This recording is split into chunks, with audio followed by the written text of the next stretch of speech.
everybody. Sorry about that. 1 second.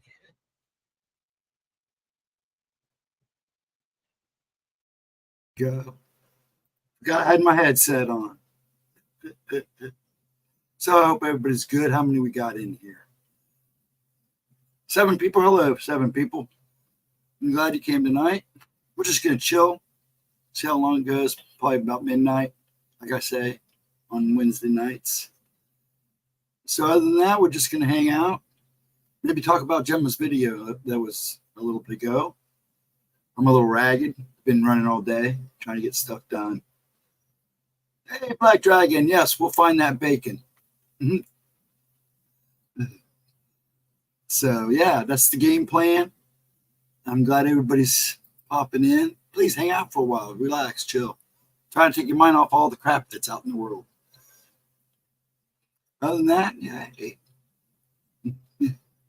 go from there. I like Gemma's video. I didn't get to see the premiere. I literally watched it like 35 minutes before my stream here. Been go. Trying to get this stuff done. Take a break here in a little while. And that's about it. Yeah, I enjoyed that video. It was a good video. Halloween's an interesting subject anyways. Of its origins. Everybody has its... Well, she pretty much nailed it. Good take on it. That's for sure. Everybody trying to find Apple TV so they can watch Charlie Brown's Great Pumpkin. I have it on video. I think I'm going to take one for her mom. Send one to her mom. But anything else going on, folks? What's the game plan? You know, I try to let you guys take the topic. Let me reboot here. The Black Dragons don't want to say anything. Am I that boring? Come on, let's talk. Do appreciate you coming. I'm in a good mood. I'm in a really good mood. Well, about as good mood as I can be in. Other than that, we're just gonna. I've been just trying to get stuff done, working on the house. A lot of trees around here, so it's a lot of leaf cleaning. Trying to keep it up. Drop down. Hey, Roger, how you doing? We got 2 now.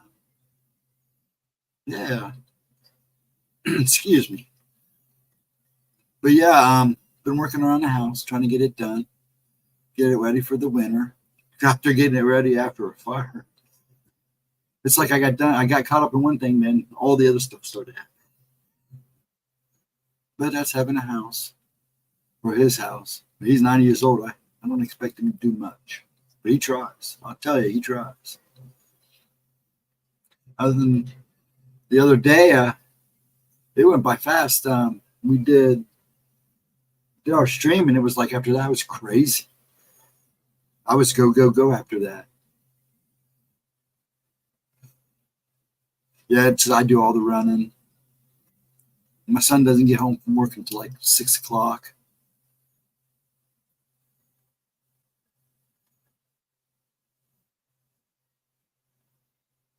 There you go. Hey, Lulu Bill, how are you doing? You have to forgive my speech. That's why I don't really say a whole lot. There's a lot going on up here, but it always don't come out the way I want it to, I should say. But yeah, just I really enjoyed her video. I mean, she nailed it. How many times? I mean, you got to start somewhere. Hey, Mark Salvador, how are you? Mr. Sir Mark Halstead, how are you? I'm glad everybody's coming in. It's a good night. I mean, actually, it's nice outside. It's starting to cloud up. At night, it's been really, today it was kind of cloudy, but we've been, I'd say yesterday we probably hit 80, and today we were sitting about, last time I looked at 5 o'clock, it was 79. It's real nice outside now. I still plan on doing a fire. Now that I'm streaming on Wednesdays at 10, if it's supposed to be kind of chilly next week, but in the next couple weeks before Thanksgiving, I'd like to get warm back up a little bit. So I'm kind of hoping I can go out there and have an actual fireside talk. Go out and sit in the backyard, see if I can get the camera to face the cemetery. Even though it's a couple yards down, it's like 3 yards. But there's a big fence because they're supposed to be trying to keep the deer out, but there's a big opening down, the drive-through. They don't have a gate on it. You come out here at night, they're everywhere. I have people leaving their pumpkins out, carved pumpkins. They don't bother whole pumpkins too much, but if it's carved, you'll find it out in the middle of the street, half gnawed on in the morning. Yeah, nothing like Halloween feeding the deer for free. If they're not eating your flowers, they're eating your pumpkins. I'm glad everybody's saying hello. I always try to let everybody say hello while I ramble a little bit. I'm not, like I said, I'm not that great of a rambler. I'm not like Gemma. Yeah, I get it. Some of you guys may have a chance for snow, yes. No, I doubt if we see anything here. I think we're supposed to see some rain this week, a little bit of rain. Now, when it comes to rain, it's rained all around us, but we've really gotten not much. No, the last couple of days when it rained, it was just gloomy and misty here. It rained a little bit, real light.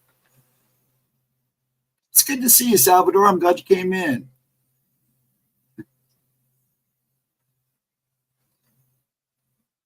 And include you. Yeah, I don't think we're going to see really anything. I'm in the middle of Ohio. I don't expect, if we get snow, I think we might get maybe a trace or so before Thanksgiving if we're lucky, but it's supposed to warm up again. We're kind of like in a sweet spot where for some reason rains, when we get storms, we get them, but it's really weird. Most of the times it goes around us or it goes above us or below us. So that's why now we're kind of like in the sweet spot where it's coming through Ohio, but it's going right over us. It was gloomy and then sunny, then gloomy, and then there was time it looked like it rained but never did anything, but you could see it moving northeast.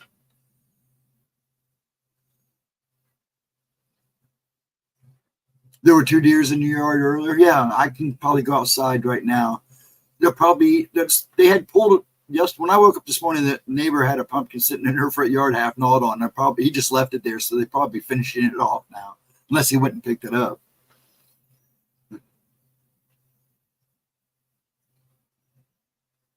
All that bacon being thrown around again. Bacon everywhere. Dragon's favorite food, bacon and coal. Got to keep that breath nice and toasty. But that way you can fry our own bacon.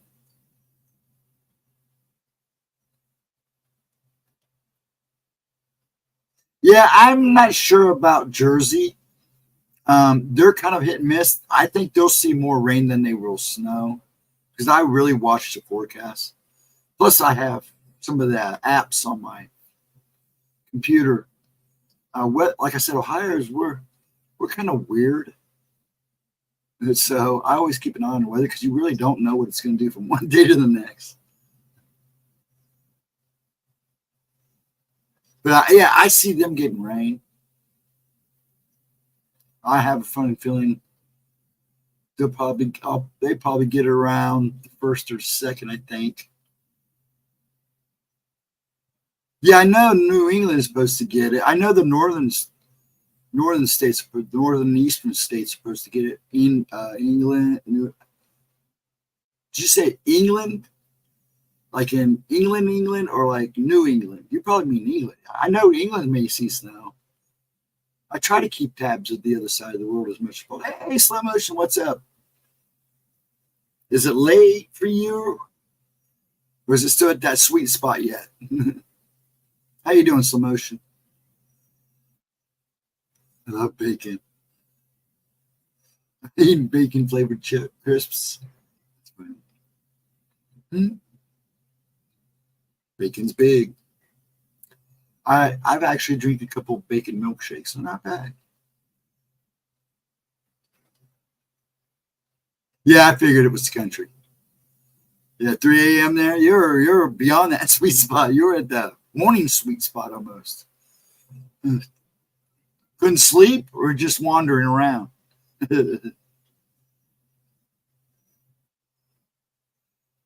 3 a.m. This sounds like me.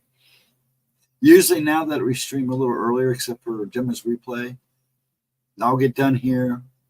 I do the housework that I can do when everybody's in their own rooms. And then I kind of just go with the flow because I never know what my body's going to do during the night. Yeah, I figured UK. Yeah, I figured after I thought about it for a minute, I was like, yep, England. And then slow mo up in Scotland, right? Went to bed last hour. Now I'm up. Lasted an hour. Sound like me. My problem is I lay in bed. And if I don't pay attention, I get to rocking. And if I go to sleep, I'll wake up. And I could tell I was rocking because my bed had moved. I've even woken up still doing it. I was like, what am I doing? But I've done this since I was 2, so I haven't been to bed yet. I'll probably be, I don't know. I'm pretty tired. I may actually try. I tried last night and I ended up pacing because I just restless. You know, when you rock like I do, it's just nasty. You wake up and it feels like you're running. You feel it. See, the thing is, I go to sleep and I feel like I'm asleep. And I wake up, my brain's nice and fresh. My body's hosed. It's like it's been running all night. Yeah, Ireland. Okay.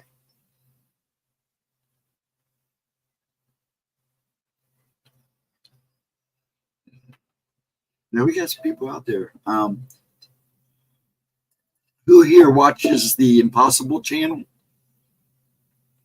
Go see, I got some crystals from Gemma today. I got some crystals from Gemma today. White crystals, a white crystal, and a black oxy too. Oh, there you go. Cool. Cool. And them crystals. Yeah, I knew we have somebody here else that comes in from Scotland or too. We got Ireland. But I was watching the Impossible channel. I think he streamed for his first time or second time for the actual Impossible, James, and he did an Impossible channel and on Possible channel, I should say. Anyways, he streamed. I mean, he had people in there from Malaysia and stuff. I was impressed.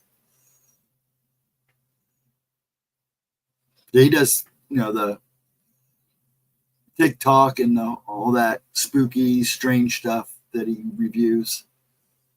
He finds some good stuff, but he has a Discord channel. I was on there for a while, and a lot of people were giving him stuff and some wild stuff. I think I've sent him stuff too. But what's everybody going to do for the Halloween months? Everybody watching their monster movies and scary movies and things that go bump in the night. Anybody going to go any ghost hunts this year or any good haunted houses? We have a slew of good haunted houses here in Ohio.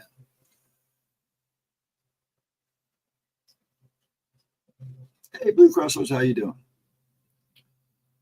But yeah, we have a slew of really good haunted houses, and we got the Mansfield Prison.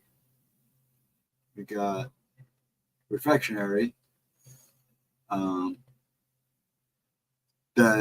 They take the old Cooper Stadium, which used to be for the Clippers, our minor league baseball team. That old stadium, they used to do it up. I don't think they're doing it this year. Somebody says they're going to finally tear it down, but we'll see.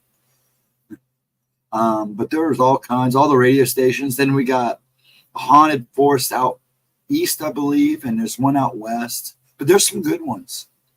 And then you have Kings Island and Cedar Points both do their Halloween stuff, which are usually pretty good.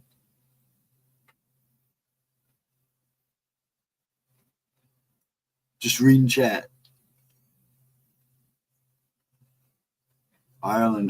My mom had a fascination where some of our later heritage is Irish and German. We got mixed when we came in from the Netherlands.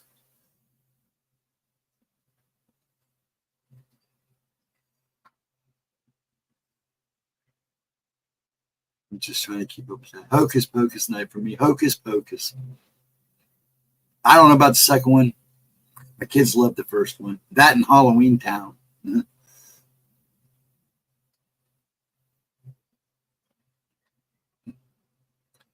hurt my hand. It's feeling kind of rough. Well, look, I probably I don't even want to take it. I was doing some workout back and I dropped something. I tried to catch it. I caught it, but it hurt.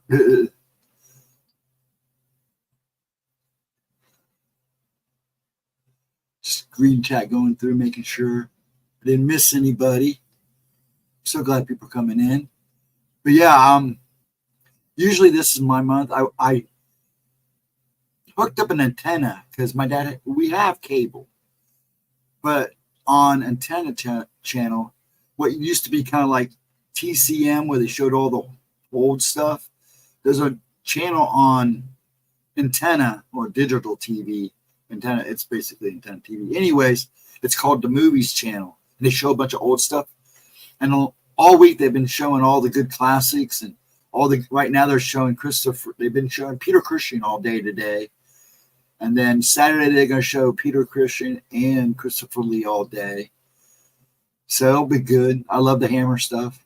I'm a Hammer guy. I love those movies.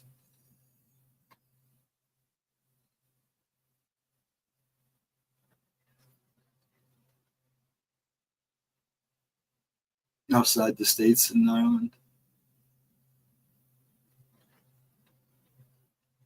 I'd go back to Japan. I loved it there. I didn't want to leave there or Colorado. If I could go up, like I said, I wanted to go to Alaska. I could live there. I don't care how cold it gets.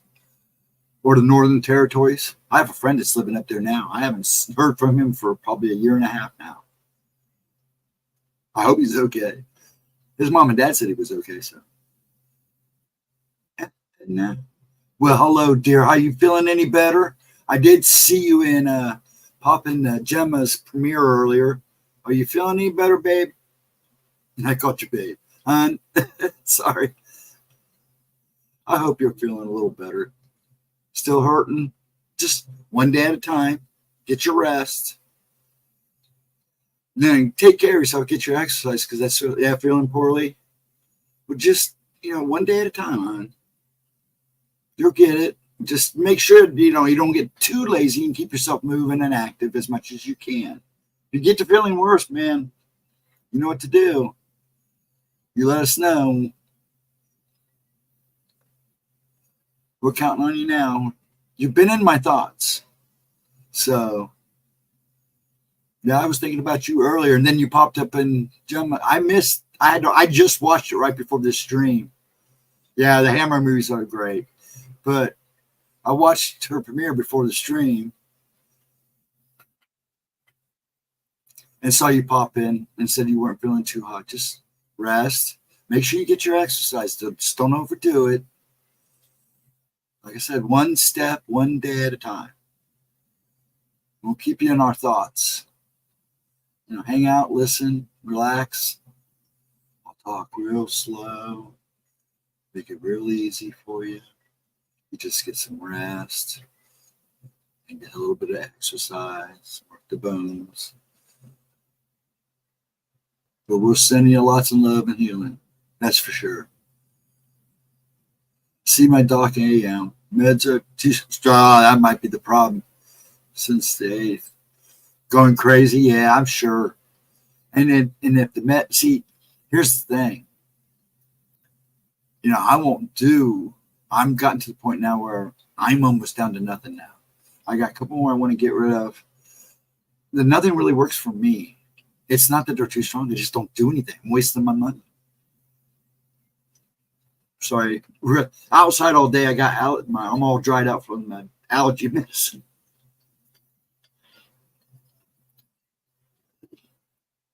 But yeah, look, I'm keeping you in my thoughts. Hopefully you can figure it out. Yeah, there's nothing like being over medicated. It's not good. This chat is like outpatient care. Yeah, it is. That's what we're about. We're going to try to make you feel good. At least as best as we can. Try to keep up. Best of both worlds. Try to keep up here. But yeah, you just get better at it. You don't want to overdo it, and it doesn't help. If you feel like you're being over medicated, let them know. Highly sensitive to drugs. I need to start on a low dose. See, that's the opposite with me. You know, they had me on OxyContin back around 2001. And there was like 3 months, I don't remember. I told them I was done with that crap. I mean, and then it got to the point it was like taking baby Tylenol. And I didn't like that. And it was just like, no, I'm done. And I haven't really, what I do is I let them give me, before surgeries and stuff, I'll take a couple of painkillers, like I'll have them take a week and take one a day just to get used to them. Then once I have the surgery, I'll take them for like 3 days after that, then stop. I don't really have any withdrawals or anything, but I even those 3 days, I only take them if I have to. I have a pretty good tolerance of pain. I gotta admit. So does my dad, man. I don't know how he walked around with a broken foot for like 3 months. He complained about his foot hurting. When he finally told us how he did it, they finally took him to his doctor, and he said, "Your foot's broken, you old man." He broke it, at that one point right there. It didn't take long. He healed up pretty good. Listen to Carly Simon, The Spy Who Loved Me, today. That's good. Have you been flying in the pollen clouds? Yeah, I've been I don't burn leaves, but dealing with leaves all day. We went running this morning and then came back out blowing leaves and getting everything ready to mulch up tomorrow. There's a lot of trees around here. The street used to be lined with trees. You used to come down here in the middle of the day, and it was nice because it was all shaded. We used to play stickball and everything in that street. And people cut trees down when they moved in. When the older people left and they moved in, they cut trees down. It was like, oh, man. There was this huge cottonwood tree. Now, I miss it. They had to cut it down. It was way too big, getting wet. They get heavy with water, and they start to break. And this thing was huge. And and I'm highly allergic to cottonwood, so it was like, oh, I don't want to see it go, but yay, no, yay.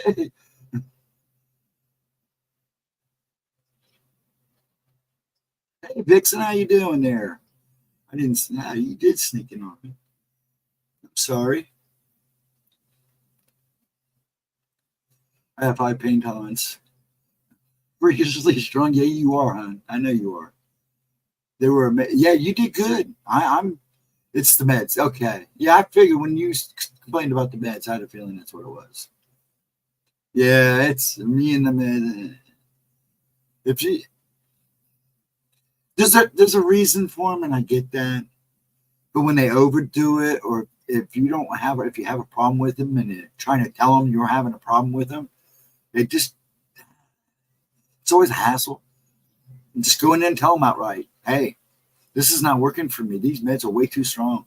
And this is not how I live my life. Let's work something out. That's what I ended up doing. I said, done. It's not doing no good. I'm wasting money. But I was warned that about Tourette's medicines and stuff like that, that it's a hit and miss thing. And I tried the experimental ones, and it killed me. So I'm not doing that anymore. Yeah. There's good reasons for medication, and I get that. But when doctors push it on you like they do now, and then complain it's a drug problem, no.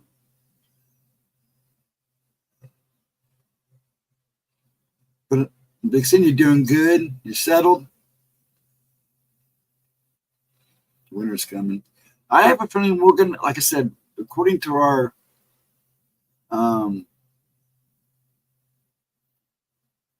weather reports, from what I'm seeing, we're going to get real cold after this warm spell. Supposed to get a little rain come through, probably come through pretty fast. And then we get real cold. Then we warm up again for a little bit right around, I'm thinking, looking on what I'm seeing, probably about mid-November, right before.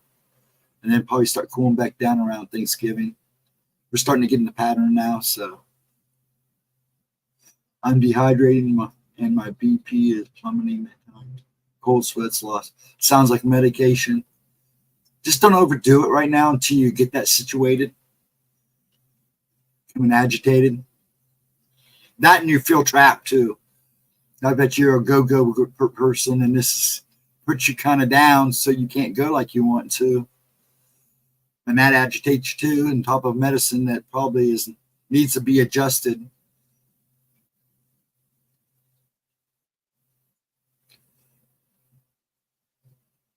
Yeah, because a lot of times that's what the case is. Yeah, they probably will fix a lot of that tomorrow. Just make sure you're honest with them. Be blunt with them. That's the key, and I'm sure you are. So, but yeah, just tell them it's not working for you.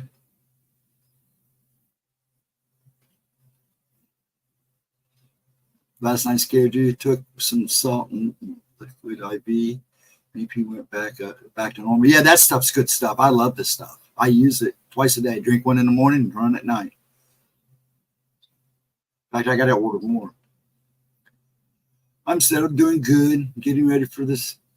Yeah, I bet you are. Is that this weekend? It's Saturday. Okay. Well, she's streaming Friday night, so you got lucky. Unless you'll be a, hey, Frisky Kitty, how you doing?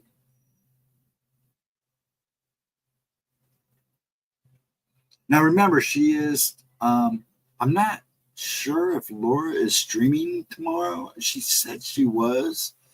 So I'll have to wait and see. She never got back with me on that. I don't know if I'll cover or not. We'll have to play that by ear. Then she does.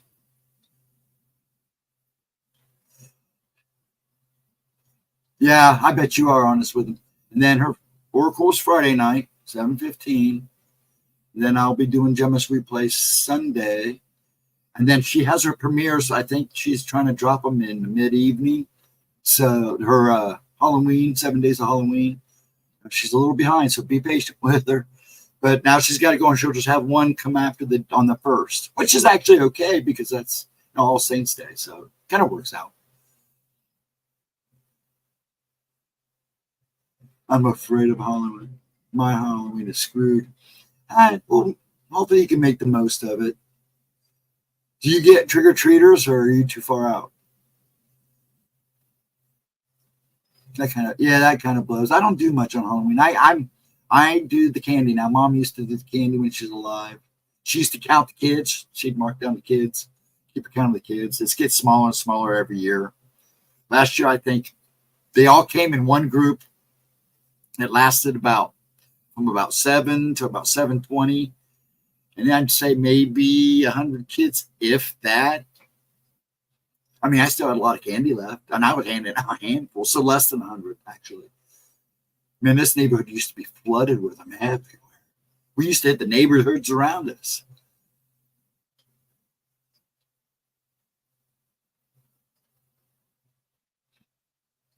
Yeah, the liquid IV is good, though. The liquid IV will help bring it back up because that's basically what they're going to give you in the hospital. Basically, what the liquid IV is basically what they give you in the hospital. I checked that out. The people don't like it. People don't like the truth sometimes. Yeah, I'm a little reserved about it. I don't really unless you need to hear it, then I'll tell you. I usually show it in my emotions first, and if you don't get it, then I may have to say something. But I'm usually pretty honestly. I'm what my dad calls honestly polite.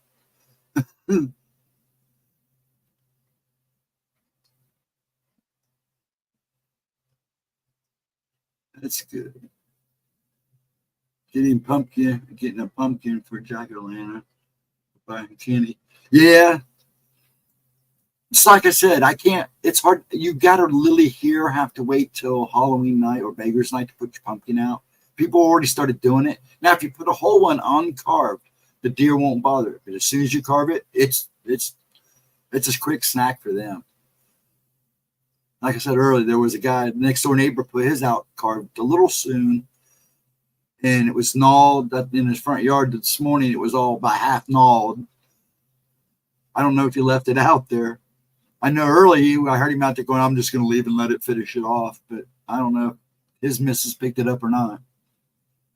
I miss handing out candy. Well, now a lot of like the recreational centers in your area do it now. You can go there and do trick or treat. I mean, here schools don't really celebrate Halloween. They call it fall festival. Very few schools around here now even do costumes. But that may change this year since things are getting freaky again. So who knows?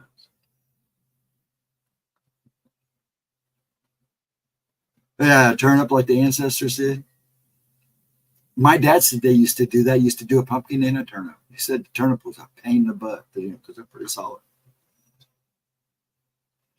Have you seen the video where the guys take the pumpkin and take a pole drill and drill out the holes in the bottom, and then he used power tools to cut it out? Actually, quick and efficient. And they look good. And all he did was put the candles on a plate and set the pumpkin down on top of it. Didn't have to cut off the top. And it cleaned it out where I drilled it out. It was perfect.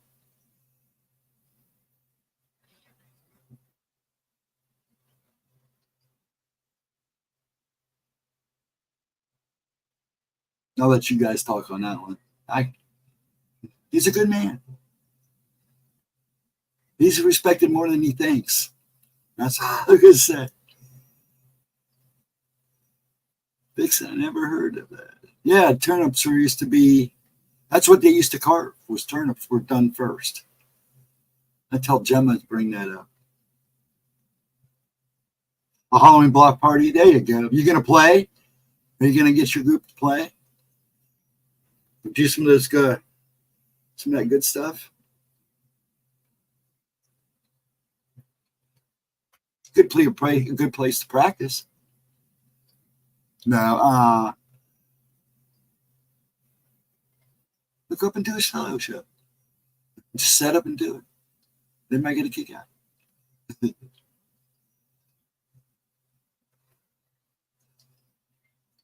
Yeah, but carving those turnips are hard. I mean, they're not easy to carve. I mean, it takes a while, but you can do it. Like I said, I watched Dad do it back in the day. Some of the churches and volunteers departments have trucks, trick or treat. Oh, trunk or treat, where they hand. Yeah, see, they do that here too. It started when I was trick or treating. Our Worthington police force would drive around because they're really good about controlling the neighborhood, which I really loved. But these guys would have literally boxes of candy and be handing us whole bags of candy and stuff. It was like, holy crap, dude, my dentist is going to love you guys. And then you go to the fire station and they would be grilling out hot dogs and stuff. It was pretty nice until they get a call. Mm-hmm. Our venues are much larger than profit. Well, I'm sure, but I mean, it's church. But I get what you're saying.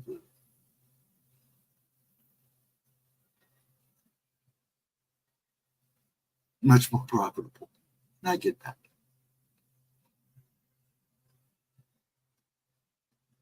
Your family has a contest, and who can carve them? Yeah. Where I worked with Airwaves, every year they had great Christmas parties and they'd have a really good Halloween party at the plant, and then they would feed us Thanksgiving dinner, which was always fantastic.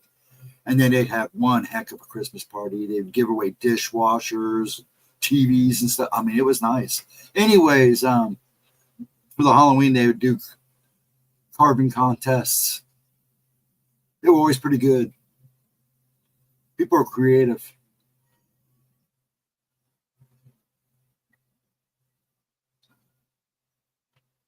You can take this. No, the big family dinners, yeah, I do too. It's too hard now. I got a brother in Tennessee. He barely comes up. Well, he comes up when he needs to. Those are my two oldest brothers. Like I said, one's in Tennessee. One's not too far away. We see him quite a bit, but his wife's real sick. And then my little brother, we don't know where he's at. Mom's gone. Most of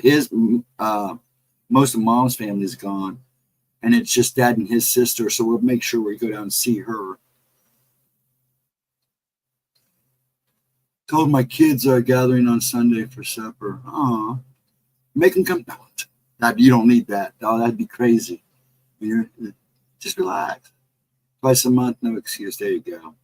That's the way you do it. Twice a month, no excuse. That's a good attitude to have. Be there. Now we were raised around the dinner table until the older brothers, when they finally moved out on their own, it was a lot more relaxed. Then when I had my kids, it was pretty much until they got involved in soccer and baseball and everything else. But at least once to twice a month, we'd go either out and have a family dinner, a nice, good family dinner, and then we'd make sure we had one at home where everybody was there. Anybody else that wanted to come. Yeah, I bet they were. My kids, that's why my kids don't know a lot of stuff. But yeah, I mean,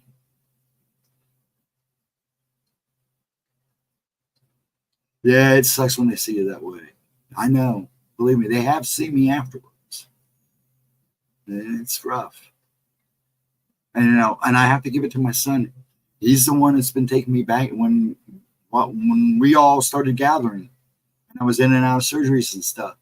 It was my son taking me and bringing me out. He got to see me at my worst. But then again, I love all my kids and I love my daughters, but they go out and do their thing. And child's always been around. And the girls always check on me. But yeah, I hate them when they see me like this or bad. And they've seen me bad.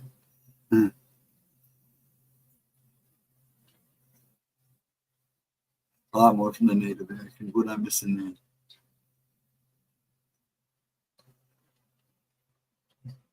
Oh, it's always good to learn new things, Mark.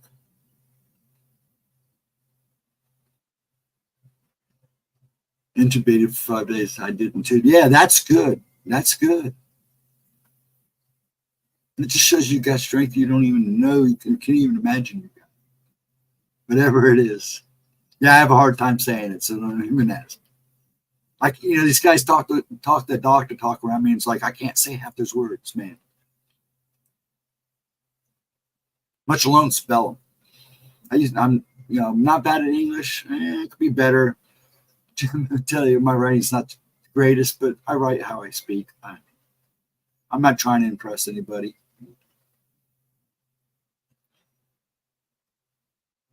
It's always good to learn new stuff when people pop up with information.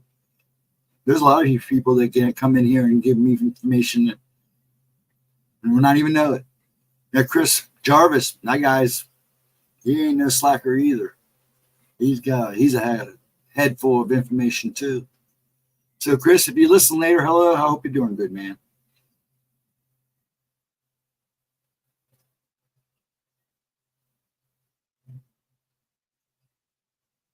Honestly, didn't think I had much left. Oh, you'd be surprised the strength you would have. Pain is exhausting. Yes, it is, huh? Yes, it is. I can vouch for that myself. I got a good tolerance, but it's exhausting. It is very exhausting. But see, that just shows you right there that you got a lot more in you than you realize. There's a reason for everything that happens. Learn from this and grow. You always said you had scar tissue. Time to heal it. I know some scars never heal, but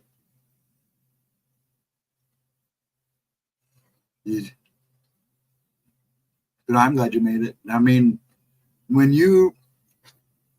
I saw your comment. I didn't get a chance to comment first when you said you were in the ICU. And I knew something was up.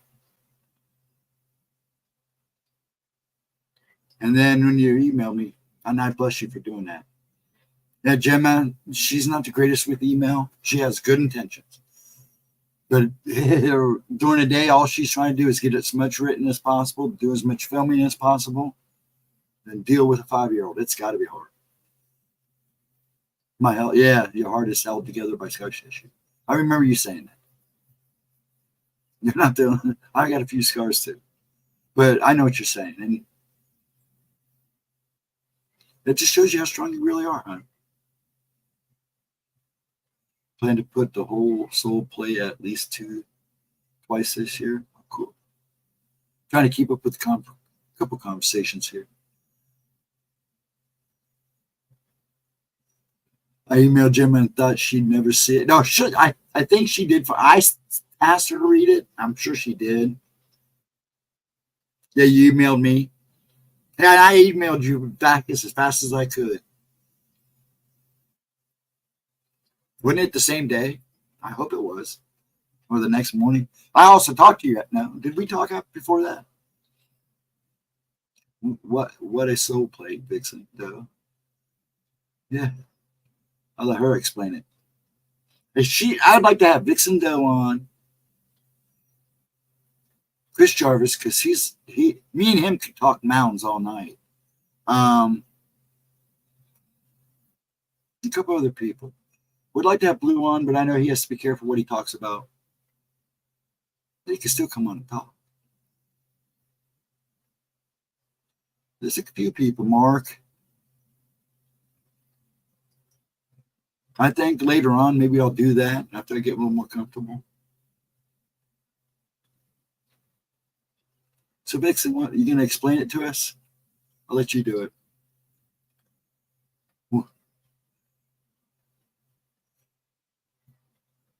Let me see what's going on here. Good. I'm going to take YouTube down. I'm kind of, oops. There we go. Spread this out. There we go. Make it a lot brighter there. So look how bright it makes it. That's why I usually try to leave something. No, I'll do this. Because it makes my screen too bright. My face all blown out. Oops, wrong way. Too funny.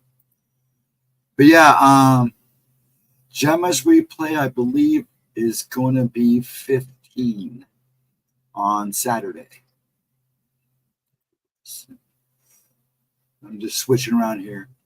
There we go. I'm just going to leave it like that. There we go. Kind of darken it up. But see, it doesn't look as blown up when I have a darker half of the screen. I can't join on my iPad. My cell is whacked. Oh, bummers.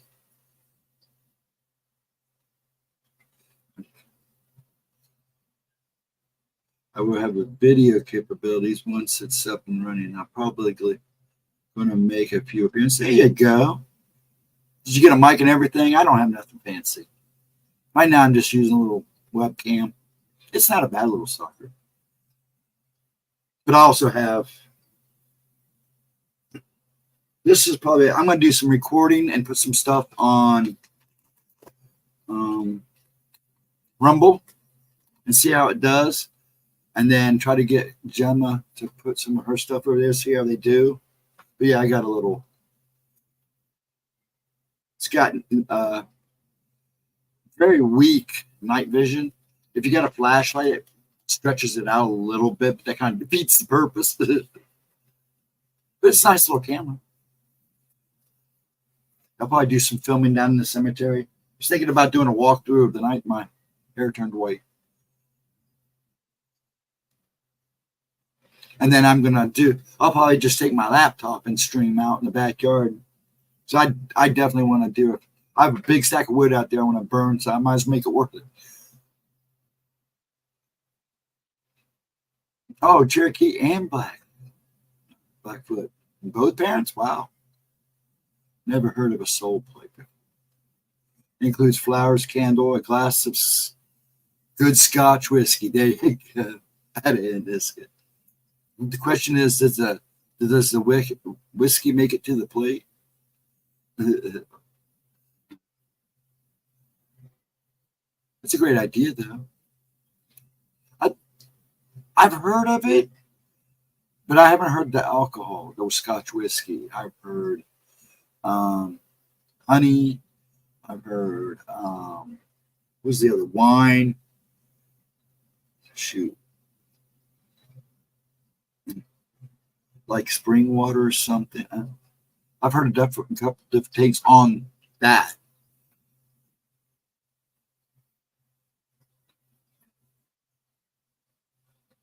Bet you money Smoochy knows of a slow place. She probably does. It probably has Natty on it. Smoochy, you around? You listening? Yeah, I have it dark tonight. I'm kind of chilling. Like I said, I've been go outside all day. I figured this would be a good night just to try and chill things out. Me and Grandpa's over in the across the hall there, relaxing, watching monster movies, old monster movies. Instead of cowboy movies, into the monster movies for the season. So I got to give him credit. Yeah, it's kind of darkened up tonight.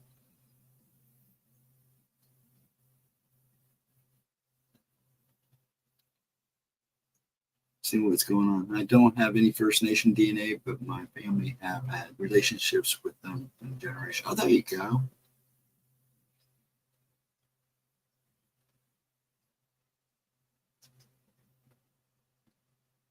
That's big in the Cajun community. Yeah, it probably is. Been wanting to go to Louisiana. That's one place I've never been. I haven't been to a lot of places. The only places I've been is Florida, Jersey, New York. That was only for one night. Michigan, Colorado, and the states in between because we always drove out. But I don't consider those true stays unless you actually stay in each state for a while. But Colorado, Japan,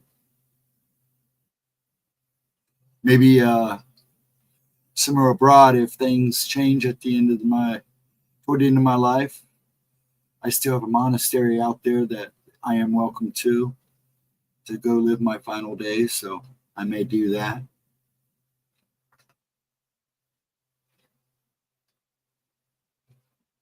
That's what happened to a lot of tribes. Yeah.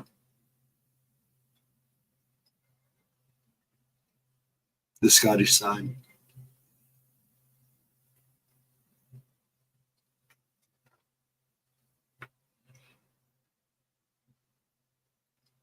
Dead silence. That's not good. I'm just relaxing. Like I said, it's been go. Letting you guys talk. I'm just here to moderate and ramble when I can. And then chat. Well, I'm sure you've been to a lot of places. I know the guys that I know. I've got one right now who's in Israel, and the other buddy is in Japan, and then two working in Washington. They're always in. Hey, Bob. It's always in the night. A dragon meet a small hobbit called Bob. There you go. You're a small hobbit, huh? Well, let's go for an adventure. I'm not no smog, though. And a piece of cheese and a piece of gold. There you go. I hope you're good tonight, Bob. Thank you for stopping in. Always feel a real pleasure when you stop in and say hey. I really do, just so you know. It's nice to know you still make your rounds. When I don't see you for a while, I do have to admit I worry. Not even in my chat, but in other chats. It's always good to see you around. I know you're up and moving. So I hope you're well. You got the spunk in you, so I know you are. Your kin were probably explorers and trackers like mine. Yeah. Well, all I know about mine is we were Vikings. We kind of mixed with some Irish and Germans. Then they kind of immigrated over here, up in the Appalachian Mountains, Kentucky, Tennessee. Then slowly moved up into Ohio here. Thanks to you, Dragon. Bob's a good guy. Bob's around everywhere. We've most of us, I think, met Bob in SOR and Spaced Out Radio, right?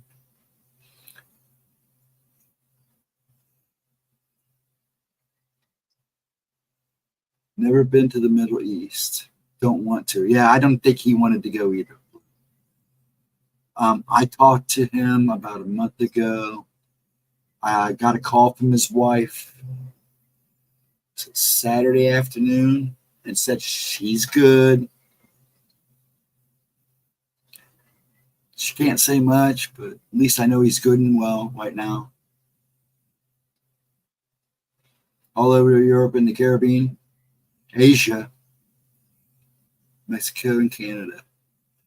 Never been really. I've been across the border illegally, but I've never really been really in Canada. Between Colorado and Japan, I love Japan, especially the country. We did a flyover on the way home to over part of Hong Kong. I had to stop there. Don't ask me why. It was a weird flight. It was a long flight. And they picked up passengers or something. And I wanted to get out and check out Hong Kong. But, I wasn't there, but maybe an hour. Well, about 2 hours, I think it was.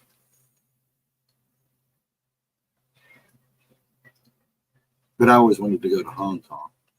Japan, I loved. Tokyo was fun.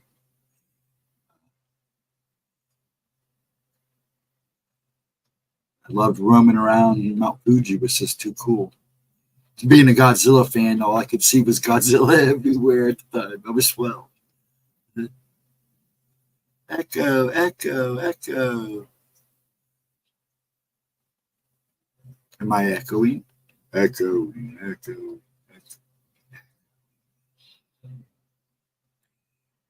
I bet Mexico. What was Mexico like for you? I hear mixed opinions about Mexico. The Caribbean would be nice. I'd like to have been over. I'd like to go to the islands, the Asian islands. Oh, I don't know if I'd go to. The only way I'd go to India is just to go check out the temples and stuff. I don't think I'd stay for very long. Went to several places in Japan, Thailand, a few other places I can't say. I love Japan. I love Tokyo. They lived in a little town outside of Tokyo. I couldn't tell you the name because I couldn't even pronounce it. Back then, I probably could. We went to Hiroshima and went to where else did we go? They drove me all over the place. You could take those speed trains; were awesome. They had trains, not speed trains, but the trains everywhere were awesome. They didn't have speed trains back then, but I don't know. I remember taking train now. And we drove a lot of places. And then we went to one island and we just rode bikes everywhere, which was cool.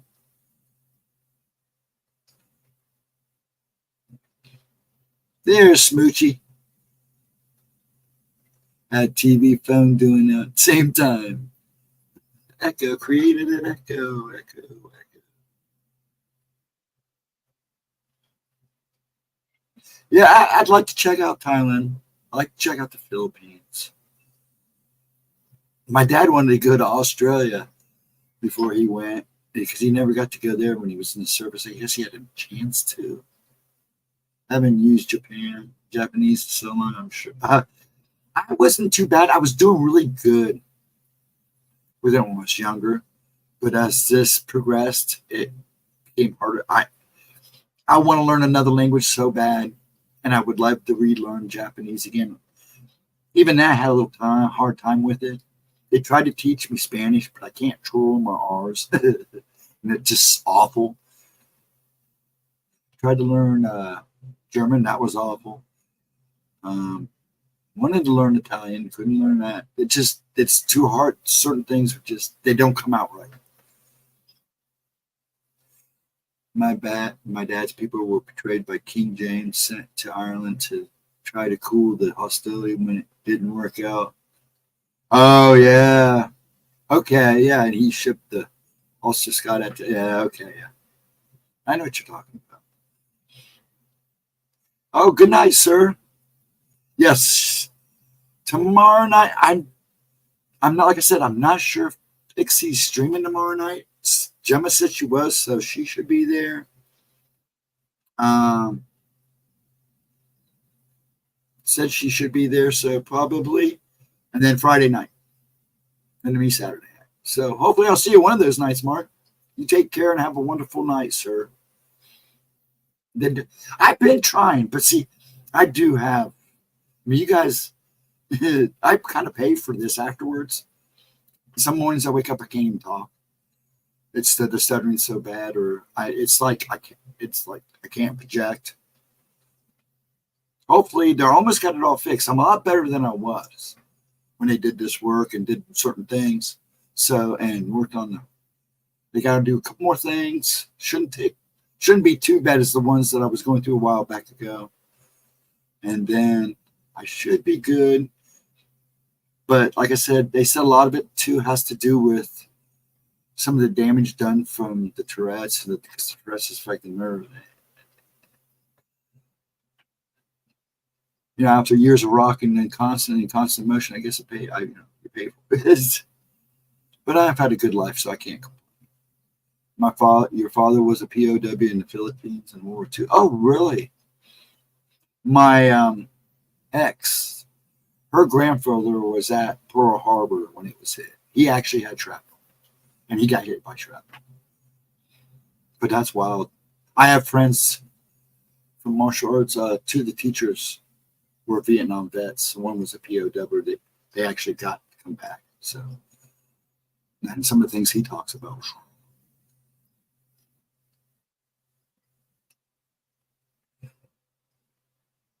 My kin were probably on the boat with yours Vixen for a reason. Okay, tough bunch. Yes, night, Mark. You please have a good night.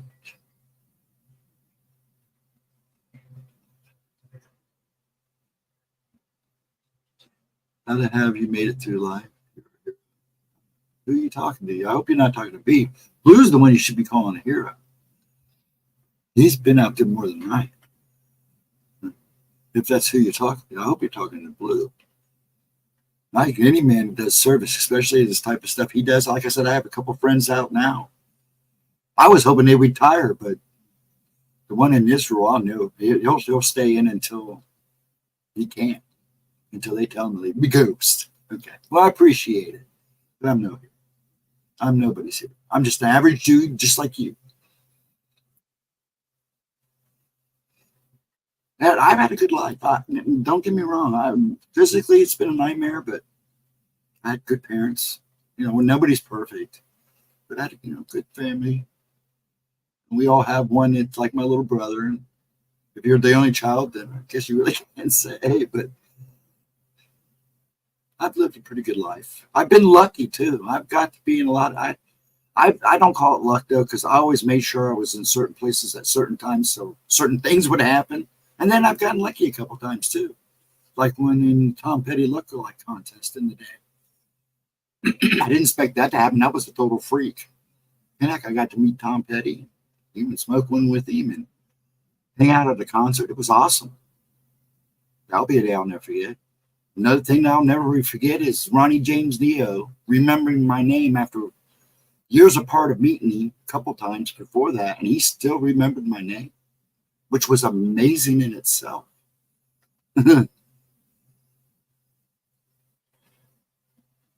Smoochie, I have fluent in Japanese, a few dialects. Yeah, there's all kinds of dialects in just about every country. Russian. Oh, he speaks Russian. And that's a language I wouldn't mind learning. I wouldn't mind learning Chinese, a couple of their dialects.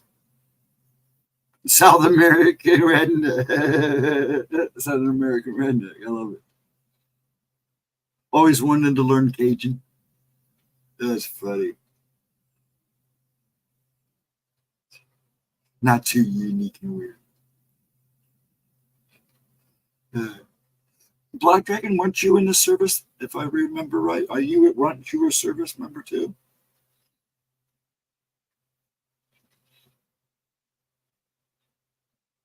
Is there a southern accent?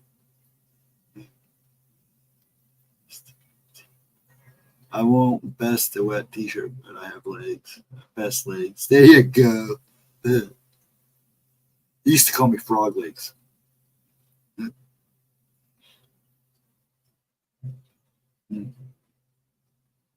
Yeah, I know black dragons surf too. And my dad's Korean. He went to the Korean War. He got lucky though. I mean, what he did was since he was just getting ready to go when they signed the treaty, so he got lucky. But while he was stationed in Japan, he helped the guys that came back because that was their kind of job was to kind of help and then train guys going in. Then he was supposed to go, and he said he was all packed. They were getting ready to load up. You know, they signed the treaty, so he got lucky. But man, he heard the stuff. Not to say he didn't see stuff because I'm sure he did. Hello, Pixie. Are you streaming tomorrow night, Miss Pixie? And I am fine. I hope you are well too. So if you are, say yay, so I can let it, because I wasn't sure. Gemma never got back to me. My dad went to Korea. Yeah, a lot of guys at my dad's age, Korea or Vietnam. He was on. He stayed in the service just as he got out and married mom. They were getting ready for Vietnam.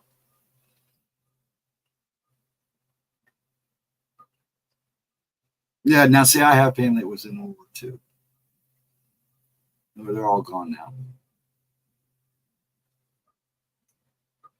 Yes, I'll be up at 8 o'clock. If you're going to do it at 8 o'clock, that's perfect for me. I don't mind. You know me. I don't mind sitting in the background and watching things for you.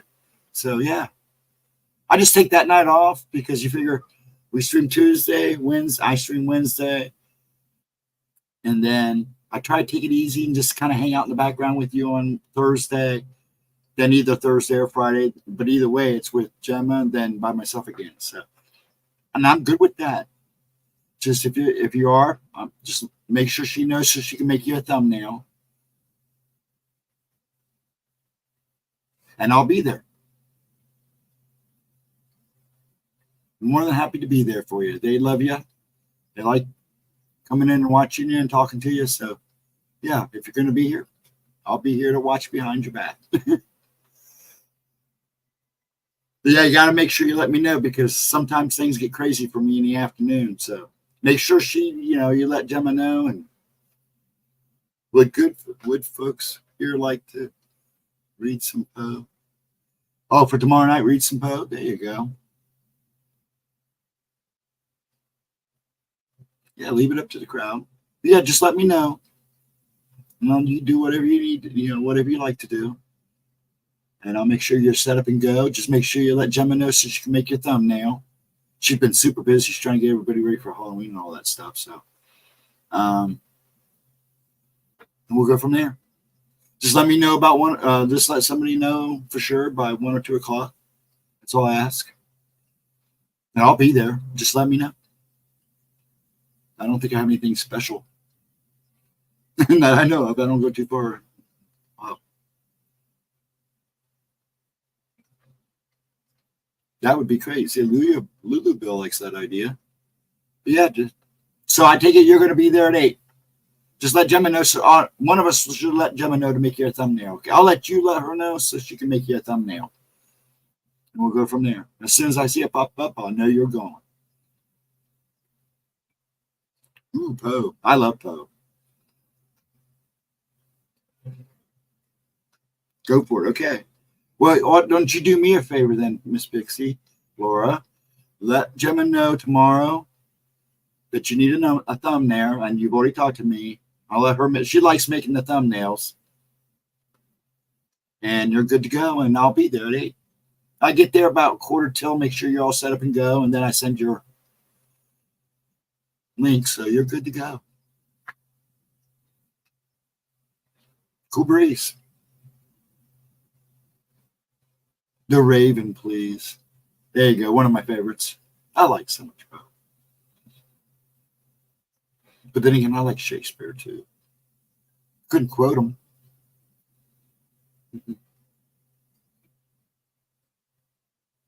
You're welcome. No problem. Reread you some Poe. We'll come tomorrow night and you can relax to Pixie, Miss Laura. I want to call her Pixie because I like that name. And she'll read some Poe for you tomorrow night.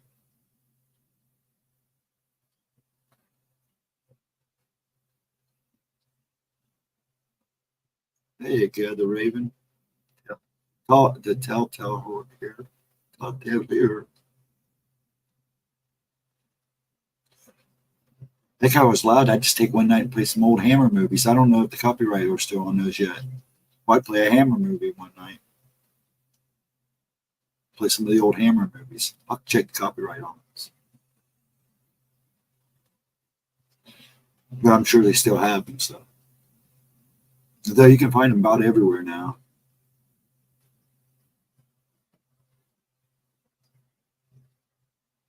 Is what your friends call you? I just like that name. It's just easy for me. I like Laura, but I just gotten to know you as Pixie, so that's what I always call it. Stuck calling you. So it comes out. The Thin Man movies. Oh, my mom used to love those movies. Mm-hmm. And I couldn't believe it. This movies channel on Antenna. I love the old Blondie and Dagwood movies. And I just get the biggest kick out of those. And Ma and Paul Kettle. I actually have all the Ma and Paul Kettle movies. I love those too. But Thin Man movies were great flicks, yeah. They were showing those the other day.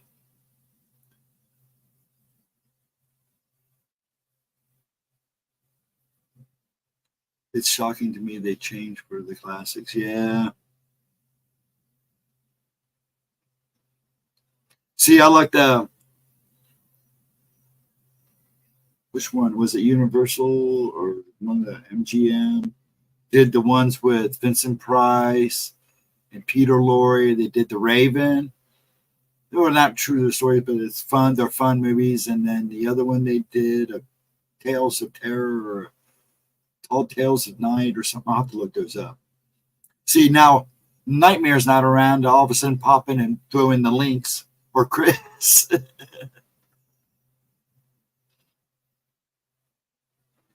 But yeah, that's the thing about this one channel. They show all the old classics. It's nice. And TCM are not, I mean, it's like they go through a cycle. House on the Haunted Hill. That's a classic. Nothing like William Castle movies. They are supposed to show The Tingler tomorrow night, one night this week. And 13 Ghosts. I loved that movie. And I like the remake too. Could have been a little better, but it had a good idea. The monsters were awesome in that. I know I'm an old broad, but I think the old movies were better. Actually, I do too. Beautifully set, wonderfully written. Yes. I'm not knocking movies today because there's a lot of movies I love. Now, today movies, it's more about me. And I have certain movies I like. Like, plot and all that stuff.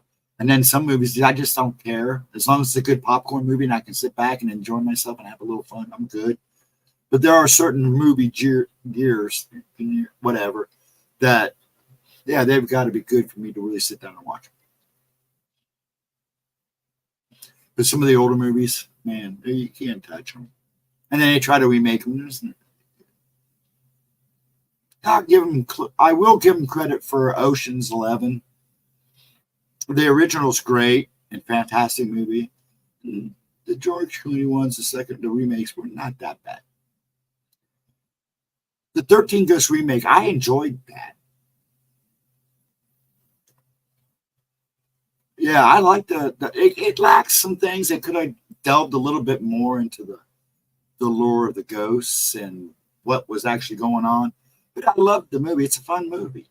Now, the original, it's a William Castle movie. It's what it is, but it's a good flick. Back then, I was like, wow, this is a great movie. You had to have my mom actually kept her pair of glasses that he gives for you so you can, when the ghosts come on, you can put your glasses on. She actually still had hers. I even like the music. I see. I like musicals. There's some musicals still to this day I like. Mom was big into all that stuff. She was a big movie buff. She could tell you anything from about 75 back, from 1975 and back. She could probably list every dot, and she'd see a movie and start naming actors. She always impressed me, especially with the older stuff. Now she's the one. Her and Dad turned me on. All of us kids, we between Lawrence Welk and Hee Haw, and it was musicals. Mom loved her musicals, especially the big band stuff. Uh, she loved a good horror movie. She loved her dramas, and my dad was into cowboy movies, war movies, the classic detective noir movies, the old black and white ones. Little Shop of Horrors, the classic, the original is great. I like the remake with Rick Moranis is great too, fun. But that first scene, Jax Nicholson's appearance in that is just too classic. That's like the fight scene between Rodney Piper and the other guy, and they live. I mean, was it they? Was it live? Now I can't even think of the thing. Anyways, that fight scene in there is great. The Changeling, I meant to bring that I brought that up the other day. The Changeling with George C. Scott is an underrated. People don't give that movie enough credit. It's a good ghostly murder mystery, and it's great. It's a great movie. And there's some really good creepy spots in that movie that really kind of creep you out.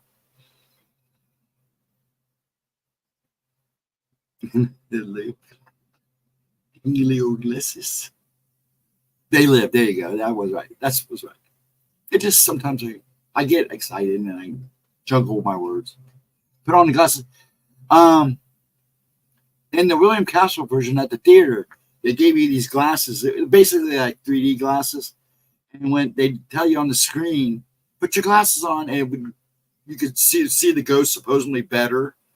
And she actually kept it.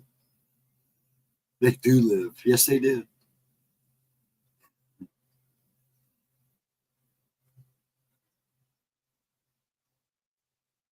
Oh yeah, Betty. That's a black, the blue. Then in Omaha Beach, went through France and into Germany. Was a demolition electrical spec. I know my ex's grandfather.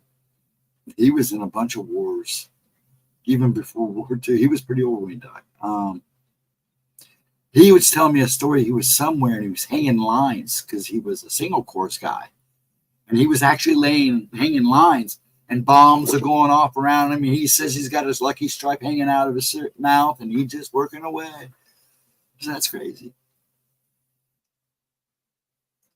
He would never talk. I'm sure. I'm sure to see that stuff.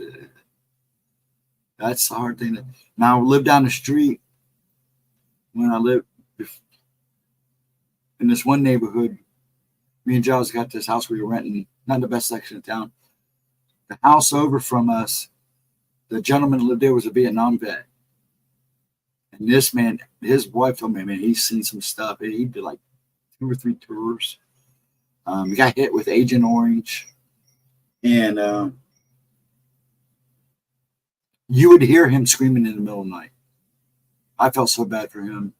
It was just horrible. But he was such a sweet guy. But his house, he had guns everywhere.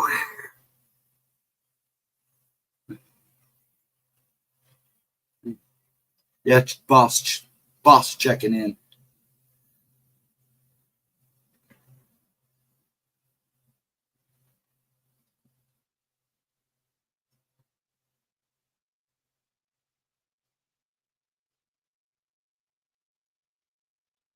Okay.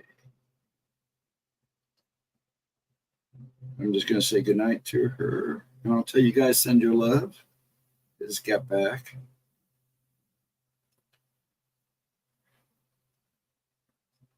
Uh, do this real quick. Sorry about that.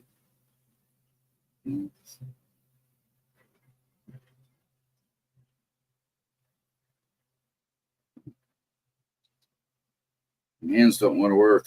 I'm trying to make this quick.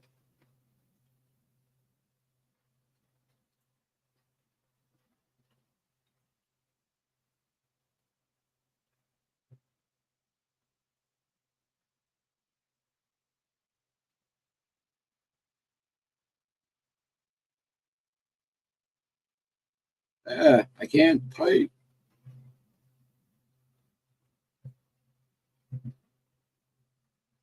I can't spell either. Sorry about this, folks. I know that's rude.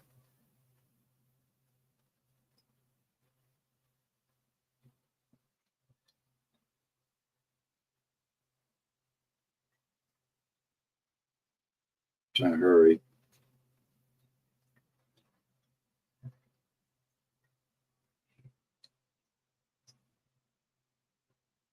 Okay. She sends her lights to you, folks.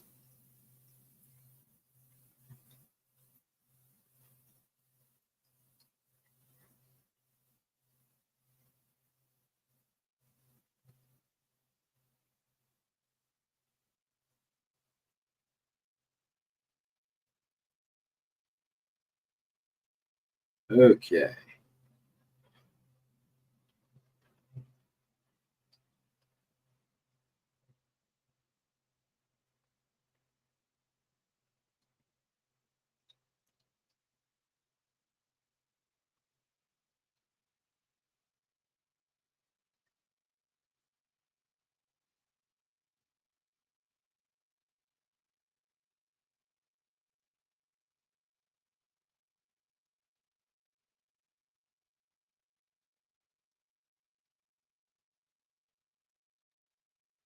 Okay.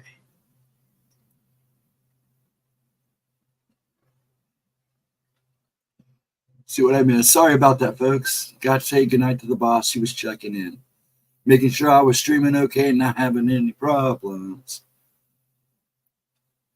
Let me go back and see what I missed. Everyone that I knew before and after Vietnam were, yeah, they were forever changed.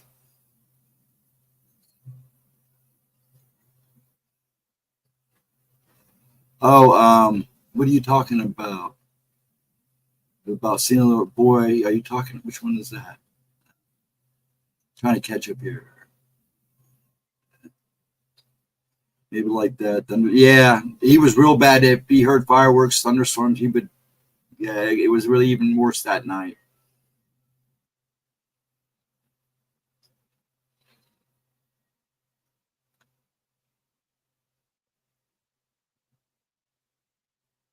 Oh, well, hello there. How you doing, Lotro? I hope you're well. The Sixth Sense, yes, a good movie too. I hope you're having a good evening. What time we got here? Not even paying attention. Oh, it's not even 11:30 yet. About yeah. Sixth Sense is a great movie. You're welcome. No, thank you for stopping in and saying hey. I appreciate it. I really do. Busy, yeah. If I'm not doing this, then I'm working, and if I'm not working around the house or doing research or doing one thing or another, I'm ghosting people. I'm usually ghosting people while I'm doing it. So, in and out of streams, trying to stay busy. I hope you have a wonderful night and have a good day tomorrow. Okay. Well, if you're at nighttime, wherever you're at, I can't remember where everybody's from. I do certain people, and even then, I still screw it up. That's the one thing I don't like about allergy medicine. It drives me out, but it helps. That's the one medicine I don't mind taking. I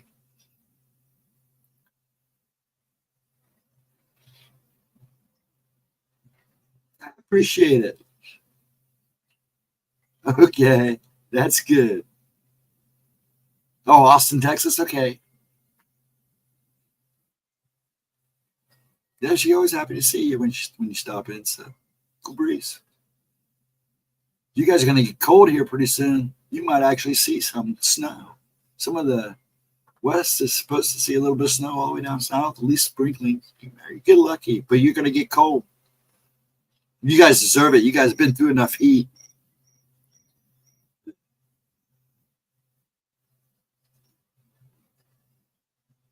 Third person. Am I talking in the third person?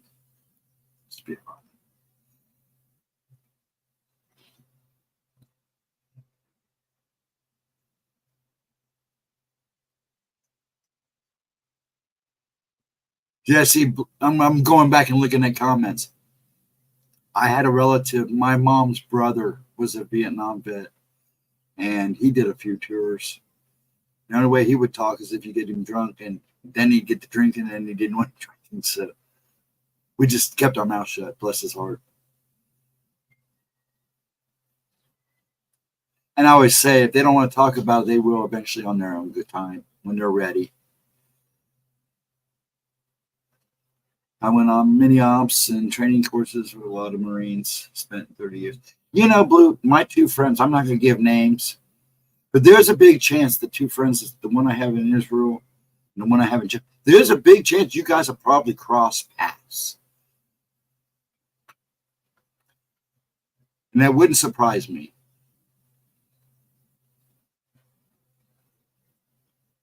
Yeah, I haven't talked, like I said, I talked to the guy in Israel, his wife, she's worried, but he's safe. That's all she would say. Guy in Japan, I haven't heard from him for now. He's been there over 2 years. I heard from him a year ago, but he's that type of guy. So I'm sure I'll hear from him. Sometimes he calls around Christmas when I don't hear from him for a while because I can't get a hold of him. He's never been married, doesn't have kids. He's true blue. What he does. Well, hey, Pop. Hey, Sonny, how you doing? I hope you're good, man. Thanks for stopping by. I appreciate it. We're just shooting the crap like we always do. The boss is checking on me. I conducted a lot of training courses, so many. Yeah, well, yeah, it's just a chance because they're our age, Blue. There's a big chance you actually may have worked with these guys.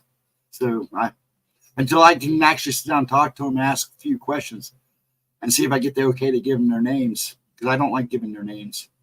I'm sure you understand. But when I do get a chance, I'm going to ask them, because there's a big chance you may have actually worked with these guys.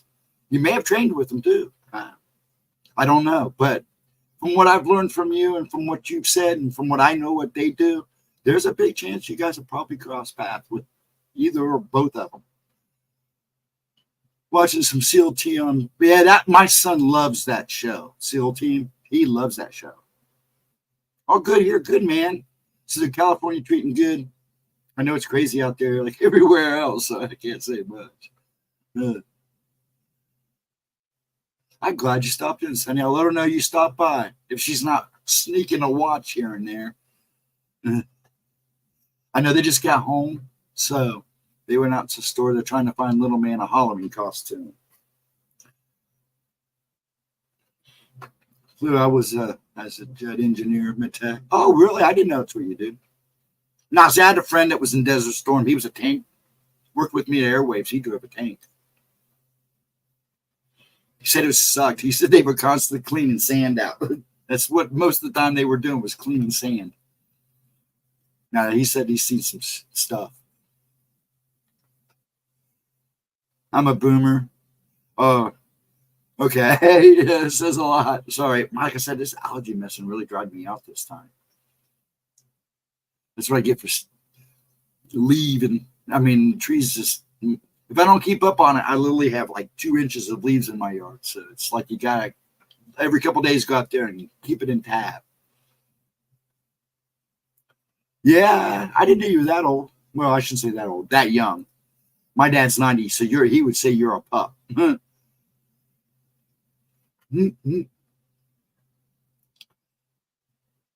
You know, I thought about telling her that because I found some good costumes at the Goodwill too. I bet those there's great, but yeah, they are. Sans gets to them. Yeah, he was a tank pilot. I mean, not tank pilot. He was a tank driver. What did I say, chopper? He drove a tank.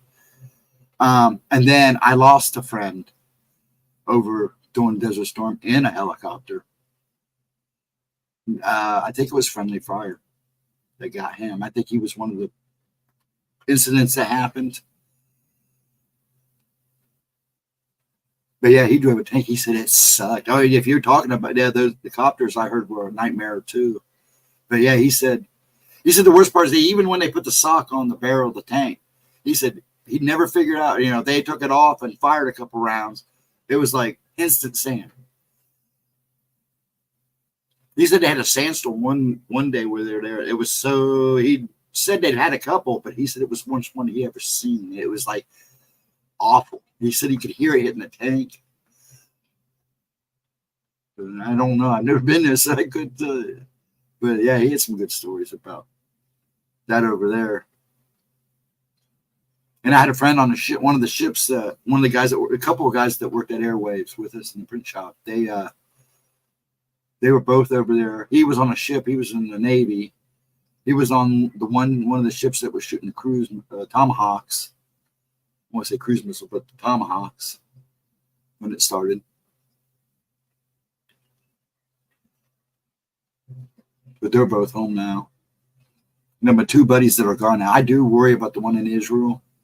I kind of worry about the one in Japan because I kind of know why he's over there.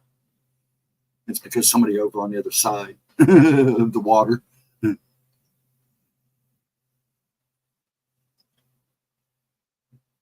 But yeah, he complained about that desert. But he said they destroyed so many landmarks,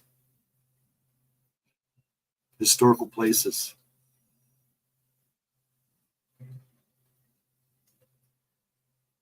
So are you streaming? If you're still here, Sonny, are you streaming Friday night? If you are, I'll let everybody know. And if you did she make you? I'm not in YouTube. Did she make you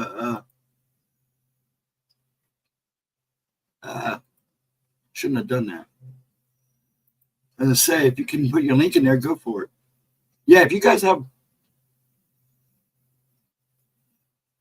legit, or you guys want to put your links in, please too, if you can. If not, make sure I have them next time and I'll push them.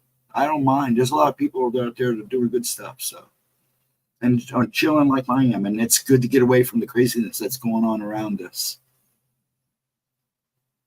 which is a lot of it right now. Well, thank you. I'm kind of sloppy tonight. Usually Wednesday, oracles. I didn't dress up last oracle. I was just a busy day. I just tried to look decent, but I try to wear a tie for her those nights and stuff. But the rest of the time, I'm just me. And like I said, I've been out in the yard all day. I should have took a shower, but like I said, Rick came in, we ate, and I did dishes, and then, like I said, I set up for this and watched caught up on it. I watched Gemma's video that I didn't get to watch the premiere of, which was a good video. Good way to start it was, talking about Halloween. Did everybody enjoy that video that watched it? I hope you all did.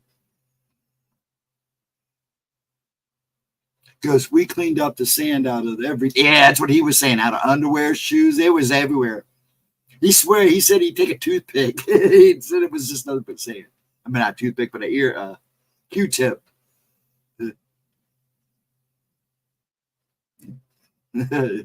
I am the last year of the boomers. Yeah, you are, Blue, aren't you? Sandpaper, yeah. Basically, he did say this. He said he came back with smooth skin. So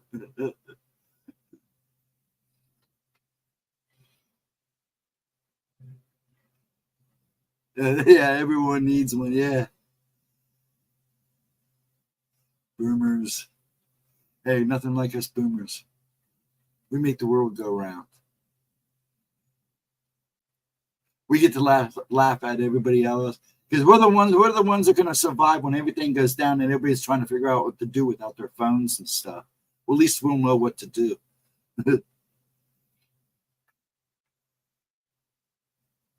I mean, I enjoy the internet, but there are days I pretty much stay away from it just for a while.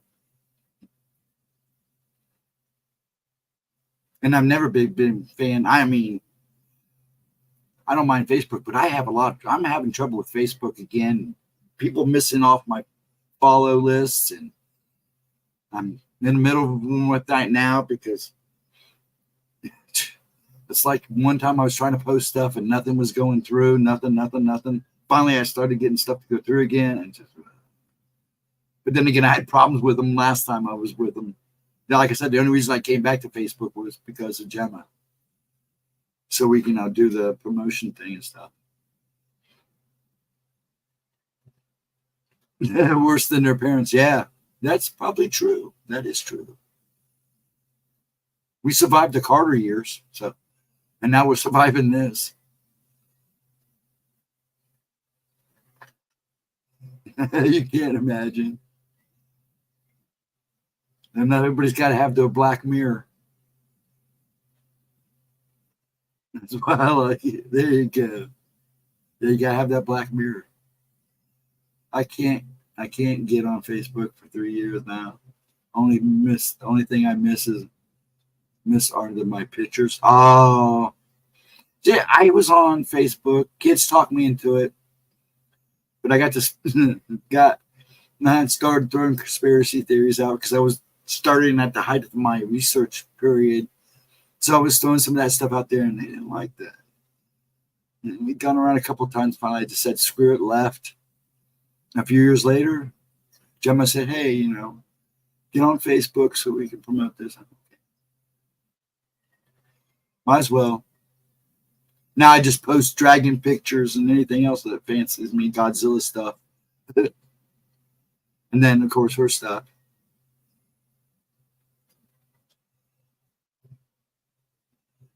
Yeah, that's the thing. We did party hard and we worked harder. We worked harder so we could party harder. You damn kids and your rock and roll music. Get off my lawn.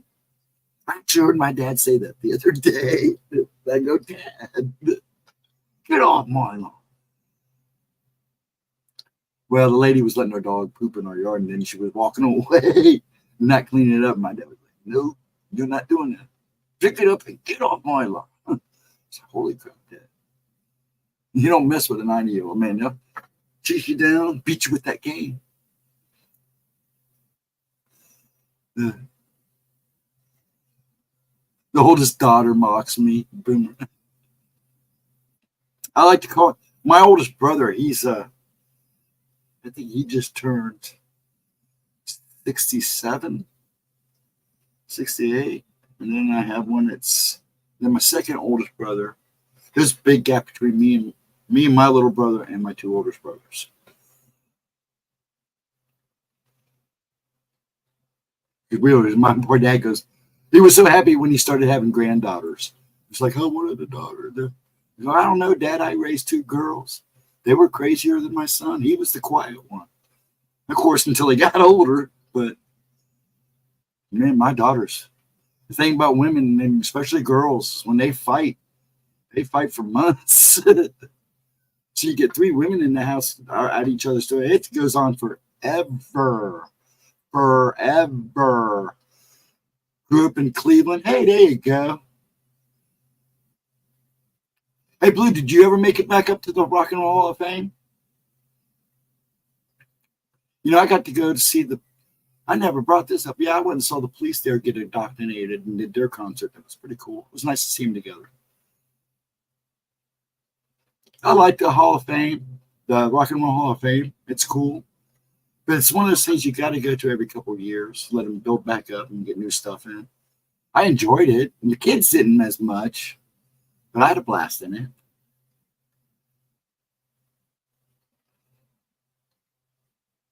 I have 5 grand. I have 6 grandkids. Well, actually 7. One was adopted, but is now back with her original mom. I have 3 granddaughters. No, sorry, 4 granddaughters and 2 grandsons.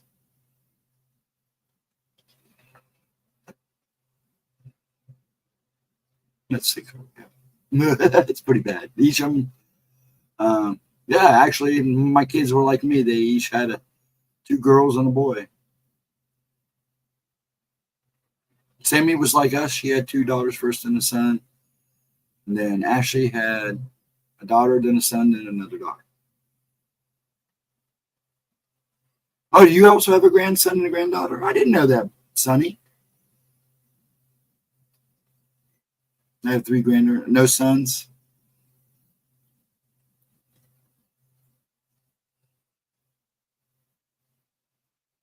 Oh, yeah, you said no son.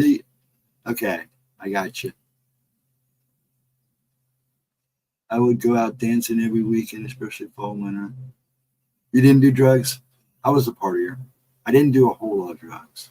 Just little weed, little marijuana. Still use it for medical because sometimes it's the only thing that helps with Tourette's when it's really bad. Um, Tripped a couple times. I tried coke once. Didn't like it. Hurt my nose. It was awful. Gave me a headache.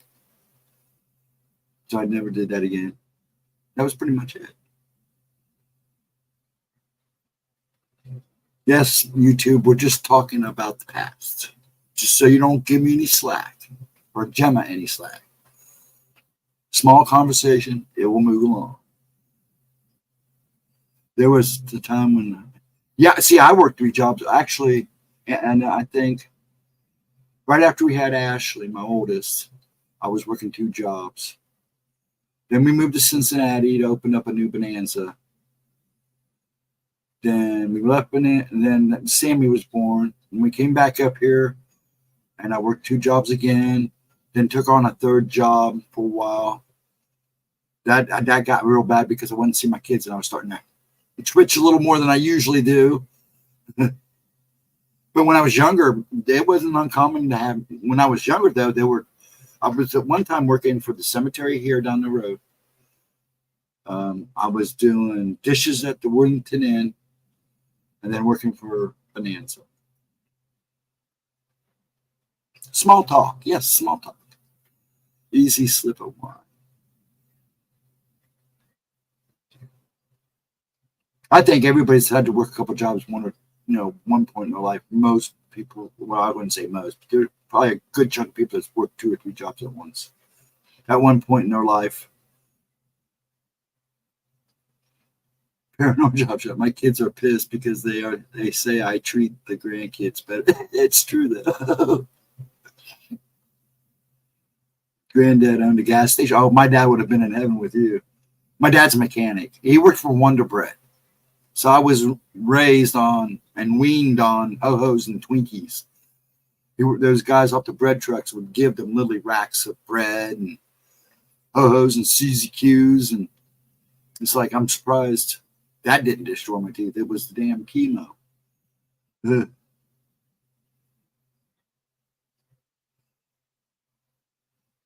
Oh, you make me feel so young. I may look old and feel old, but as you can see in my room, I'm a kid at heart. My kids will tell you I play with it. It's not uncommon when they were kids. I'd get down and play with them toys, and I do it with the grandkids. Break out the Hot Wheels and make a road. And we had an old oak tree in the backyard. You can still see where I had dug out roads around the roots, and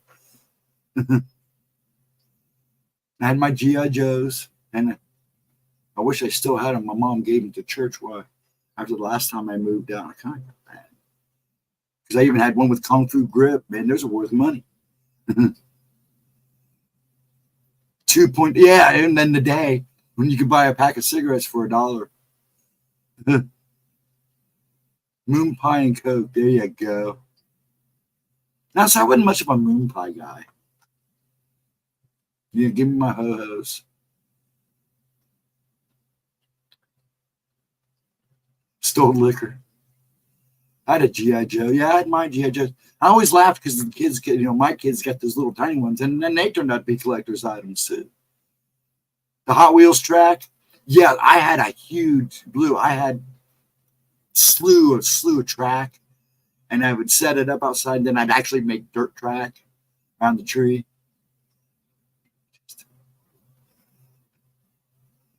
I like them more than you guys. I had a banana seat bike. I had a wheelie bike too, with the front wheelie, small wheelie, and the handlebars, the sissy bar, and the banana seat. And we used to build our own because Dad would, the guys at the shop would give him old bike parts, and he'd build them. We'd build our own, ride them around until they fell apart. But we built this real nice one for me. I mean, I loved that bike. And it got stolen down at Graceland at the shopping center. I was so pissed. I wonder if somebody still has it.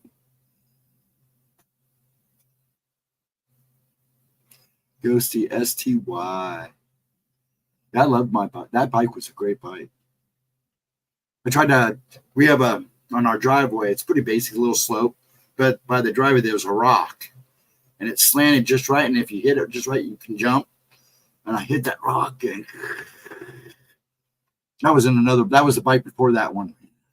I was all messed up for about a week. You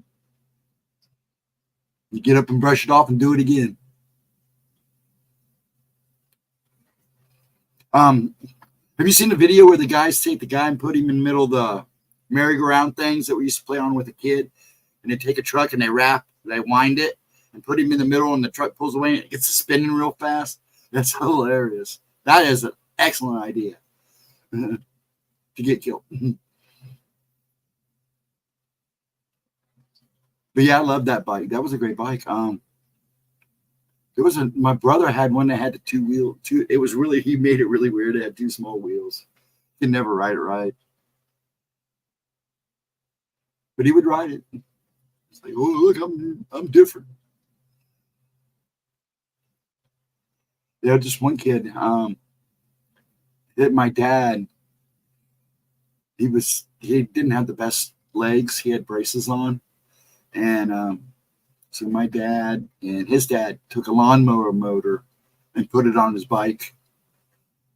And man, that kid hit everywhere. I think he still kept it. From what I understood, he kept it. So now I had my skateboard in the day. It wasn't as big as it was later on. Now rolling skating was still big. Well, hello, Cindy Lee. How are you? Oh, you're fine. Hey, we're boomers. It's okay if we pass out once in a while. We were just talking about being a boomer. I spoil my kids, my grandkids to death. My grandkids like my motorcycle. Of course, I like those motorcycles. How about your art? Do you still mess with the RC cars too? They probably love that too.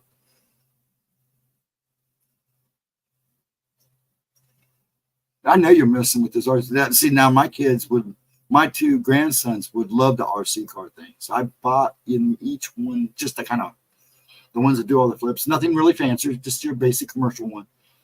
I know the one souped his up. That's all I know. They had to take it away from me. Mini bikes, we weren't allowed to have. We were too crazy. Us boys were too crazy with that stuff. Way too crazy. We spoil the grandkids because we just got tired of our own kids. That's what I told them once. Only one of those is mine. All the rest of the RC cars are all theirs. Oh, cool. Cool. I didn't know that. I thought that was like your collection. That's cool. I'm glad you're into that stuff. Worked at the skating rink. Yeah, my dad's a big time skater. I mean, apparently, from what my mom said, he was a hell of one too. I love to roller skate. I'd be afraid to try now. I never could ice skate. I don't know why. God knows I tried. Red strings. And, oh, you're the disco roller skater. Way through your 20s. Yeah, I would have loved to look. I worked for one of my third jobs, I worked at a arcade. I loved that job because I'd close it down and sit all night and play games. Get free games at them. I buy them and build them from the ground up for the grandkids. Oh, that's awesome. I knew you had a slew of my, when I watch your streams, I see them back then. I know you guys have done streams on them. I think that's cool. I know a lot of guys are into it. I know a couple guys that are into the planes. the RC planes. Out here, I don't know if they do around you. They probably do. They actually have an out here at Bolton Field. They have a RC plane um, convention. They do an air show and everything. It's kind of cool. Some of the stuff they show up with. A guy had a UFO there one time. Big, huge thing. It was cool. It looked real in the air. It probably wouldn't be surprised how many people took pictures. Look.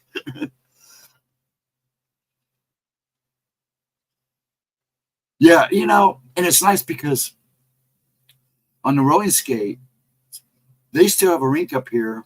And what they did was they rebuilt it and put the roller rink. They put a laser tag in the basement and put the roller rink on top. See, in the basement doing laser tag, you hear them up above you roller skating. It's pretty wild, but it's kind of fun. Dorm life with the Boston blasting. I was a punker during that period. I was a big time punker during that period. I've had a couple RC airplanes. All taught me was I should never have a pilot's license. Probably the same. Though, I thought flying a drone would be easy. Nope. It takes a little practice, doesn't it?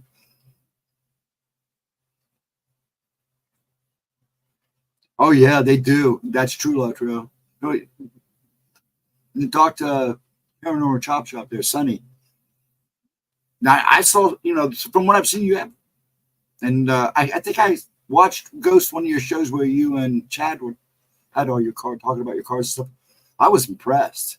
You're like some of the people I know that just, and if you're doing that for your grandkids, that's awesome. Good night, Blue. You have a wonderful night. Have a good day tomorrow. Take care of yourself. And if I don't see you tomorrow night behind the scenes doing Laura Pixie's show, now hopefully I'll see you Friday night if you're not busy for Gemmas. I was definitely different to learn how to fly. I've always wanted to learn how to fly. And yet flying a drone is different from flying an RC. I've flown an RC plane, and I'm like you. It taught me not to get a pilot license, and I've always wanted to fly. Learn how to fly. I have actually a nephew who is a pilot.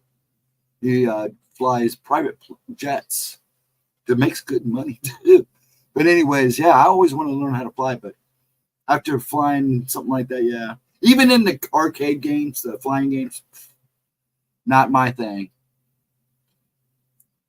That's definitely, I probably shouldn't be behind a plane. Take care, Blue. You have a good one. I'm glad you stopped in, Miss Cindy Lee, and woke up. I figured when I don't see you, Cindy, I just figured you're probably sleeping or busy. I don't get upset when I get up. When I worry about people is when you don't see them for a while. Like and I get to thinking, okay, is this person okay? Do I need to reach out? And just when I was gonna find a way to reach out to her, she reached out to me.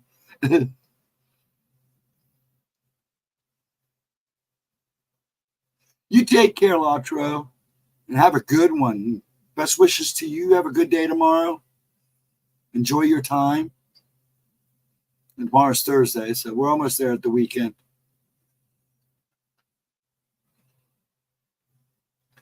But yeah, I'm not mechanically inclined. Now I can tear a printing press apart and put it back together again, especially a screen printing press. But when it came to my dad was the mechanic, knew all that stuff. Now I'm learning. I've made it a point to learn.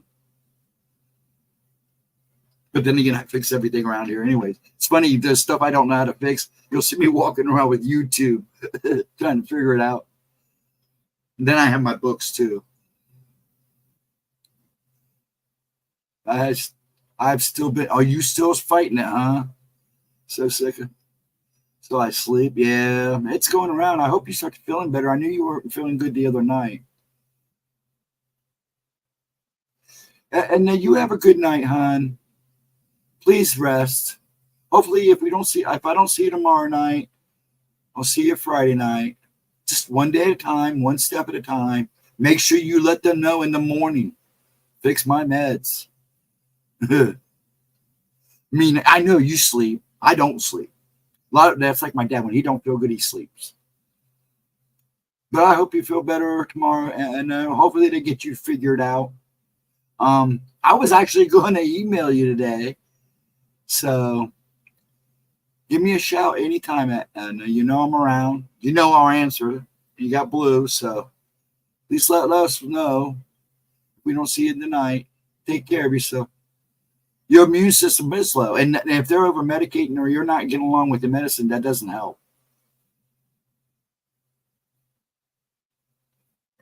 There you go. I'm going to wear a mask. Now, see, here we don't have to wear a mask.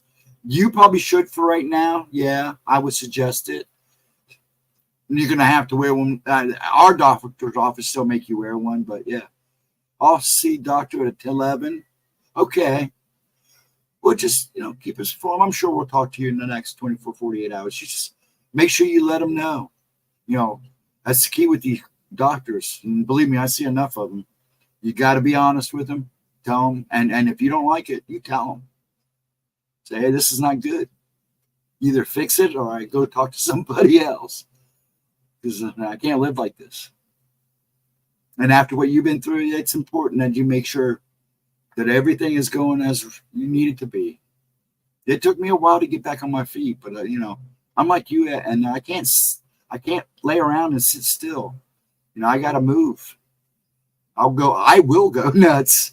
So it's like, I know what you're coming from. So don't be afraid to tell them that.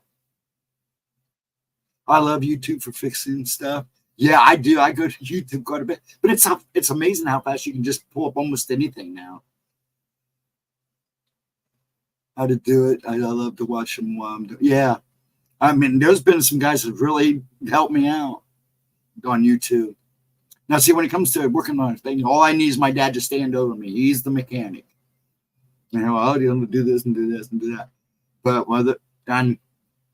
home repairs, I had a house when I was married, so I learned a lot of that already. But there's just some things it's nice to go back and double check to make sure you're doing it right. I actually watching a guy on YouTube. I fixed the washing machine, the dryer, fixed the furnace. But I already knew how to do the furnace because I was a maintenance guy. Some yard helped me with fixing a couple weed eaters and stuff. His dad doesn't do well with his hands like he used to. So usually on the big stuff, I just have him stand over me and tell me what to do. But yeah, YouTube's nice when it comes to helping fix stuff. You just get some rest. There's a D for difficult on my chart. I'll tell you a little secret. And you ask my doctors, and they'll tell you, oh, yeah, Steve really speaks his mind. I know in one of the doctor reports from a neurologist a while back ago, he didn't like me because I was straight up wrong with this dude. He just said, it wasn't a D for difficult. It was P for pain in the ass. Yeah, there's some really wild stuff going around. The virus, yeah. And we need to watch because they're starting to crack down on that crap again, too. But yeah, right now I heard there's a really bad head and chest cold going around here that's like turns into an infection. Trying to make meaning in all this conversation. I shouldn't try. I don't know how Gemma does it. And she says she doesn't read chat. She may not catch everybody, but when she's doing Oracle, she's scanning, trying to catch the good stuff. But sometimes now she doesn't see everybody. Been told I'm too black and white, right and wrong, but I don't take abuse, any of that kind. Yeah. I'm a little more forgiving. I'm not going to deny that. Always weigh my options, good or bad, before I jump on somebody, unless I necessarily have to right away. But yeah, usually everything's either right or wrong with me. I don't like the middle ground unless I have to absolutely, and I only take the middle ground is when I'm still trying to make a decision. But yeah, I'm when it comes to what's going on with me, you talk to my doctor, I don't take no crap. Especially, and I got even worse after that. I tried the experimental medication, and it was experimental because it killed me. And oh, I went off big time. I trusted you people.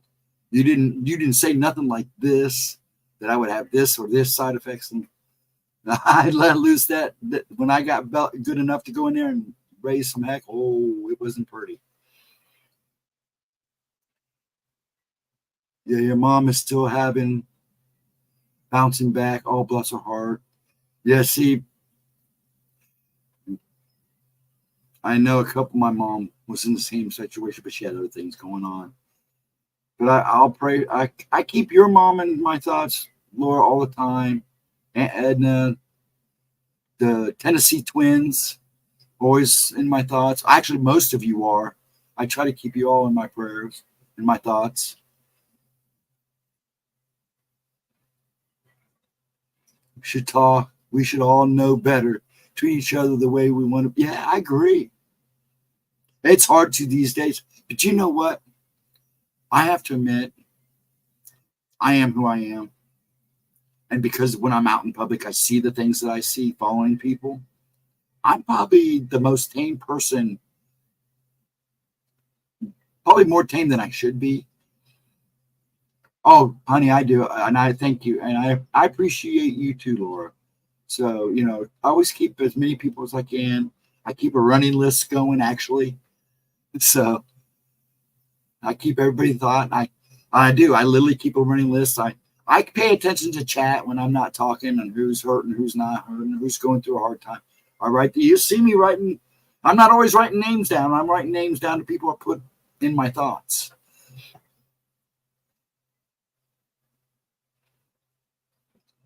Yeah, my dad had it, and I'm surprised he did as well as he did. He bounced right back, but I was worried about him.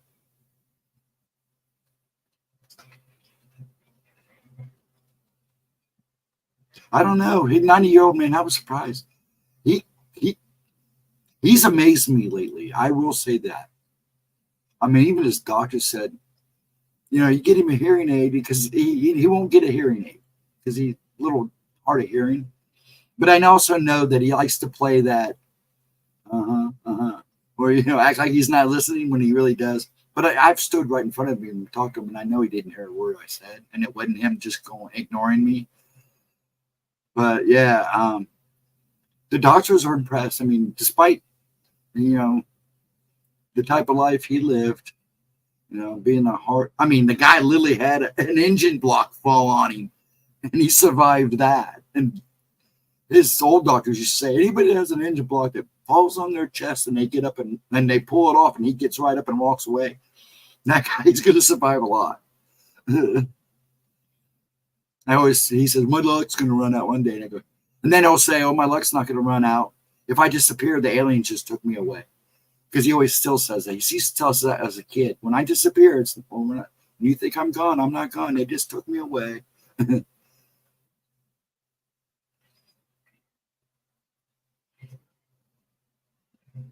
And then she had bread. So that's kind of what happened with my mom and but she also had some other things going on. But that was the breast cancer, and she quit for 10 years before she passed.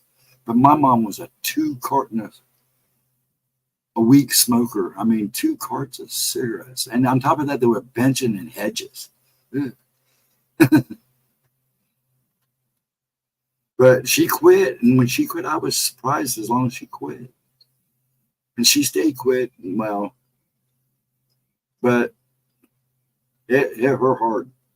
She looked good one day, and Lily was nothing the next. Yeah, it is a lot. Well, my mom, after she had me, my grandmother said, if you want to lose weight, drink coffee and smoke cigarettes. So that's what she did. And then she wasn't a heavy smoker until after us boys started moving out. And she wasn't go all the time. She was a housewife. And She didn't drive. So when we went around, she just sat and watched TV, did her house cleaning, then sat around and watched TV, hang out with the neighbors, smoke cigarettes all day. That's what they told. Yeah, that's what they told everybody though. And I told Dad, well, maybe we should just eat more bacon. And he started laughing. Because everything they tell you is bad for you. It turns out, look at these guys that literally smoke cigars and everything and lived. I mean, look at Keith Richards. I don't know how that man is still well. He goes and gets a new blood every couple months, but I'm not surprised half the Rolling Stones are still alive. Or some of the other ones.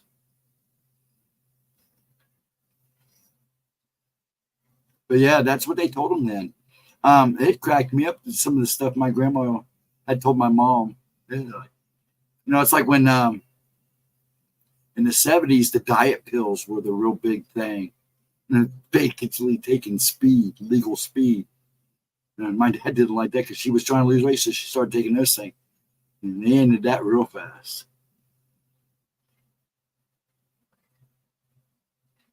Oh, really? Diet pill. Yeah. That she didn't even need. Okay. Good night, Laura, Miss Pixie. Pixie. I'm going to still call you Pixie. I'm just going to call you Pixie. You have a good night, and I will see you probably about 10 till 8 tomorrow night. You have a wonderful day. Have a good night's rest. Killed a lot of people yet, did it? And saying good night and talking at the same time. Trying. But yes, have a good night, Laura, and we'll see you tomorrow. Make sure she's here tomorrow night at 8 o'clock, folks.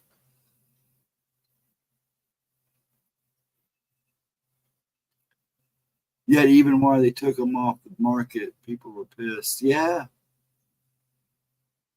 A lot of truck drivers back then took them too. Like crazy. Yeah, my mom was taking them, and I can remember the argument. My dad said, I think he came home and she was like really bad. And he said, man, you got to stop taking that crap. And she did. Yes, we'll see you tomorrow night, Miss Pixie. It was speed. Basically, that's what it was. It was legal speed. Black jackets. I remember back from about 74 to about 80, 82, the year I graduated. That was the big speed back then, was black jackets and yellow jackets. They were all over the place. Everybody was taking. I was like, why are you guys taking? Well, I couldn't take that stuff because it doesn't do nothing for me. I'm already hyper. It'd probably kill me. But basically, that's what it was. They tried to tell you it was caffeine, but a lot of that stuff back then wasn't always caffeine. It was basically just speed, which basically speed is the mix. But yeah, I remember all through the 70s, the big talk with blackjack. And women were taking them like crazy. Robin eggs. Yeah, I've heard them called that too. But here it was basically black jackets or yellow jackets. Which is sad because that stuff was poison right off the get-go. Just like cigarettes and everything else. I shouldn't talk because, I smoke too. But see, the thing is, when I worked in the restaurant business, man, especially when I became a manager, I was able to smoke pretty much whenever I wanted to. I'd just go back in the office and smoke when you were able to smoke in the building. But as I got older, it wasn't, if I would go outside and have my smoke, I didn't smoke in the house with the kids. And then when we got the house, I had a fireplace in the basement. So that's why I'd go down and smoke because the smoke would just go up the chimney with the fire. Now that I'm older and I'm always go, you see me smoke more at night. That's why you see me kind of chain smoke sometimes because during the day I'm just too busy. So I had saved the cancer sticks, the coffin nails for at night. Candlestick sticks, coffin nails. I call them coffin nails. I should have written I-5 down because I lose in my memory of it. You know, and one of the things I do to keep my brain really active is I like puzzles. You know, I like word puzzles. I'm not good at crosswords, words, but I love my seek and finds, word finds. But I also like physical puzzles. I find that really keeps my mind going. I have a couple different style Rubik cubes that I play with about every other week. I just take a day and just take them apart and put them back together. I have these they look like crystals, but they're puzzle pieces. They come in like crystal shapes, and you got to put it back together, and you took it apart. And then I have these things that are like, they got numbers on them. They're like little nuts with numbers on them. And I like doing that, matching up the numbers, because you can do it and then go undump it and then go put it back. Then you have to refigure it out again because for some reason it's like it's never the same. But I like that stuff. I have a whole box of them I go through. Like, I think I go through it. Now I'm back to doing it probably about once a week to every other week. I pull the box out, pull all the bones, mix them all up, and just sit down and put them all back together again. Keeps my brain going. That's one thing I liked about my printing job. My printing job was one of those jobs where you're a screen printer. Now they use jets, but back in the day when you actually got screen printing, you never had the same problem twice. It was always a different problem. So you always had to be on your toes. You always had to be thinking. They were real popular during the 80s. Yes, they were. They were real popular during the late mid 70s too. I had a lot of them. I mean, I still the ones I had from a kid. I like the Blockmaster game. Oh yeah. Now see, when video games came out, if I don't play with those, now I still play video games. I won a PS5 from Sony, so I play, and so I have all the systems. The only thing I don't have is a Nintendo, but I have my Sega, I have my PS1. I have the Sega and all the stuff for it, the CD disc and everything. I've got my PS1, my PS2, my PS4, and my PS5. We have an Xbox, and then we have the Xbox after that. Then he has the new Xbox. I think he got the one with the disc. So the only thing we don't have is a Nintendo. I have my ColecoVision. I still have my ColecoVision. So I like playing games too because it's good for active brain work. My dad was a printer. Worked at Haynes. Oh, really? In Rockville. Oh, really? Cool. Well, see, I wanted to be a printer, but I didn't. I love screen printing, but I actually wanted to be a comic book artist. But there's so many good, talented people out there. It's hard to get into the field. You got to have that knack, which is something I couldn't find. Because when I draw, my stuff is more comedy. Mine would be like reading Casper the Friendly Ghost or some of those comic books. It's the type of art I did. Always came out kind of funny. But I love printing, and I wanted to print comic books. I actually wanted to go and print comic books. And instead, I fell in love with screen printing. And I worked for a company called Airwaves. We printed transfers for, when you go to the fair and they do the press offs. That was Airwaves. Now they sold the company since I've left, and now there's only, from where there was 150, 200 people, employees. Now there's only like 30, and they do everything jet spray, which is cool, but man, nothing like the original touch. But we made transfers. We did a lot of car show stuff. A lot of stuff you see at fairs where the transfers were pressed. If you look, someone may say Airwaves. I know the stuff is still out there. We did stuff at Disney and Gerber Foods. I loved that job. When I got into the R&D lab, I didn't. When the doctors made me quit, I literally cried for a month. I loved that job. It was never the same. Every day was a whole new day. I worked with a great bunch of people. Mine is on my phone.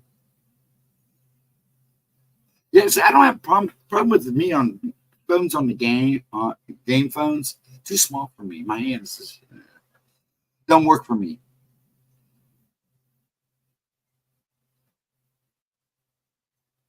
Trying to make sure I didn't miss anything. That's great. So yeah, he was basically a textile printer. A textile printer. That's pretty cool. That is cool. Yeah, my son, he does.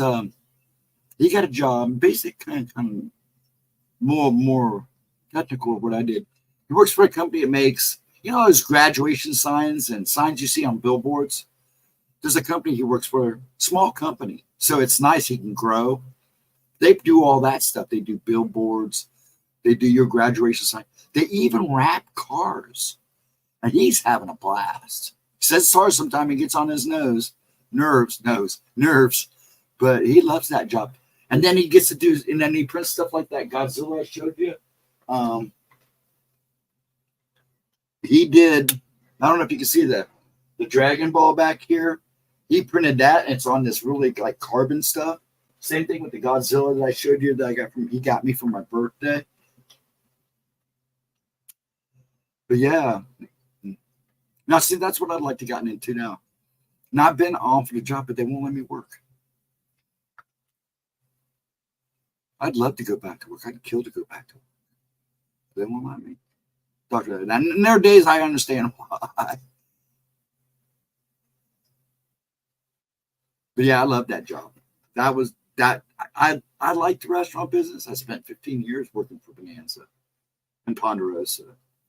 But when I came a screen printer, that was my life right there. And when they made me quit, man, it just hurt. And then they told me I'd go back. So I went and worked for a company called Betland Graphics. And they do a lot of high school football jerseys and some colleges. And I enjoyed that, but it was kind of boring because all you're doing is printing school names and numbers most of the time. You really got to really do any creative stuff. But it was a fun job until I got bad again. And then they said, you can't do it. I had a couple bad days, and the company was really good. They actually made sure I was covered for a while until I got settled back and everything kicked in. I got to give them credit. I got lucky with some good jobs. So are we going to do the graveyard thing or not? Actually, I am going to do the graveyard thing. Actually, I'm going to do a video, and I'm going to put it on Rumble, but I'm also going to see if Gemma will put it on her channel too. And I'm going to do a walkthrough and kind of walk through the way what happened on the night that my hair turned white. I'm going to start from where I came in and kind of show what happened. Talk a little about cemetery and some of the things I see. But yeah, I still plan on doing the graveyard thing. I'm hoping I got plans at the beginning of the month, but after we get back from the plans, I'm hoping to do a fire, go out backyard. I got plenty of wood ready to go. The fire's ready to go. All I have to do is have a good night, and I'm going to set everything up. I'm going to try to arrange it so the camera's facing the graveyard from the backyard, but I don't know how well you'll be able to see because I am it's not really that far, but I am 3 houses away from it. You don't have Rumble? That's why I'll make sure that if I don't put it on there, I'm going to ask Gemma if she'll post it. On YouTube, I like to stick around with Gemma. She's asked me to do that, so that's what I'm going to do. I mean, I don't think she'd have a problem if I started my own videos on my own channel. I don't think she'll make it, but I kind of like where I'm at right now. But yeah, I'm planning on doing that. I want to do a live too. Yes, I do want to go down there live one night. I'm not sure about my internet service, how far I can go. And I've seen streaming from a phone. My phone's not bad. It's an older iPhone. I didn't really want an iPhone, but I have an iPhone. I hooked up with my son. So probably going to have to use the phone to stream down there. Now, I do have a camera that's supposed to be Wi-Fi good, but like I said, I'm not sure about my connection. But I still plan on doing a live down there. Just maybe from my phone. I might keep a good connection. I'm in a pretty good area, so the connection should be fairly decent. I'm not sure. I've never streamed from a phone before. But I may try that first and see how it does. Do a test run with you guys and see how it works. Yeah, well, and the fire I am going to do when I get back from my plans. Like I said, I've got the fire ready to go and wood ready to go throw on it. I got to burn the stuff up, so I figured attending good on a Wednesday night, starting about 10 o'clock. I can start the fire about 8 o'clock, get good and rumbling, set up myself. I'm pretty sure I get a good internet connection out there, so I don't think I'll have a problem with my laptop. But yeah, I do plan on doing that, and I do plan on doing a cemetery stream. Actually, I was thinking about one Tuesday when she goes live, when we do our Tuesday talk, when I show up, be in the cemetery. I thought she'd get a kick out of that. See if I drive everybody nuts, see how many people see stuff behind me. That's one of the reasons I don't like taking selfies or getting pictures taken, because I see everything that follows everybody else. I really don't want to know what's behind me. If there's anything at all, I don't think there is, but you never know. I mean, I did have a special appearance one night, so sounds good, don't it? I plan on doing it. I'm not going to let you people down because I am going to do it. It's just crazy times right now. Everything, a lot going on. Fire didn't help. But now that I'm back home, things are getting done. Like I said, I'm just prepping now for winter. I think I'm going to do that when I get done with the plans at the beginning of the month and do that one Wednesday night, get the fire going. Then maybe that following Tuesday, surprise Gemma when I show up for Tuesday talk, being in the cemetery. I thought that'd be kind of a good little surprise. I want to give it away when I do it. That's the thing. But it will probably be one of the Tuesdays first to see how it streams and how it does. That'll be a good test run. What do you people think? I know Cindy likes that idea. I know Mark really likes that idea.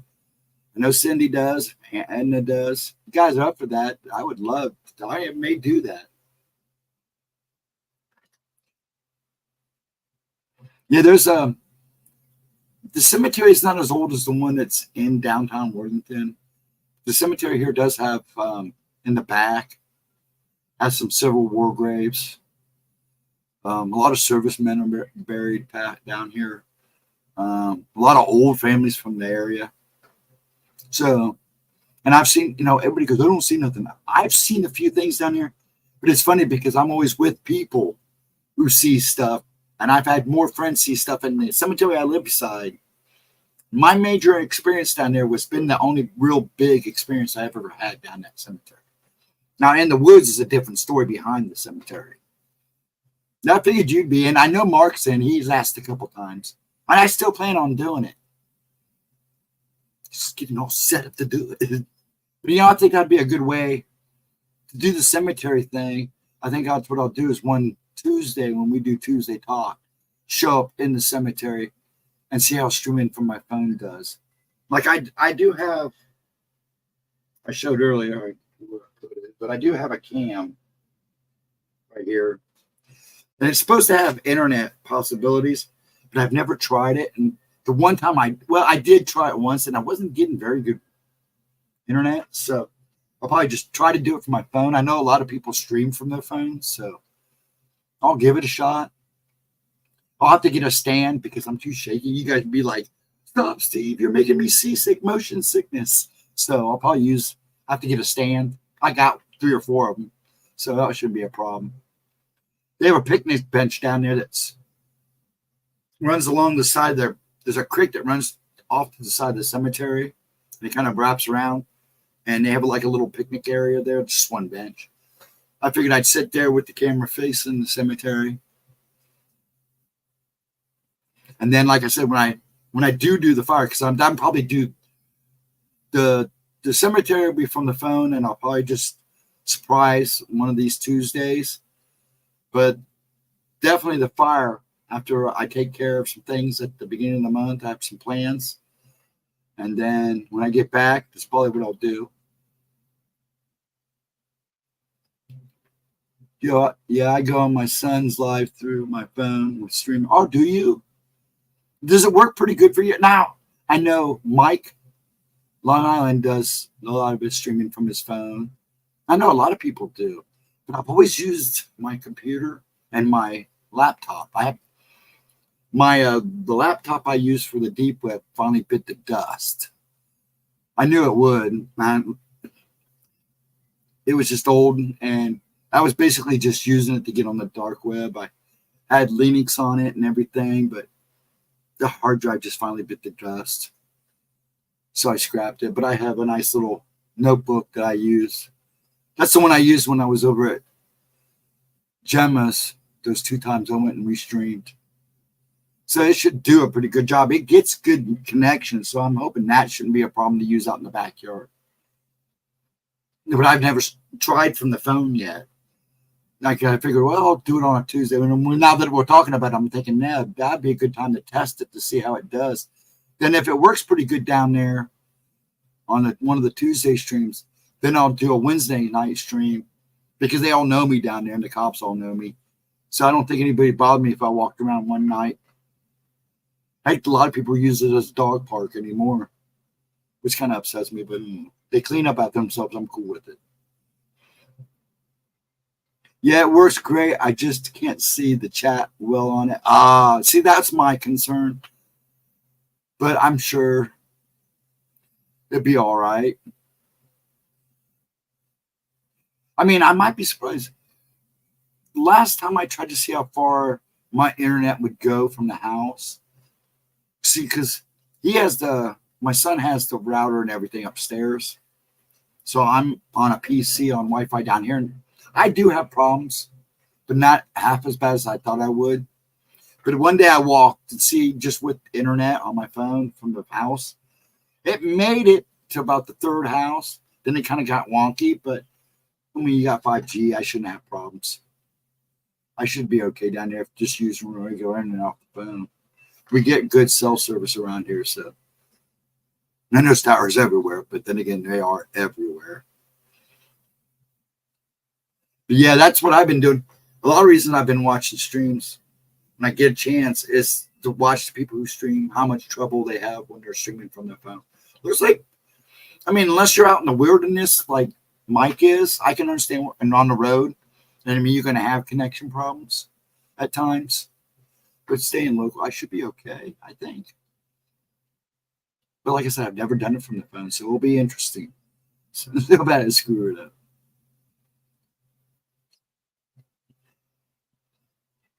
But yeah, if it works out, I think if it does work out, my goal is later on maybe do spooky night in the cemetery and sit down at the picnic bench and I pull out all my ghost stories, all my stories, and read them in the cemetery at night to you guys. So I thought that would be kind of cool. I was going to do it this year, but there's so much going on. I'm trying to get everything done. And like I said, I got plans at the end of the month. I'm trying to get ready for that.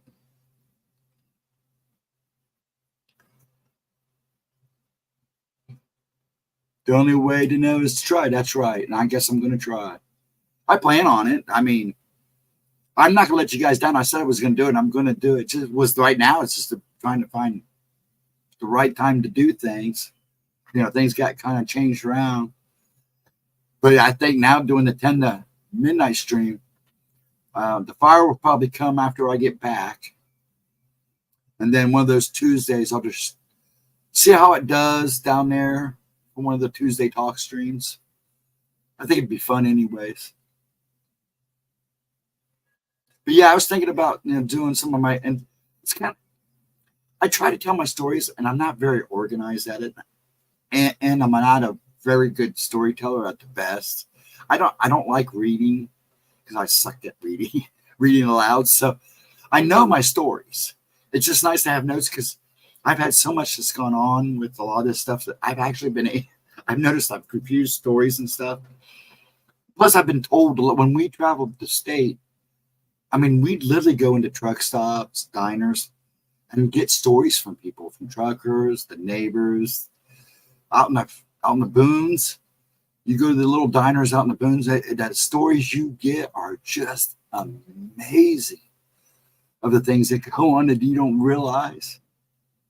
I've heard a good share of scarecrow stories. I was thinking about writing a book, but there's all kinds of scarecrow stories out there. But I was going through some of the stuff. Was it Friday night? Late Friday night, couldn't sleep, so I was going through my stuff. I had like probably 22 stories about scarecrows alone that I was told from people around Ohio. I had one story about that I stumbled on about a ghost owl, which was weird, but it's a great story. Urban legends, yeah, they're the best. And a lot of these were encounters, not as much as just the town legends and stuff. A lot of these were actual encounters these people had. Quite a few, a lot of UFO, a lot of UFO stuff. Quite a few cryptids, a lot of scarecrow ones. A lot of stories about past deceased farm animals, that were close to the family or whatever. Got quite a few stories about those. A couple good stories about old houses, legend of the house. Then there's your urban legends about houses in the area, families, which I've never heard. So, yeah, I mean, all small towns have their stories. I always say that. And it is amazing on how many crybaby bridges are around the world. I mean, I know when we were out running around, I probably in 4 different counties got 4 different stories about a crybaby bridge. If you know what I'm talking about where a mother had thrown the baby off the bridge or something happened, and you'd either hear the baby cry or the mother crying for the baby. That owl one, I think, is the post I posted on Facebook about 10 most haunted places in Ohio. Yes. I read that. Yeah, there's a lot of places in Ohio, but then again, it's like I always say, who's the most haunted? Now, like Gemma said the other day, like the most haunted place was, she say Illinois or something like that. Right now, I haven't been to too many other states, but I've talked to enough truckers who have been through between. Like I said, my dad worked for Wonder Bread. He was a mechanic. So I would go on runs with him when he had to get up in the middle of the night because the truckers wouldn't change their own tires. And you get to talking to truckers. The stories. I mean, you ask Andrew, he'll tell you stories. The stories that come out of some of these truckers across the country are insane. A lot of Bigfoot, a lot of ghosts, a lot of weird road phenomena on UFOs. But Ohio, it was funny because it was like my dad. I was talking to my dad last week, and I said, Dad, I don't think you knew how many times once I got my driver's license that we just rented a car and took off for a weekend. You thought I was working and I was out running the state. And we were into that stuff. We would drive around, check out old houses, ghost hunt. I had a couple diehard friends that were ghost hunters back in the day. And like I said, we'd use back then you had old school. And as far as I know, the 2 guys still uses old tape players, the old cassette players. He still uses the TV. I know he still uses the old black and white TV that we used to put on static and record in old houses.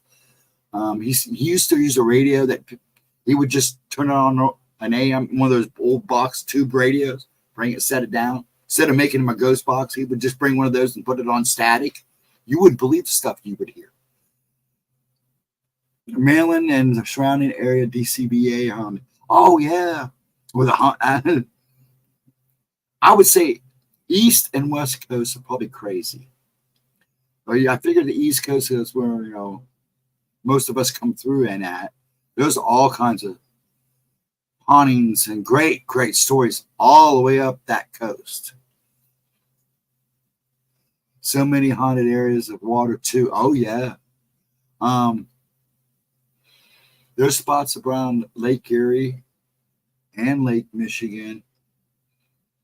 Uh, I haven't been up by Superior, but I know there's a lot of stories around them, and of course the sea, of course,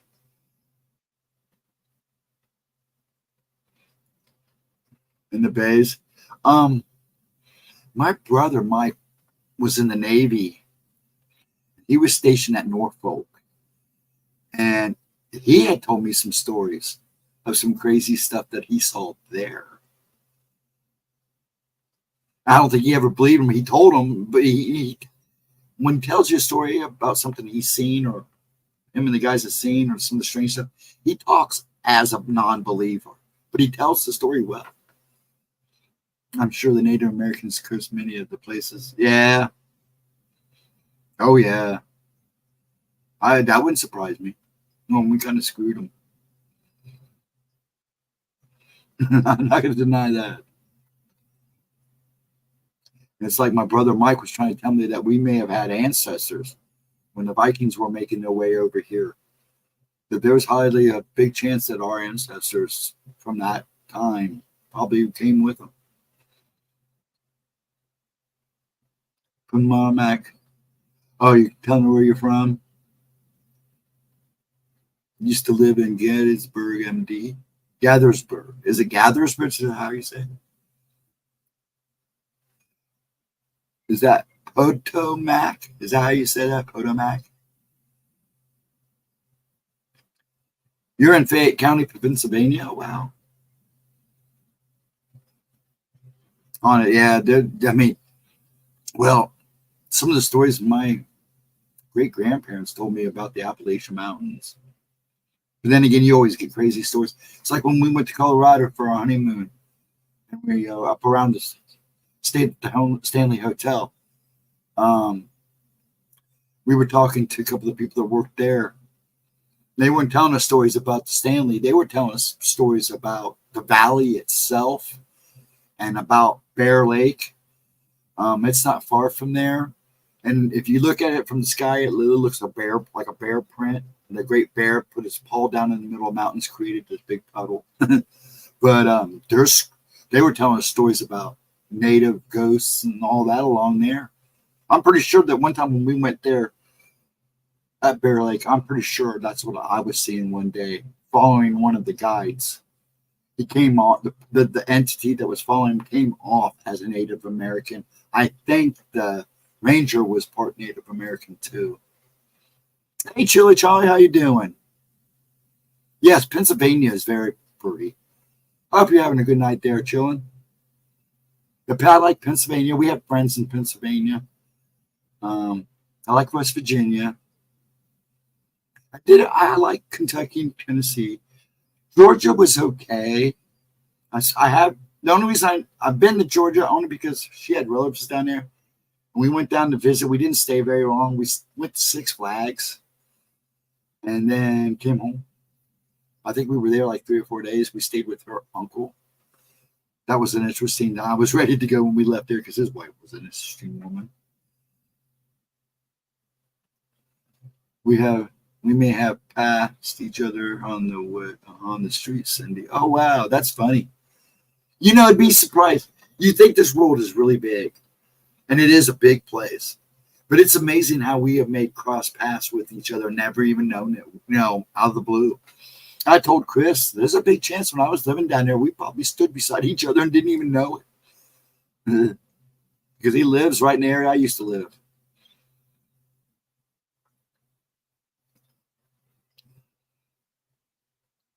It's like I was telling Chris, I got friends still in the service, won't retire. I got 2 guys I know that won't retire. His wife said he probably will never retire. And then I have one in Japan. There's a big chance that Chris has probably either worked with them or trained with them, or even trained them in something. That's highly possible. So it's amazing that it's possible that you could always walk by each other and never even knew it.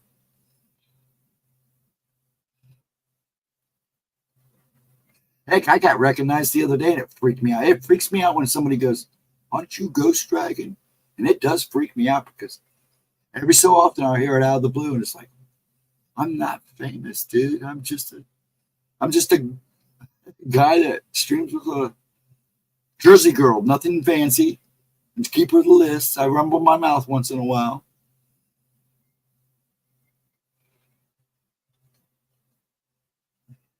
Try bet again. There you go. Yeah, we got the Gavin Ivy bid. Hey, we're at 12:35. We went over past midnight. Shame, shame. That's all right. As long as you guys are still talking, I'll take it to 12:30 and probably call it a night. Unless you guys want me to hang around. I didn't even know it was 12:35. I was only supposed to go to midnight. I don't mind. As long as people are sitting here gabbing with me, I'll keep gabbing. It's better than going out there and cleaning and keeping myself busy until my body does finally say, okay, you can try to lay down now. I'm not sure if I'll stand still, but maybe your brain will rest.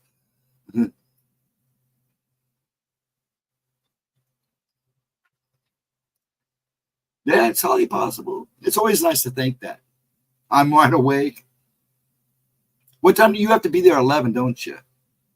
You're on the same time schedule as I am, so you'll probably be like me. You'll be there. Are you one of those people that show like a half hour early, an half hour early? I'm one of these people that, especially when it comes to doctor appointments, I show up as early as I can because I always hope that I can get in and get out faster. I've got lucky doing that too. I hate doctors. I mean, I like my doctors. I just hate going to some of my doctors are at actual hospitals. And me and actual hospitals don't do good, But I am anxious because I go on the 10th for a physical. Then I go to the actual hospital for some neurological tests again. And I'm hoping I see the black eyed kid this time because I'm going to keep following him this time. I don't care if he goes into a non-restricted area or not. I'm following him. I'm going to try to get him on tape. You should see me trying to walk around, not look. I don't feel comfortable filming because you're always afraid somebody's going to say something, especially in a hospital. But I was trying to get him on video. Thinking of the Vikings, they were the Kingston, Runestone, and the Alexander. Yeah, there you go. Hi, Life with Bobby. How you doing? Thanks for swinging in the conversation. Yeah, I'm actually of Viking ancestry. We're from the Netherlands, not Norwegian. Sorry, you got to get that right. And then we kind of mixed along the line as we got progressively through the year. Between texting stuff, that's what I was trying to do. But the problem was it was like he was always. When he would walk, it was like he was walking around people. Like when he went into the commissary area, like when you walk into Riverside, this is where it happened. When you walk in the main doors, it's like one big open area. And when I saw him coming out up off the floor, because my one neurologist is like down in the basement, and you walk up a ramp, and that's when I saw him. And I followed him, and I started to get the camera out, and there's always guards around. So I started trying to film him, and it was like he'd walk in between tables and stand by people.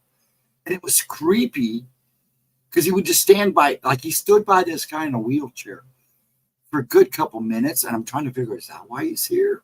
So I'm trying to film it, and everybody kept walking in front of me, and I'd look down to see if I was getting him, and he wouldn't be there. And I'd look up, and he'd be like on the other side of the room. When he zigged, I tried to zag. Yeah, I tried. I was trying. I was getting kind of pissed too. So I didn't want to look too upset.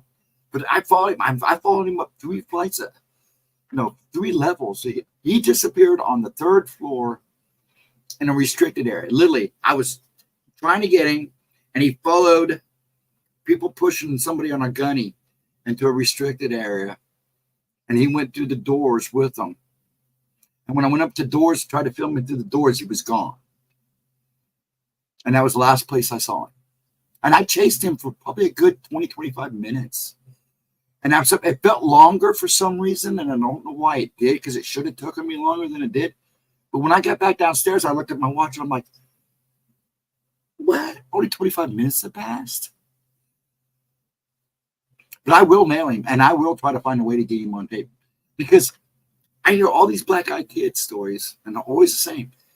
I have yet to meet somebody that sees this thing that I see, and it drives me nuts. Because he does. He dresses like Dennis the Menace. He's got a red and white striped shirt on and a pair of bib overalls. They're blue.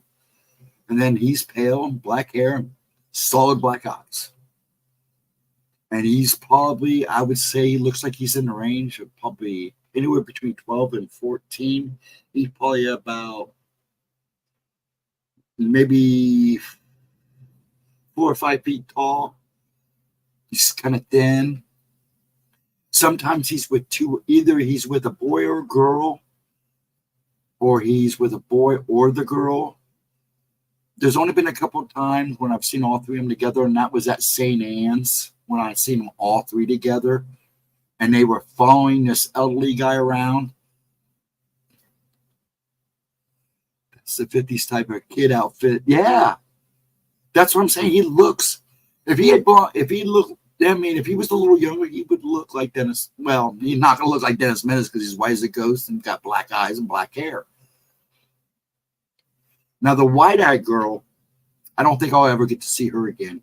She told me she didn't. She actually came back to my room and stuck her head in the door and said, "You'll never see me again. You weren't supposed to see me." And her voice was so creepy. And those white eyes, they were almost more nerve-wracking than the black eyes. It just gave you this. Have you seen those horror movies where their eyes turn white? That's the feeling you get when you see that. It was just like, this is not right. This is just not right. I can deal with black eyes, but not this. She made me nervous, but she did not. She's one of the few things that actually outright said, "I know you see me." She outright told me. And then she came back that next morning. Early in the morning. It was like 4:30, 5 o'clock. I heard this whispering outside my door, and when I looked out, got up, sat up in bed, I could see her standing. She was standing like this by the door, where she could just see my bed. And she goes, "You shouldn't have seen me. You're not supposed to see me." Her voice was so creepy. She says, "You'll never see me again, and if you do, you may not like what happens." I haven't looked for her since, and I don't plan on hoping not seeing her because I don't know what she meant by it, but she meant it.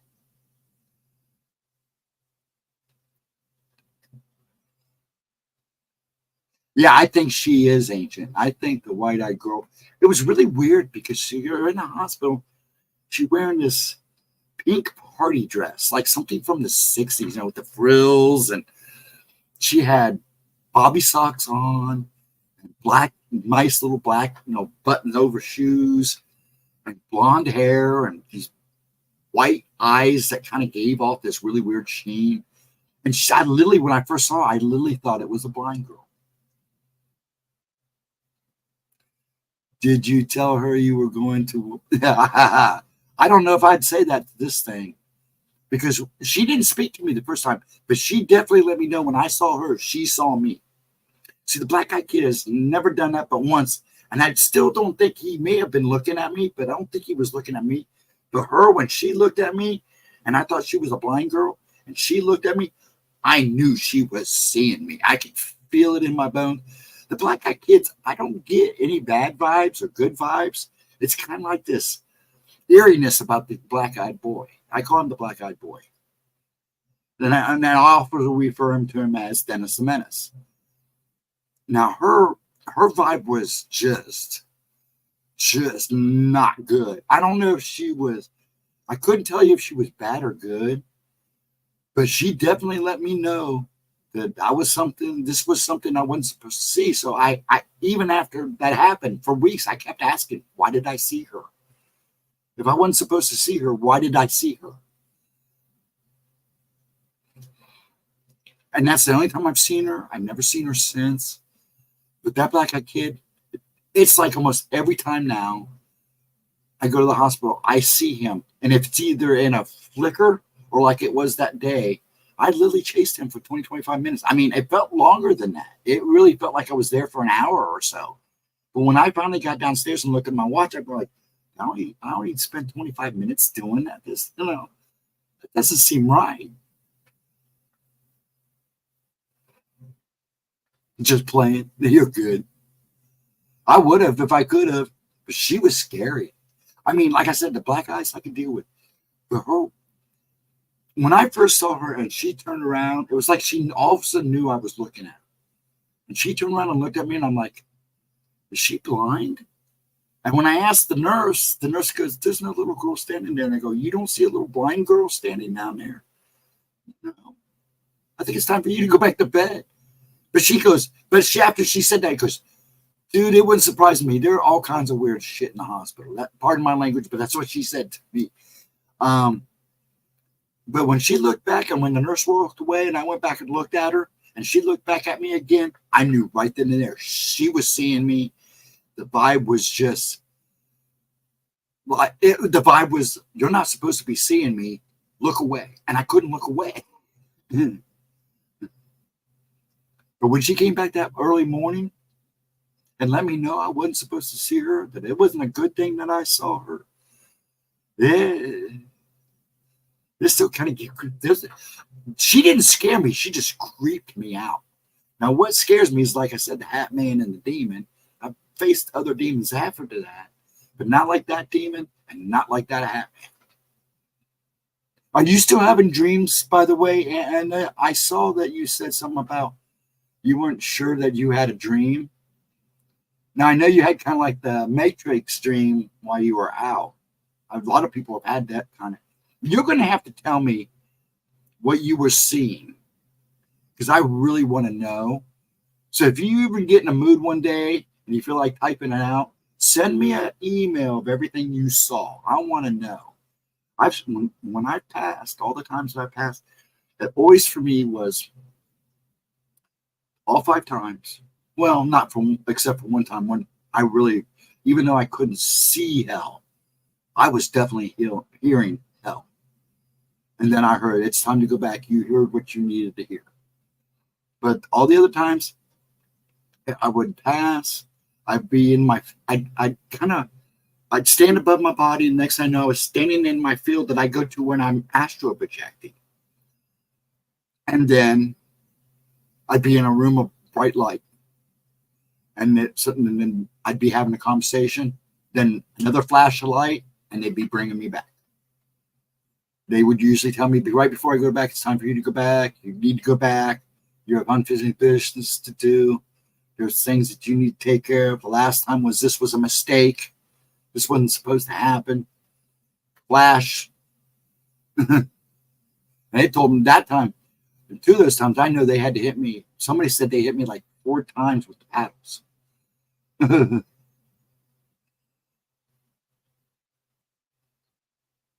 They are back, and I'm only sleeping a few hours a night, but they are back. If you feel good enough, don't do it unless you feel good, because it may not be like a lot, but you're feeling bored and you feel like you need to be something. I want you to send me an email. If you can't give me all the detail, just tell me the main parts, the things that bothered you, the things that really stick up in your mind. I need to write them down before I lose it. See, now I remember my dreams. Most of the dreams, 90% of my dreams and 95% of my dreams I remember. There are a few I don't, where I wake up and I'm kind of freaked out. I write them down before I lose them. The Matrix alien thing was always in 3s. 3 aliens' heads looking at me. Make sure you write all that down. And then if you get creative or get bored one day, email the main details that really stick out. You don't have to write everything down. Just the main details. Kind of give me some context. And then what you were seeing. You don't have to, lay it all out. But if you feel it necessary, do so. Like 3, 6, 9. So in 3s, okay.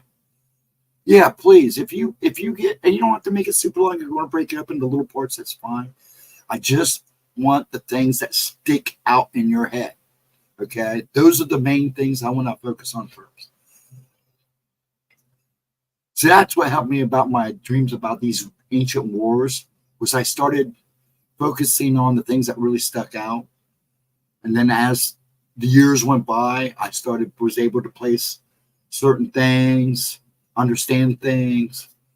Like I said, the two bloody ones is an ancient war, looks like barbarians, and then the samurai that look like Shogun era. And I am just slicing people up, man. And it's probably one of the more bloody dreams I have.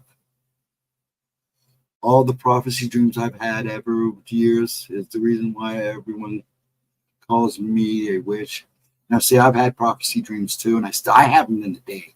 Now, it doesn't happen often, but I'll be working, all of a sudden I'll start seeing stuff in my head. I'm like, why am I thinking? Why am I seeing this?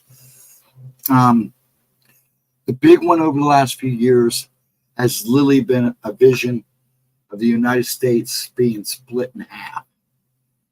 Literally split in half in a big, huge river. States missing, people freaking out. I have that quite a bit. I feel compelled to tell the person, yeah, see, I've done that too. They look at you kind of funny, call you your names, yeah.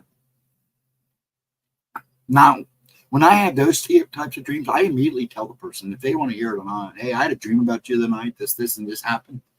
They don't, and sometimes it's been good, sometimes it hasn't been so good. But I'll tell them if they want to hear it or not, just to get it off my chest. Heck, one person didn't want to hear it, so I just wrote it in a letter and sent it to him. Now I got email. Next time it happens, I'll just email the person. You don't want to hear it, I'll email it, and then you open that email, and then you'll have the choice to read it or not. I hated it. Got down on my knees. And, yeah. Well, that's like this, and that's the things I see.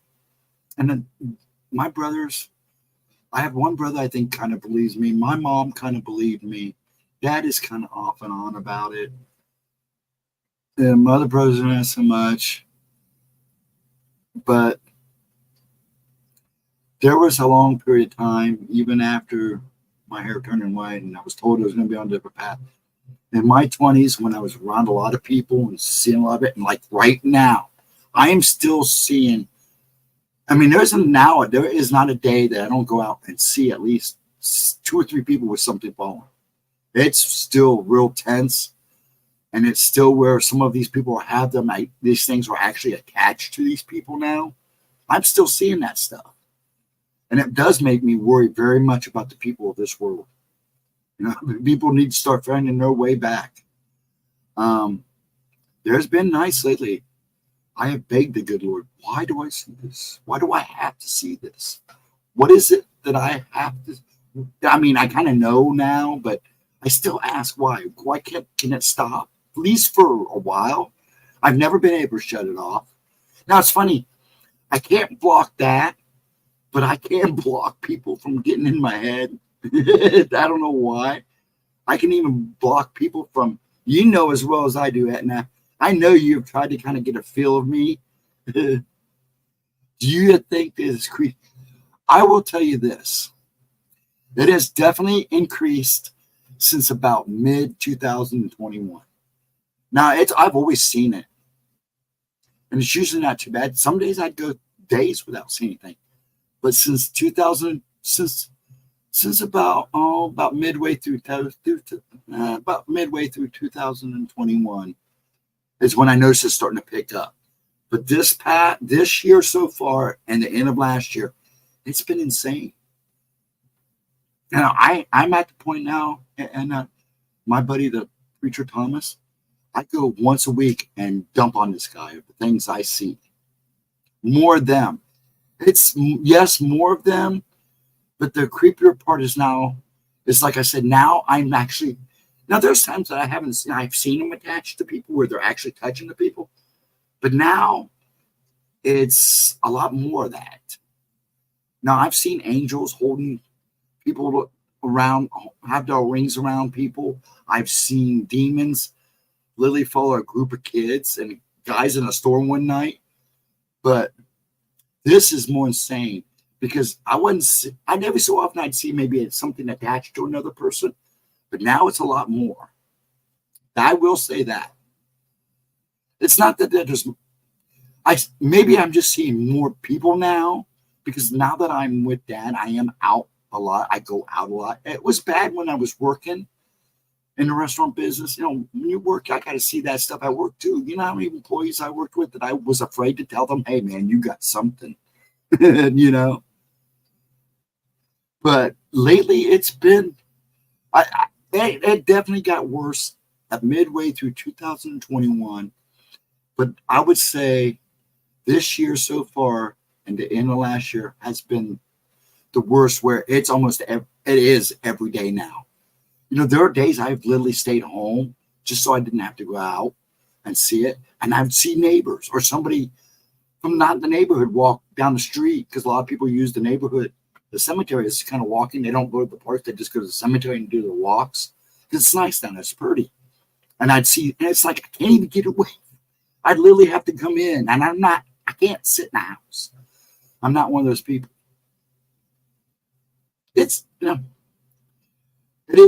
It's rough because I don't have a whole lot of people. Hello, Heather. How are you?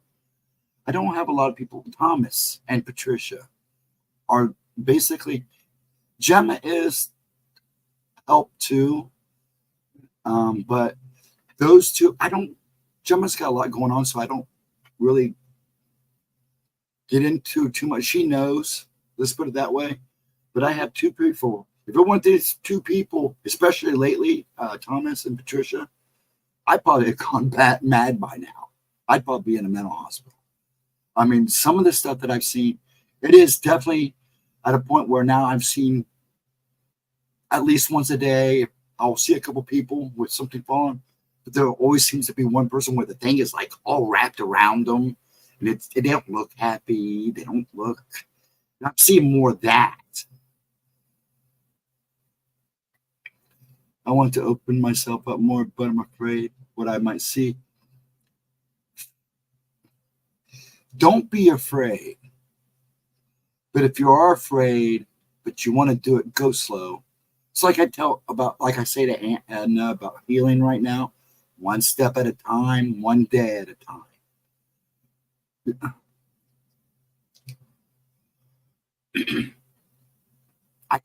I've ever since I've known, I've seen this stuff, I've just learned to adapt. Because like I said, I'm not like some of you. I'm not like Gemma. I can't shut that off. But like I said, it's pretty funny. I can shut that off. I can't shut that off, but I can. I'm really good, and you know it. And I can feel you sometimes trying to get a feel of me through chat and stuff. And I can block people. I know when somebody's trying to, and I'm a pretty private person most part. I tell myself I'm strong. Yeah, see, that's the key. And I do have faith. No, like I said, I'm a biblical guy. So, and I think that helps because I think Thomas and Patricia, Thomas is a preacher, and Patricia's like all you guys, and Gemma, she's a spiritualist. So I have two words working with me here. It's nice because I get two different views. Sometimes they very much agree. And they have helped me through a lot over the years. And I probably would have lost my brains a long time ago. And it doesn't help when you're on constant motion. Oh, I know I know what I am. And I know who I am. I know I'm a lot stronger than I like to put off a facade with certain people. I don't want them to know certain things. So yeah, I'll hide certain things or even hide a little bit of my masculinity just to because you never know. Let's put it this way.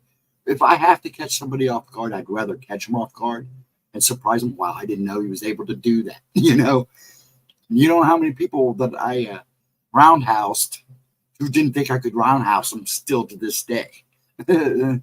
So I have strong faith in my creator, and that's the way it should be. It's not as much organized religion with me. I have no problem with that. And I have no problem with people that go to church. I think it's good to go to church. But due to some certain incidents that happened with my little brother and my mom and dad trying to get help from the church, and they basically turned their back on them. Really pissed me off with the church. So for the longest time, I didn't go to church. My church is in the sky. I would go outside. I still do. When I do Tai Chi, before I do my Tai Chi, I pray. I enjoy my communion with God. I do my Tai Chi, then go on my day. It calms me. It makes me a little more focused. But I had some really bad dreams. I literally had a dream where the lady in the light was fighting that demon that attacked those guys. That gross, nasty demon were literally fighting over me.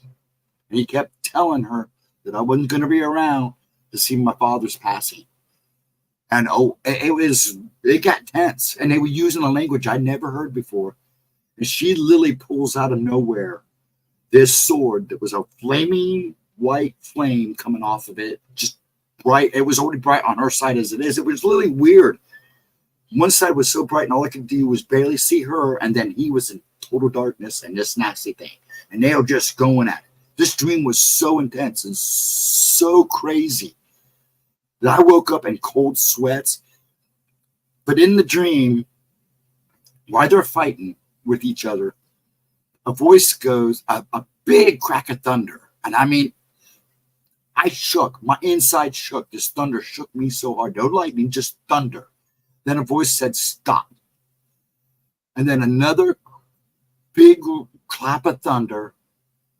And the voice said, be gone. And they both were gone. And I wake up, and I'm sitting on the edge of my bed, sweat pouring down. I'm crying. My dad comes in, opens the door, and goes, did you hear that thunder? There was 2 claps of thunder, but I didn't see no thunder. It's not storming outside. Then my son comes down and said, it shook the house. And it's like, okay, I need to go to church. So I went and saw Thomas that Sunday morning and sat with him and talked. And then I went and saw Patricia after. But it scared me. It was messed up, and it was so intense. And that thunder, I mean, they felt it. I never had a dream where other people felt my dream.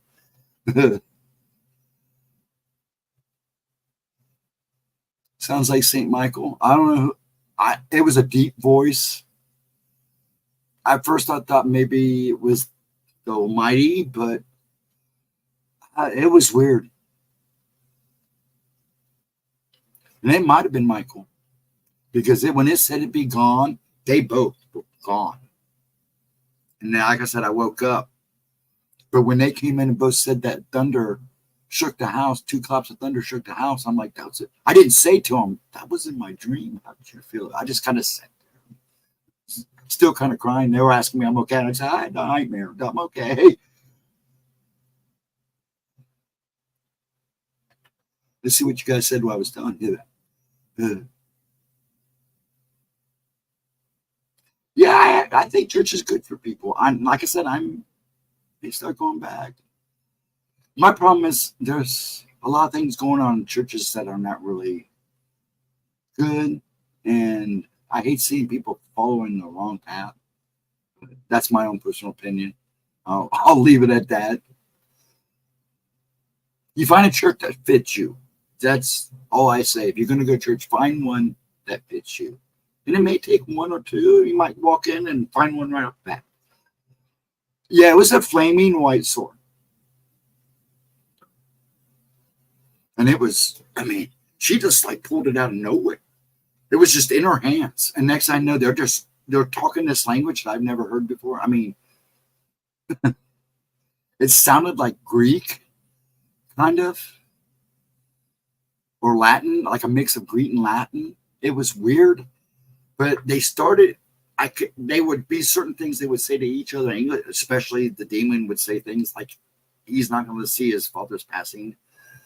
He would make sure he said that in English, and she would answer back. But when that voice said stop and then be gone, I mean, even the voice made my body vibrate. What in Latin? I say, I don't know. I have friends that speak Latin. And that's one language I would like to learn. but I couldn't tell you what they were saying. It was like a mix of languages. That's what it sounded like. It sounded like Latin, Greek. There was this stuff I could not, even if I knew the language, I didn't know the language, any of these languages, but it's something I won't forget. I found a great one. Come as you are. No need to dress up unless you want to. Yeah, that's a good one. And a lot of churches have now gone to a more casual. See, when I was growing up, you dressed up to go to church. You wore your Sunday's best. I never had a problem. I don't mind dressing up. As you can see, I dress up for oracles. I didn't mind when I worked in the restaurant business. I didn't mind wearing a tie and stuff and dressing up because I was a manager. I had to. I have to admit, though, when I went to the printing industry and could be whatever, I made sure I came home as dirty. When I worked in the grounds business, when I was a groundskeeper and a maintenance guy, I came home dirty. What in Latin? See, that's the. I wish I had to pay attention more, but it was definitely a mix of languages. It's what it sounded like: Latin, Greek, something else in there too. But they were screaming, and some of it I couldn't understand at all. And it felt like a long dream too. I don't know how long I was asleep. I know I must have been rocking pretty hard in the bed because my bed was pulled away from the wall, which is nothing unusual, but my mattress was scooted off the box. So now that's when I'm really rocking. That's right. You're always doing a blessing every time you volunteer. Heck, you're just a blessing just being a blessing. This is what my grandma used to say. You're a blessing just being a blessing.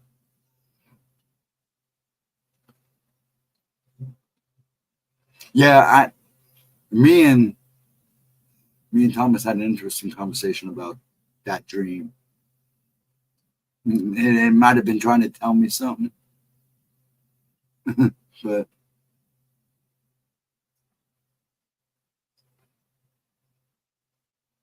it's always good to feel. I love to help. I love just it's. Dad gets mad because he says one of these I'm going to get shot.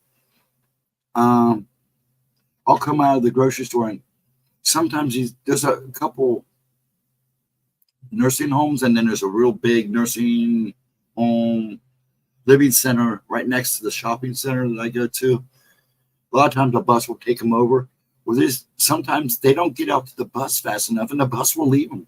I've been known to pack their groceries up into my car with my groceries and take them over or take them home. I've done that a couple times. And in fact, I've done it just the other week. Saw somebody standing out waiting for an Uber. I asked them where they were going. I'm just going down the road. If you trust me, we'll put your groceries and I'll take you on my way home. I've done that a couple times. I think I worry that they worry about me and I worry about them, but I've done it many times. Now, there are times I have a hard time giving out money to people. I'm real picky about that because I have literally watched people give this one guy at the top of the grocery store, give this guy money. He'll be standing out there. One day I finally caught him. He was getting into a brand new Cadillac. That pissed me off. You damn straight. Pardon my mouth again. The next time I saw a cop sitting in the police officer sitting in the grocery store lot, and he was there, I went and told him, I go, you watch what he gets into. And then I didn't see him anymore. But, Bobby, that's the key. That's the problem with this world right now, is we're so busy letting ourselves being divided that we lost the fact that we need each other. And that's what they're afraid of. They don't want us regrouping and gathering our faith again. Because they know as well as we do, if we gather as a people and stand united in everything we do, we can take back our government. They don't want that. So they keep us divided. So yes, those small little contacts that you have helping people, you don't see anymore. So when somebody does it, you better feel good because that means you're doing something right. So bless you, lady. Bless you. Keep doing it. Just Just be mindful of who you help. That's all I always say. Because sometimes those people will take you in. But at least you know you tried. That's the problem with this world, we're losing our faith in each other. And we can't do that. Yeah, I've done that too. I paid for somebody's groceries. But I've also been in a situation where the person behind from me, where I didn't have the money, or I didn't have what I thought I had, and they paid for my groceries. I really felt blessed. It was like, thank you, Lord, for letting somebody stand up for me for a change instead of the other way around. But yeah, I've been known to help the person out in front of me or over another line. I'm hearing them, I don't have enough. Now, I won't buy somebody coffee in the car behind me, but if I hear somebody that's in need and it looks like they're truly in need and need help, if I can help, I'm going to be right there.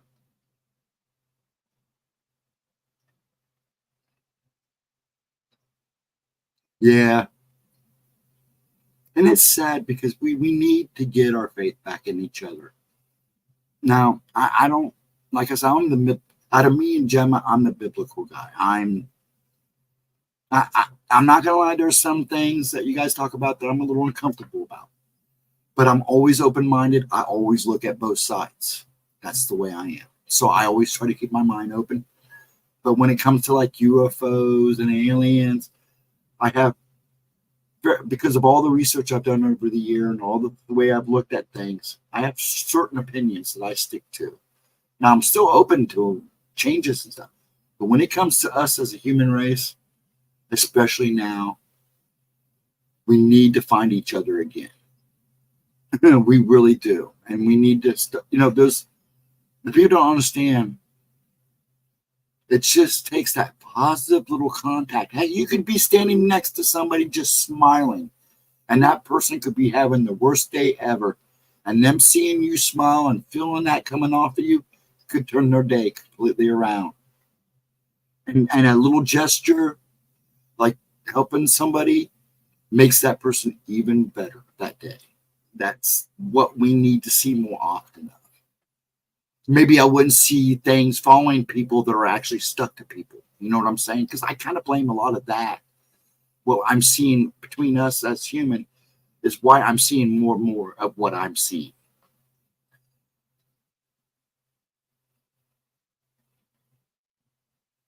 We are in this together. Yes, we are. We are in this together. Very much so. Color, race, tongue, religion, doesn't matter. We're here to be together. No, we're not going to there's always going to be good and there's always going to be bad. You got to have a balance. But I'm just right now not seeing that good be better. Because right now we need our good to be better right now because it needs to be better in order for us to make it through this. The better the good gets, the less the evil has a chance. Let's put it that way. Like we all said, we know love conquers all. We need to get love conquering again. My town has gotten so bad in the last 5 years. Honey, it's like that everywhere. Columbus is a pretty chill place. Look at Bigfoot Aaron. He's from Ohio. He's pretty much typical of a lot of the young people. We're pretty chilled, we're pretty laid back. But last few years, from what I'm seeing here, and even going back and forth Jersey, and when I went to Kansas to check on my daughter and came back on a flight in the middle of the night, I was seeing things too. And it's just, people need to start, the good people need to start standing up a little taller. I know that sounds horrible to say, but right now we need more good than bad, more love than hate. But unfortunately, we're literally in a spiritual war right now. And I don't think people realize that. I don't even think the atheists realize that we are literally in a spiritual war right now. Our souls are literally being fought. And you're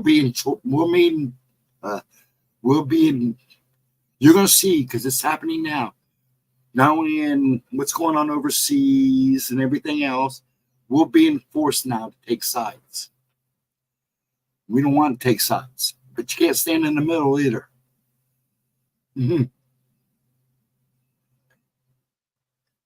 We are like locusts. I don't think it's that bad, like being like locusts, but it has gotten right now. I hate saying this. Right now, the bad seems to be like on a little edge now, and we need to start not loving to play for. We need to start wiping that bad out. The way people talk to the doctors and nurses in the hospital was appalling. Yes, I've heard the same thing, and I'm just catching on. I know I was rambling, so I'm trying to catch up on chat now and read everybody. They are taking care of you, and you're acting like, yeah, I've seen it too, and I get. It's like we were talking about how you just tell them how you feel. It's important to be like that with doctors.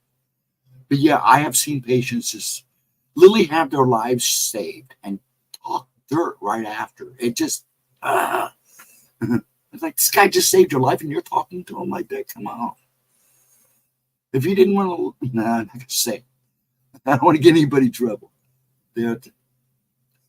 One man cried and moaned in pain. I started praying out loud every night until one night he stopped and slept. There you go. And that's what you do. Like to thank me and the good Lord. It might have been. You'd be surprised. You might be surprised. It probably did help him. He might even heard you. And it might have comforted him finally. Somebody's praying for me. I don't know if you were praying out loud, but you said you were praying. Were you praying out loud? Yeah, you were praying out loud. He probably heard you.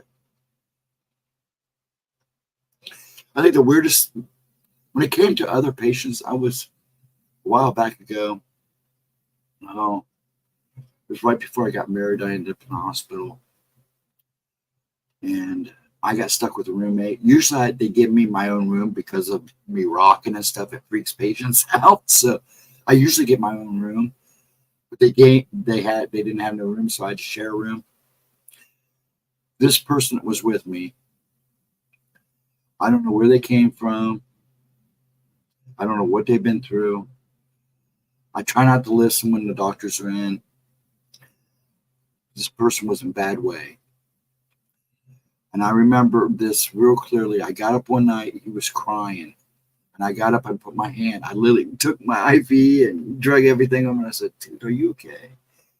You want me to call nurse? He goes, no, I'm just taking life right now. And I put my hand on his chest and I just started praying. He goes, I am an atheist. And I said, I don't give a shit. Pardon my manners. And I started praying again. He woke up in the next morning. He said it didn't hurt. He felt good. He asked the nurse if they had a Bible. That made me feel so good. Because I think it did something for him. Because he didn't complain anymore after that. He stayed pretty calm. He actually read the Bible while I was there. He goes, I'm an atheist. He kept saying to himself, I'm an atheist during the whole time, but he was reading the Bible. There was a change in him. I don't think it was me. I just think that at that moment in time, maybe I was a vessel. I don't know. That's just like in high school, I was at a party. Girl was there, really drunk. Pretty sure she was on something else harder. Guy was making a move on her, getting a little too touchy. So I intervened. Me and a buddy dragged him out. When we went back in, everybody's yelling, Steve, Steve, because I don't know why they always call me. Because a lot of these kids didn't even, it was, my school was so big, we'd have parties. We wouldn't know half the people that were there. Anyways, I ran in and she had passed out on the floor. Where it turned out she was overdosing. So they called the squad and everybody was hiding everything. The ambulance came. Well, I think she was gone when they got there. I didn't feel a breath. I didn't feel a pulse. I was talking to her, come back, come back. The paramedics are almost here. Just hang in there. You know, all those things that you would say to somebody that you didn't want them to go. And the paramedics came. They brought her back. And as they were getting her on that thing, she looks over at me and goes, are you an angel? go, why? And she goes, all I could see was your face telling me to come back. I go, no, I'm not an angel, honey. I'm just glad you're back. I barely knew her. And she's a nun now.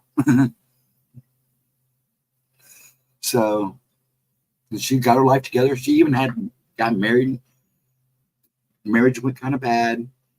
And she became a nun. And, I guess you don't have to be, I don't know. I know somebody says she's a nun. I don't know how that works. I'm not Catholic.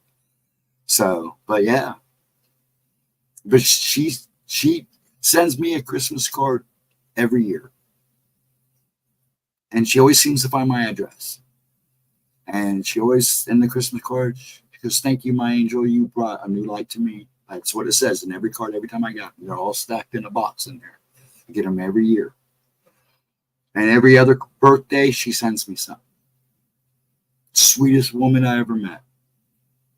But I barely knew her when it happened. I just knew she was a girl who went to our school. That might have been, I don't know. But I've had incidents like that. See, I wasn't so lucky one time. A very good friend of mine who lived in one of the richest areas.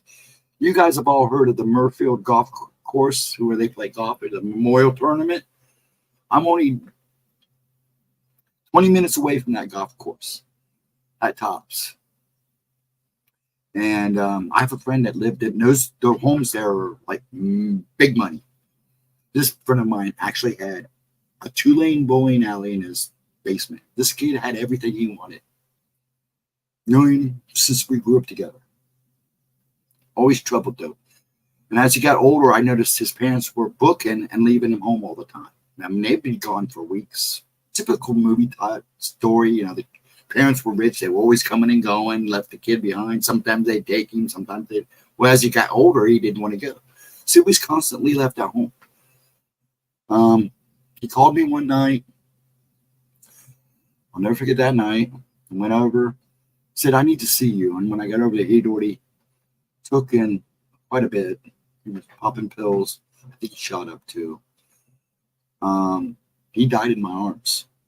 I think it was the first time I was really ever angry with God. Wasn't angry very long, but I was angry. It took me a while to make peace again.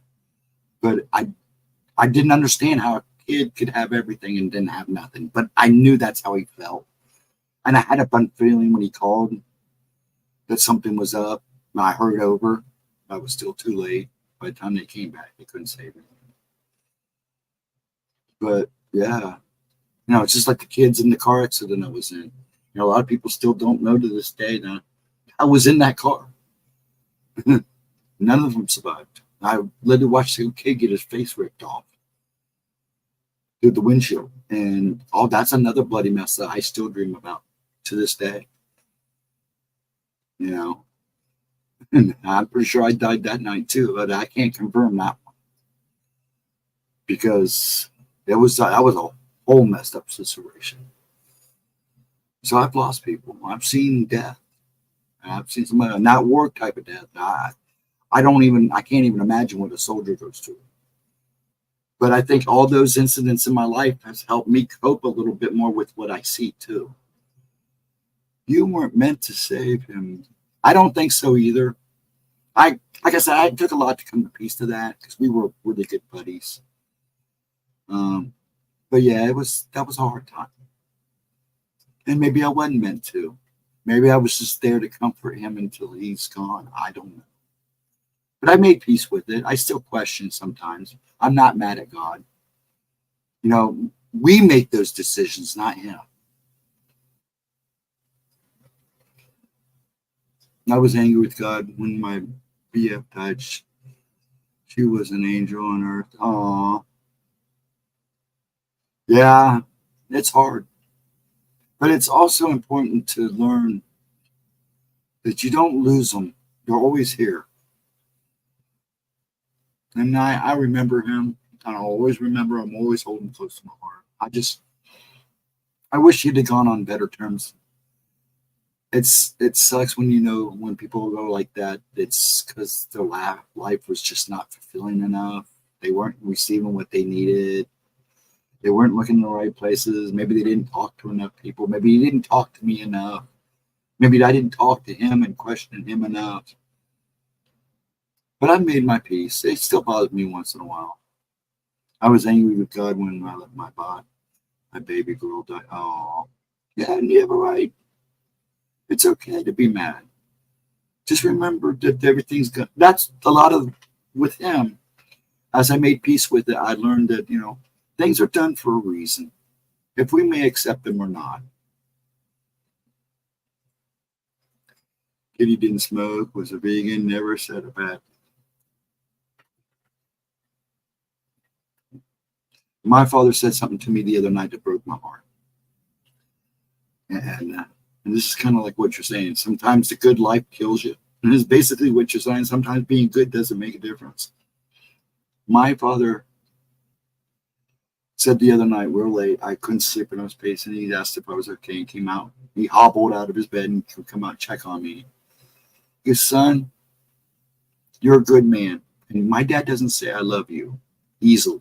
I mean, it's like pulling a tooth. Because, son, you're a good man. I love you to death. You and my boys are my life. I just wish Kevin was a better man than he should have been. But, son, you're a good man. But just remember, nice guys, 3 things happen a lot of times with nice guys. Either they get used up and thrown to the side, they get used as stepping stones, or they die young. Because I don't want to see it happen with you, Stephen. You speak your mind with the grace I know you have, and stand your ground with the strength I know you have. And that was kind of amazing to hear from my dad. They did an autopsy. She simply dropped dead. That kind of wild. Now, my brother, had a close buddy used to live behind us. They grew up together. Later on in life, he went to bed one night and never woke up. They still don't know what took him. There was nothing shown in the autopsy, just like that. He went to bed, never woke up. And you kind of wonder what happens in those situations. Was that something divine, undivine? Those are the deaths that hurt the most when there's not an explanation, no justification. Those are the hard ones.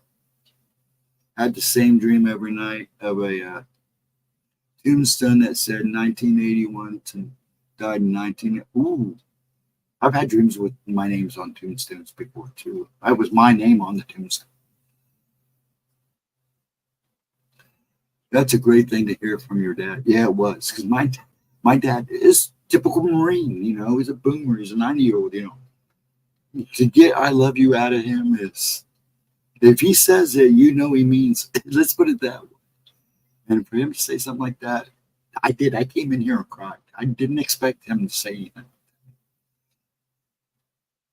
But see, he thinks a lot of Gemma and all you people. You'd be surprised sometimes during these streams.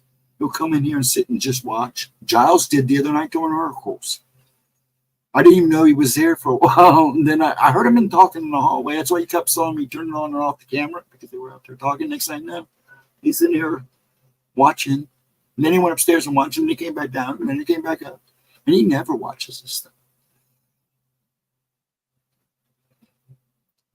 Like a switch turned on and off. Yeah. So I prayed to just live till 1982. But she died 3 months, 13 days. So like I said, those are the hard ones. And just you just make the peace with it as you can, That's like when a loved one goes, like in Blue's case. It's hard. It is hard. Even though some things at the end of when my mom passed, my dad found out some things that happened before she passed. But when she passed, she was bad. I was there when she passed. Despite all the morphine they had in her, this woman was having some serious visions. She was asleep, but every so often you would hear her screaming. She would just wake up, start screaming, and we'd have to calm her down. I told Dad, don't let those drugs fool you. She is speaking with God. She's making peace with God. They're going over everything. And they didn't even know. I was the first one to notice that she even passed. Nobody, we were sitting there and I'm going, guys, she's not breathing anymore. Get the nurse, please. But yeah, it was a hard thing to watch. But you knew why she went. You know, she was at bad health. But when you don't know or know the reason, that makes it hard. And I still haven't made peace. You will eventually. Sometimes it takes longer than you think. But at least keep trying. Don't give up. It's there. I mean, those things never stop hurting. You know, don't get me wrong. And when I say make peace, and I'm sure you all know what I mean by making peace. Just because you make peace with something doesn't mean that you're okay now. It just means that you understand a little better. You're okay. You've made peace with it. A lot of people don't understand that when I say that, it still hurts. Yeah, it's going to still hurt. And it's going to still feel bad. When you make peace with it, it's a little more accepting. I hope that made sense. You just have to learn with it. Basically, yeah. And some people can't. I've watched people who had loved ones pass and they just couldn't live. And they actually go not too much after. But it's rough. My mom died on her birthday on September 5th. Aw. Aw. Maybe there was a meaning to that. My mom passed exactly 7 days before her birthday.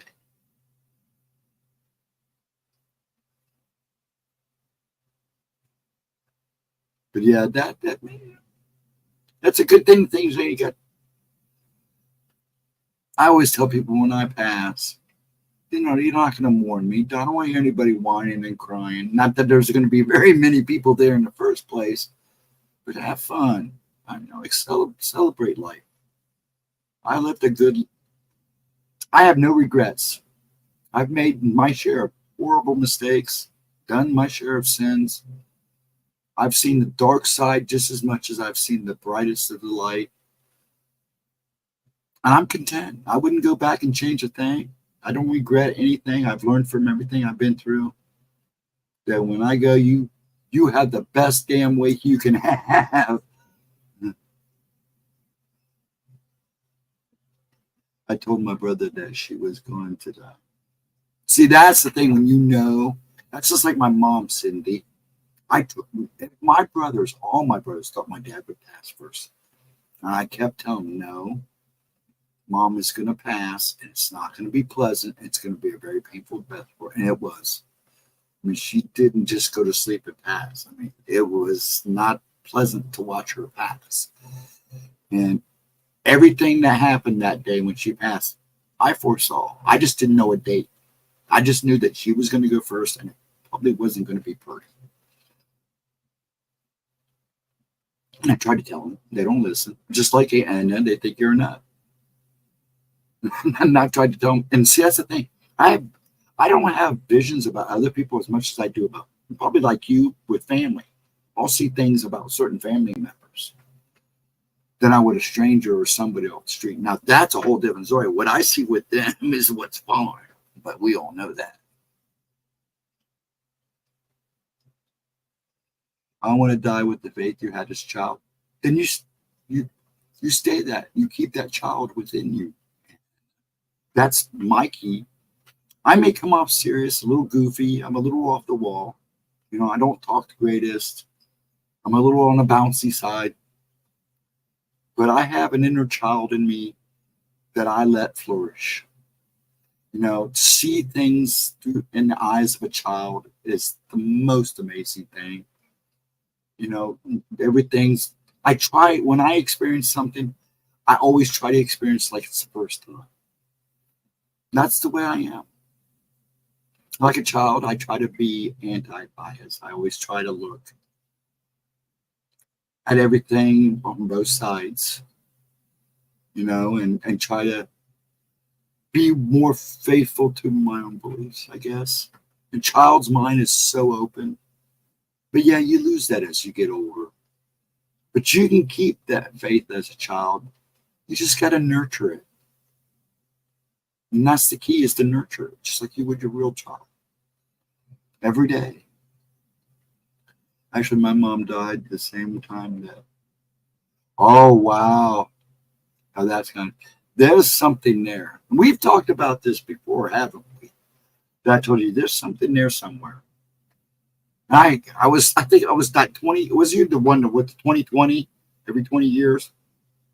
I still haven't really got into that. I have some notes, but it, that's a weird subject, because I did stumble across people with like every 30 to 40 years something.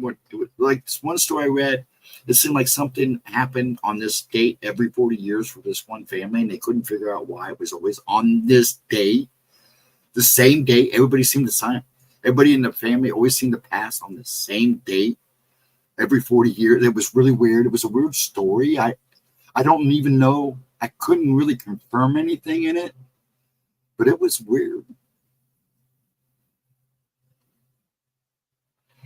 My great grandson was born 4 days later. Yes, see the 20-year mark. With this family, it seemed like to be that people were passing every 40 years on the same date. And I felt that creepy, and I still haven't found. Yeah, I'm still trying to confirm the story. I just given birth to my daughter in August 20. Wow, look there.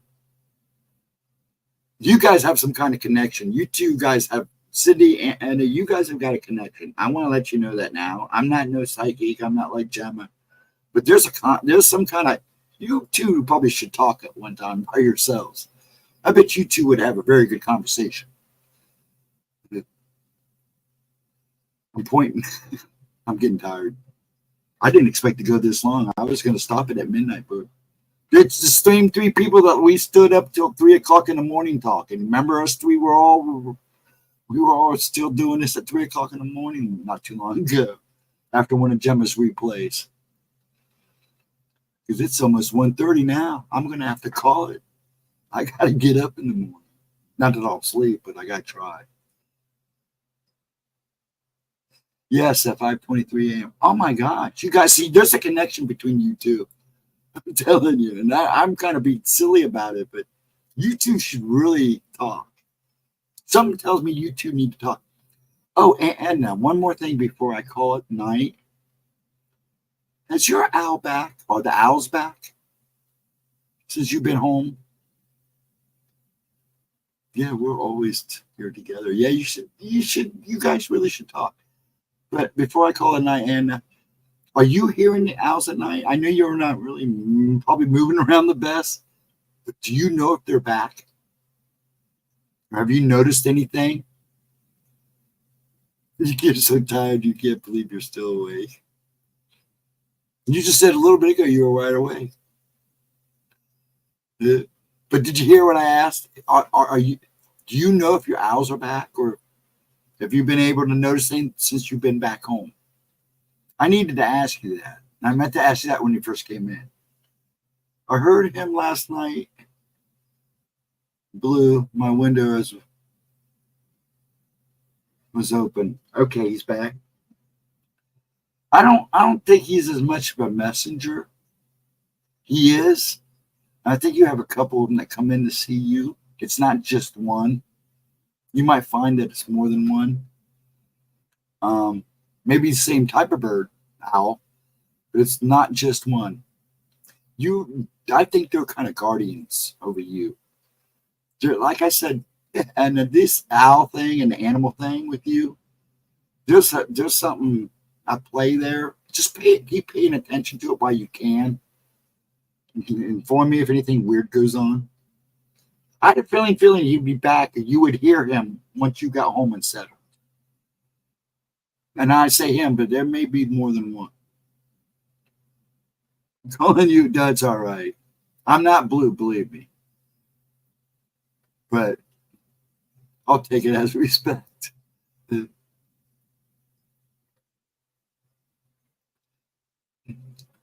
Yeah, but I think you and Cindy should talk. And I've said this. I don't know what it is. well, I have a connection with you, and I'm not, like I said, Gemma, and a lot of you guys, I'm not that type. But you and a couple of Lotus, I see stuff with Lotus too.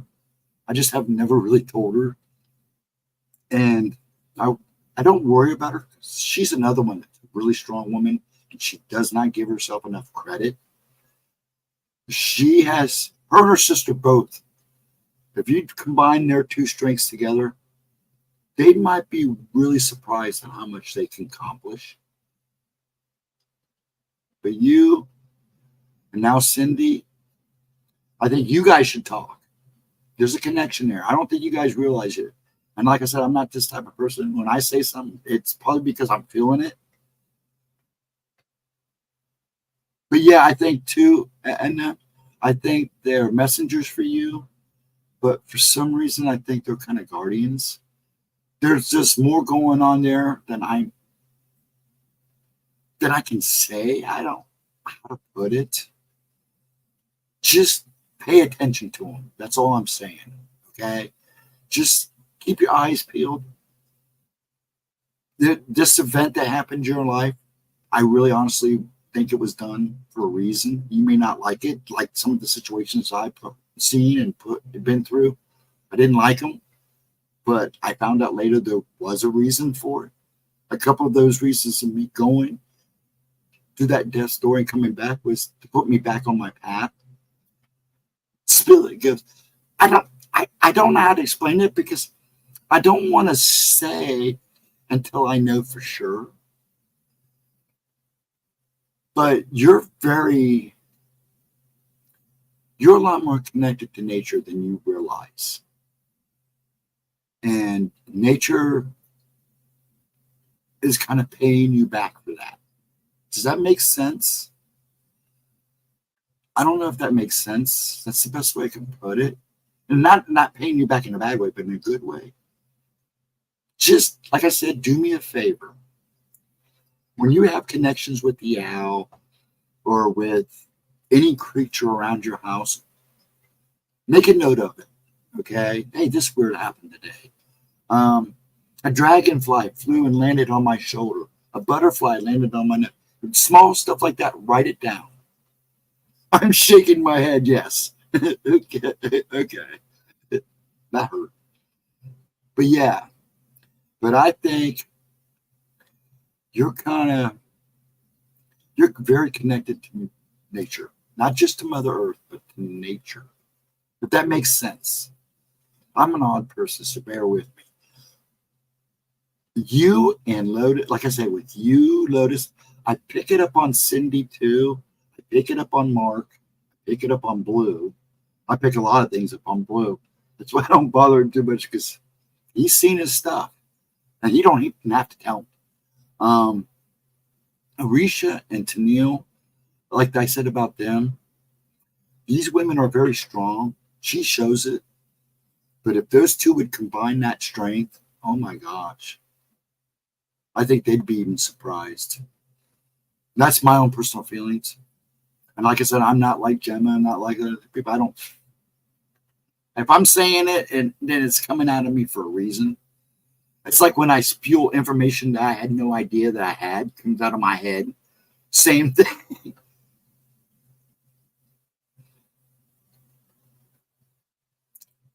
Hummingbird photo bombs face too. I have a hummingbird here. My mom loved hummingbirds. And every year, I know the hummingbirds live very short lives. But we get the ruby-necked hummingbirds here.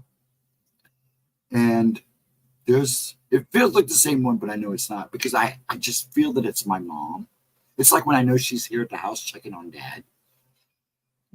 When they come in every summer, there's always that one out of the group that seems to hang around. He'll come up to the window.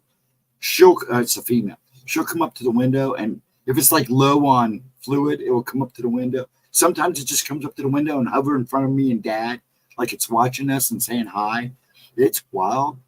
One day I have a feeder that I put out front. It's right by the front porch, and I'll sit on the front porch sometime and have a smoke. And it will come and it will literally just hover around my head. I thought for one time it was going to actually land on me because I've never had that happen because I've seen them, people hold them, and But yes, and then when it comes to stuff like wild animals don't see animals don't fear me either. My buddy had a really mean dog. I was the only person. He even had trouble getting near to it. He had to finally put it down, which is sad. But I was the only person that could ever get near to this dog. And I picked up sick animals off the road and carried them off the road. Never had them fight me back. So I know that feeling about animals not always. Now, I've had a couple of animals that made me a little nervous, but I know that feeling. They don't fear you. It feels like they don't fear you. Keep that feeling. But I'm serious. When you have interactions like that, as soon as it happens, before it leaves your head, write it down. I really, really honestly think that you either did something. I don't talk past lives and stuff, but somewhere in your life you did something for something that had to do with Mother Nature, and nature was grateful, very grateful for that. Just like Lotus, Tennille helping the kitties and stuff. She's gonna be rewarded for all of that blessings, even the ones that had to be, gone on her. For that love that she gives out, it's gonna be paid back double fold, and that's why I admire her. That's hard when you take in animals and you know they may not make it. But she has a connection to nature too, more of the domestic side of nature, if that makes sense. But when Arisha and Lotus are in the room together, I could feel that energy. And I don't think they realize that they would just find a way to connect that energy to each other a little better. It'd just blow people away. And like you, Anna, and I feel the same thing, Cindy. I feel the same thing with you. I haven't gotten known you long enough, but you make me feel very comfortable, and I like that. It's just something I feel. So just make sure that when you and that goes for anybody that's listening. You make contacts with things like that. Write it down, especially if it's a real positive one. Even if it's with another person, write it down. Keep tabs of it, not for yourself, because it may be leading you into something, maybe something very positive, something very helpful, maybe even protect you from something that coming up in the future.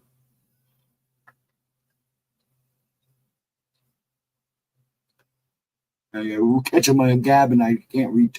I'm not the gem. I can talk and read at the same time. I feel connected to it. Yes, you do. Yeah, we read that. This is different. Poor critters are hungry. Yes, and right now, animals are struggling too. They feel our negativity, but the earth is changing, and they're kind of seeking our help now too. I'll agree with that. That's the way I see it. I can lay on my deck and the birds land. Yeah, I wish I'd had that. I don't have. They'll come up to me. I'm not getting the squirrels to starting to come up to me, but I don't actually try to make it happen. I know you probably don't either. Nancy, my friend Nancy from Italy, took a lot of pics of my birds. I was amazed how came. Birds are interesting creatures. Um, I have a flock of ravens, blackbirds, crows. I think they're crows. They're big. They hang out in this neighborhood. I feed them every morning. And if I come out and don't give them anything, they start walking. So I go in and throw pieces of bread out in the front yard. They know me now. It's amazing. That just seems a while back ago, something happened and it had me kind of upset. I was in the backyard. I turned around and like four of these crows were sitting on the fence, just watching me, talking, chirping, like they were trying to talk to me. I felt good. All of a sudden, I felt all right. Went back to what I was doing. It's like they paid me back. I don't know. It's weird. I associate butterflies with my. Gemma has a butterfly from somebody who was in her life that comes and visit her. Butterflies linger around me. Yeah. Interesting. Watch for frogs and toads too. They're a good sign that a past loved one is around. Sounds weird, but it's true.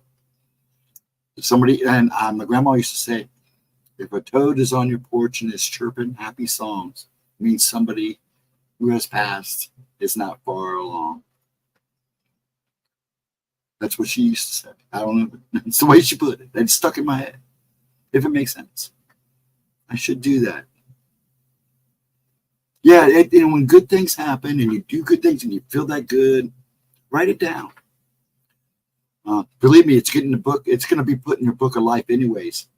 But it also may be leading you into something else. There's maybe something good, even something bad that's coming, and they're just trying to warn you or protect you. Just write it down. Even if it's just a random deed you do for another person, and you feel that positivity come back, especially when it's good that comes back to you, write it down. Because there's some, just like numbers and times, it all means something. It's all connected. And I will say that to everybody. I don't care what cryptid you're talking about, what UFO you're talking about. It's all connected. The birds watch you. They know. Oh, yeah, they know. Blackbird, crows, and ravens are so smart. I've actually watched crows have a funeral for a dead crow, and it was amazing to watch. It basically was a funeral. They were having a wake for a crow who was on the ground dead. They were all gathered around and chirping, squawking, and I know that's what they were doing. And I know you do, and I know you, like me, you believe it's all connected too. And there's a lot of us out there that do. A lot of people say, "Oh, no, it's all connected. We're all connected." You can go into all the physics and all that and all the scientific terms. There's more to it than that. We're all connected. Everything is connected, even out in space. We're all connected. Everything is connected. We're connected to the moon. We're connected to Saturn. We're connected to Mars. We're connected to Venus. We're connected to Mercury. It's all connected. They said that they are as smart as us. Yeah, they are smart. I know they are. I've witnessed it. We have a lot of them around here. They're amazing. And you know what? Always we have a lot of coons, and we get possums. I always did like possums. People, they may be the ugliest, scariest looking things they are, but actually, you don't want to hurt a possum because they literally eat all the bad stuff around you. Not just garbage and stuff. They eat the bad bugs. They eat spiders. They eat the stuff. I mean, they can't even be poisoned. It's rare for you to see a possum die from poisoning, unless it's human poison. Oh yeah, my grandma had I think it was a blue jay that she would feed. He was a big old guy, and he would bring her stuff. I've never seen a blue jay do that before, but he would bring her like string and put string on the porch. Real pretty string, bright color for stuff on her porch. She goes, I don't know why he does that. And I go, because you feed him. Yeah, they gift you. Yeah. And see, and even stuff like that you should write down. When an animal brings you something. I had a friend, you know how cats bring dead mice to you and stuff. I told him every time he does it, write it down. Because why? And I go, you may find it be important someday. So, take a time to keep a pad somewhere. And every time he does that, write it down. The date, the time, what it was. The birds or animals are grateful when we are. Yes, they are. My dad used to we get so mad at the deer coming through and eating all our flowers and stuff. Finally, my dad goes, you know what? Why don't we just start planting flowers in the front that they can enjoy and eat? Let them eat. And we'll save all the good stuff for the backyard. And I go, well, they go in the backyard too. because we'll figure something out. We'll put a fence around her or something. But it's like I don't know if you heard me saying earlier. The people who put carved pumpkin mounts already, the deer are already eating them. You get up in the morning and you'll find 2 or 3 pumpkins scattered through the neighborhood with big old bite chunks out of them. And nobody's complained. Well, they used to, but they don't anymore. But then again, it doesn't help when you wake up in the middle of the morning. There's a big, huge buck standing in the middle of the street like, come on, man, take me on. The tube just knocked me off. Yeah, I've had that happen the other day. And people who are watching or still watching, I don't know how many's watching, 8 of us. When you see me on oracles and you see me camera on and off, just to make something clear, because I've been asked, I have a movement disorder, Tourette's. So when I go off camera, a lot of times it's me getting up and stretching. I don't like doing it when the camera's on because it distracts Gemma. Or I turn the camera off because somebody will come in and ask a question, or I would get up and go tinkle real fast. A lot of times or I get to coughing or my nose starts running. I do it. I know sometimes that drives her a little nuts, but I do it out of respect because I know it's hard for her to turn off the camera and blow her nose and then get back to, she's got to stay focused. But that's a lot of times just so people know that's why that happens. Yeah, I've had bad nights. But I won't, everybody's seen for a fact that I have literally taken midnight flights to get back so I can do the show with her. And I don't mind because my kids know how this works for me and her work. And she literally got mad at me when I told her I wasn't going to show up for one of her interviews. It was like, you got to be there. So I was kind of touched. So I try to make it a point because she's got a lot going on in her life. And I don't want to be that one thing that doesn't come through for her because right now she needs all that support she can get. So that's why I do that. I won't, unless I'm really bad, I will let Blue I will be more than happy to let Blue take over if I have a really bad night. But if I know I can make it through the night and I may be showing it on camera that I'm having a rough time, just know that, yeah, physically I'm having a rough time, but mentally I'm good. I'm just trying to keep a positive physical outlook. You don't have to explain anything to me. I don't, but there's people out there that have personally asked me why I keep turning on and off my camera, and I don't think they know my whole situation. Sometimes I ask myself, sometimes I ask if you're okay, and I sense something wrong. Yeah. Plus, and she tries to fill me out. Sometimes I block her. She doesn't see. Like I said, I can't block what I see, but I tend to. I'm pretty good about putting a wall up, and I do it out of my own personal respect. If I wanted you to know, I will let you know. But most of the time, I'm okay. But when my pain gets bad, even when in stream, I hold it back pretty good.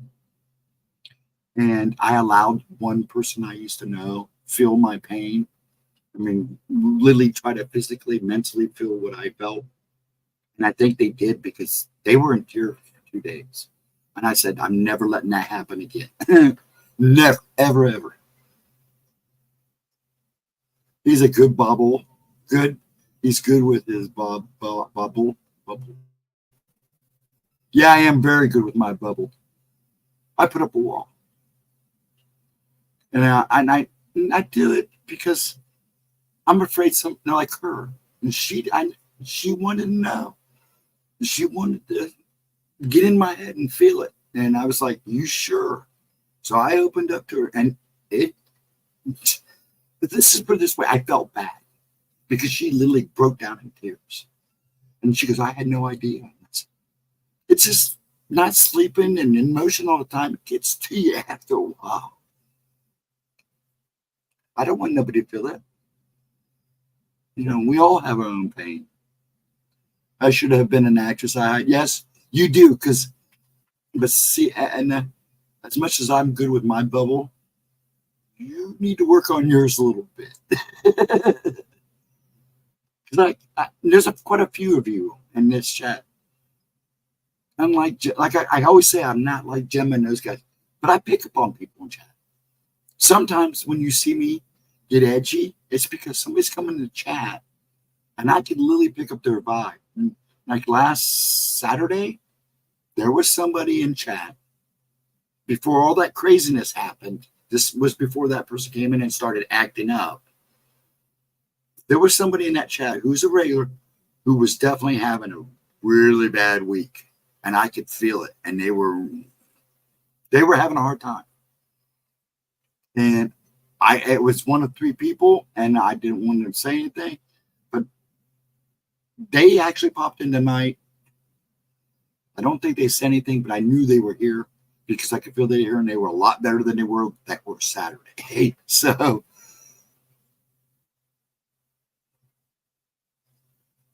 that was why I was hopping that pendant right here. I don't have it on tonight because I've been out working, but I wear it, honey. I do wear it. I wear both of them, yours and Gemma's. And I got my beads. And a lot of times I don't even wear them when I'm out and about. I wear them like this and roll them. That's my problem. My wall isn't sturdy. It's a lot sturdier than you think. Maybe I'm just a little more powerful than I thought I was. I don't know.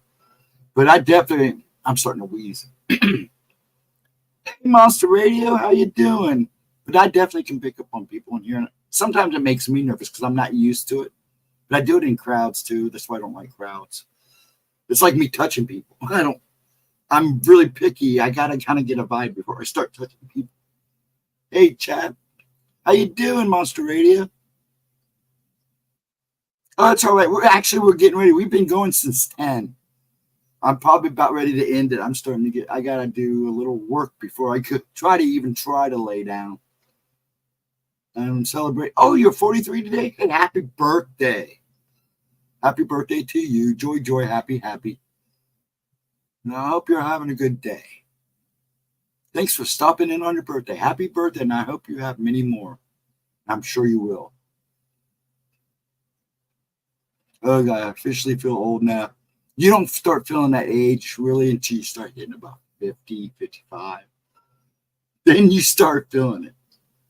Then when you start getting close to that big old 6-0, then you start going, okay, I earned this. This is what I said.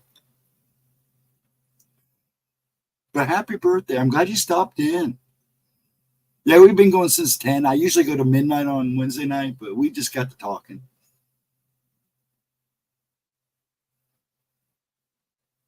Yeah, just a baby. That's what my dad would say too. You're just a pup. You still haven't experienced life yet. Wait till the aches and pains kick in. You're more than welcome. I'm glad you stopped in, Monster Radio. We had a good conversation last time you were here. You taught me some things. And I've been looking into the difference between rake and pale crawler and pale crawlers. Forgive me. It's been a long purple day. I've been looking a little more into that. And I get you totally 100% that maybe what I've been seeing all these years were not rakes, they're pale crawlers.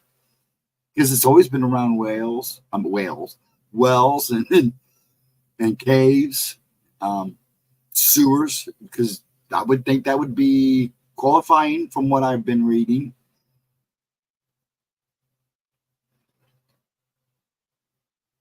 Mine's coming up 7-11. 11-7. 7-11, 11-7. The first 30 odd years were just research for my later life. That's basically what it is. Oh, nice. My teachings can be passed on. Yes. And I'm learning more. It's like I told somebody, I was actually talking to somebody after we talked about this. And I was telling them, what you said. Because a lot of people didn't start calling them rakes until the creepypasta come out. And they would associate what you were talking to, pale crawlers, with the rake associating rakes with them because they look alike. It's the same basically premise. but one was just a name that they gave a creepypasta. But it makes sense. But then again, I have had research where people have called these things a rake. So I'm a little confused about that rake part. But it makes, from what you said and from what I've read so far, I'm right up there with you, buddy. That maybe I wasn't seeing a rake, I was seeing pale crawlers. And that I'm glad you lightened me up to that, because I've seen some weird stuff in my life, especially when like I said, I can't honestly say I've seen what I thought was Bigfoot, but I can't honestly say it was Bigfoot or the Grassman here in Ohio. But I've seen those things quite a few times. I've seen some weird as creatures. Personally, I think they were just versions of demons in my years where we were in houses and forests and stuff. So yeah, Wendigo, skinwalkers. Yeah, the creepypasta really made people associate the name. That's the thing now. I watch some of these channels that go over TikTok videos and other cams and stuff. And every time something doesn't look right, they want to call it a skinwalker or a wendigo. Oh, that's a skinwalker. Just because you can't make out what it is doesn't make it a skinwalker. There's a lot more to it than that. You can't associate, if you can't call it a dog man or Bigfoot or something else, they want to immediately say, oh, it's a skinwalker. No, not necessarily.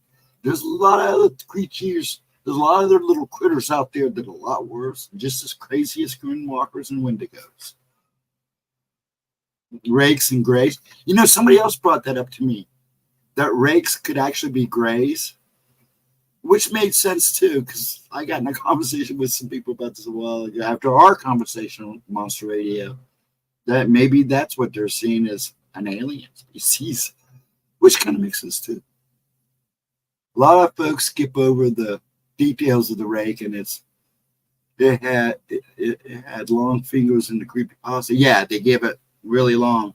The things I've seen had long fingers, but not like they exaggerate in the creepy pastas. Now, the things I've seen with long fingers were more like shadow creatures that I've seen a couple times, where they've literally come out of foundations of houses like a shadow, and they were like long, langly, black things. That we watched me and three other guys watched one crawl out of this old house. I mean, it literally looked like it came out of the ground underneath the basement. And we watched it. It didn't see us, but we watched this thing come out, look around, and scurry into the woods. And we were like, we're gone. And actually speak through the telepath. Yeah. I've never really seen anything but frightens me. Like I said, I get creeped out more than I get frightened. Like, you all know that's frightened me the most. But fear's a good thing, and people don't understand. You don't want to show fear, but it's okay to be afraid, because fear can protect your butt sometimes. So you want to go with those instincts. I can definitely get behind the grays and the rake connection. Yeah, we had talked about that, and then they bring it up just now, so I think it's kind of funny. It's funny, I get talking about some things, and all of a sudden somebody brings them up in here in these chats. Or I'll go to a chat room and somebody will bring it up. But it does kind of make sense. I wonder if the pale crawlers have translucent skin hairs similar to polar bears. I don't know. The ones I've seen seem to be. Now, there was one that maybe was translucent, because the way it kind of shined in the moonlight. But most of the ones I've seen were really pale. Didn't look like there was any fur or anything. They definitely look all skin, white skinned. So I don't know. I don't know if I can answer that. But the ones I've seen usually look like a really deformed human that's been living underground and all stretched out a little bit, Maybe their nails not as long, but they're all kind of dangly. I've only seen a couple that were kind of bulky, and those are the ones that I've seen that I know there were caves close by. Could be active camouflage gel, just like Bigfoot and any other. The shimmer, I wouldn't say shimmer because he's not like the Shimmer Man or the Glimmer Man, but you could tell it was like the one I saw that was shining in the moonlight.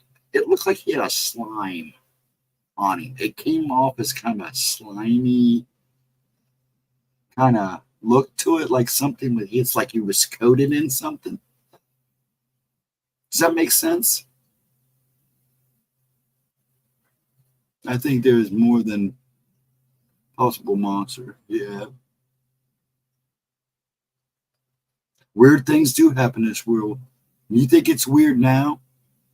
That veil is starting to open and it's starting to thin, starting to spill out now. You're going to start hearing people that you never hear stories from come out of their mouths. Yeah, I just experienced this. I don't believe this, but I did. You're going to start hearing stuff like that over the next couple of years. People are going to start believing the things that they never thought they'd believe in. I heard of a slimy look. Might be something there.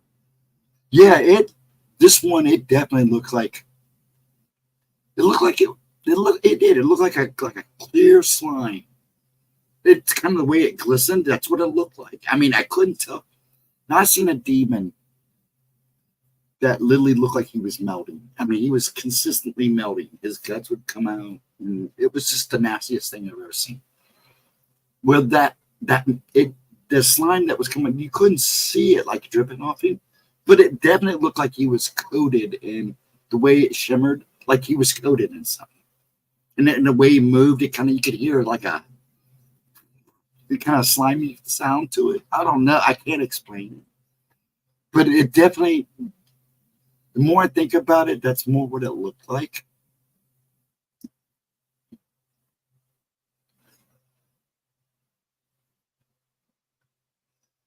There is something to what we always call the little people. Oh, the Fae, believe me, these things are ancient. And everybody in this chat room will tell you. And Gemma will definitely tell you. She did that book.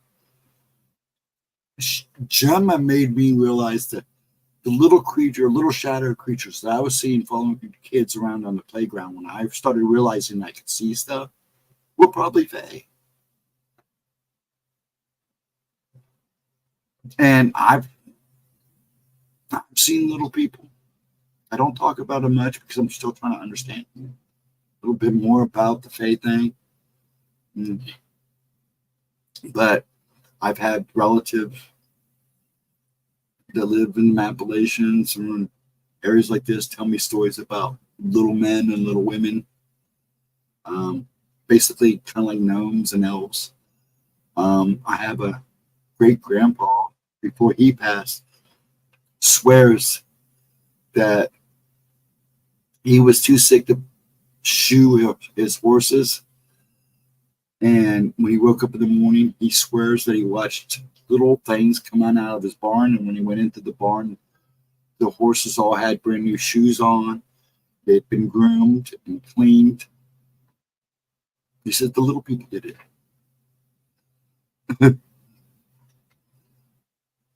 Could be a combination of mineral proteins. Yeah, I'm sure. Like a similar to a snail. That makes sense. The face sound like the Native American little people. Yeah. And see, I consider the Polywoggies as a form of Fae. I'm betting they're Fae too. Saw a little person a little years back ago. It was a very brief encounter, but I have an encounter of a couple young people telling me, and this was they were probably about my son's age, close to the 30s, just a while back ago. When we stopped at a diner, we asked people if they had any wild stories, and they started this. There was a family sitting there. It looked like they were going somewhere. I didn't ask, but this brother and sister came up and sat down. They were telling us a story about how they were playing in these woods by where they used to live. And they kept hearing music, so they followed the music. And then they saw like sparkly things around just old tree trunks that looked like, they said it looked like not fireflies, but it was like 4 o'clock in the afternoon. So they were trying to figure out what was going on. So they're watching from a distance, but they could still hear this. She said once she got closer, it sounded like very small children singing.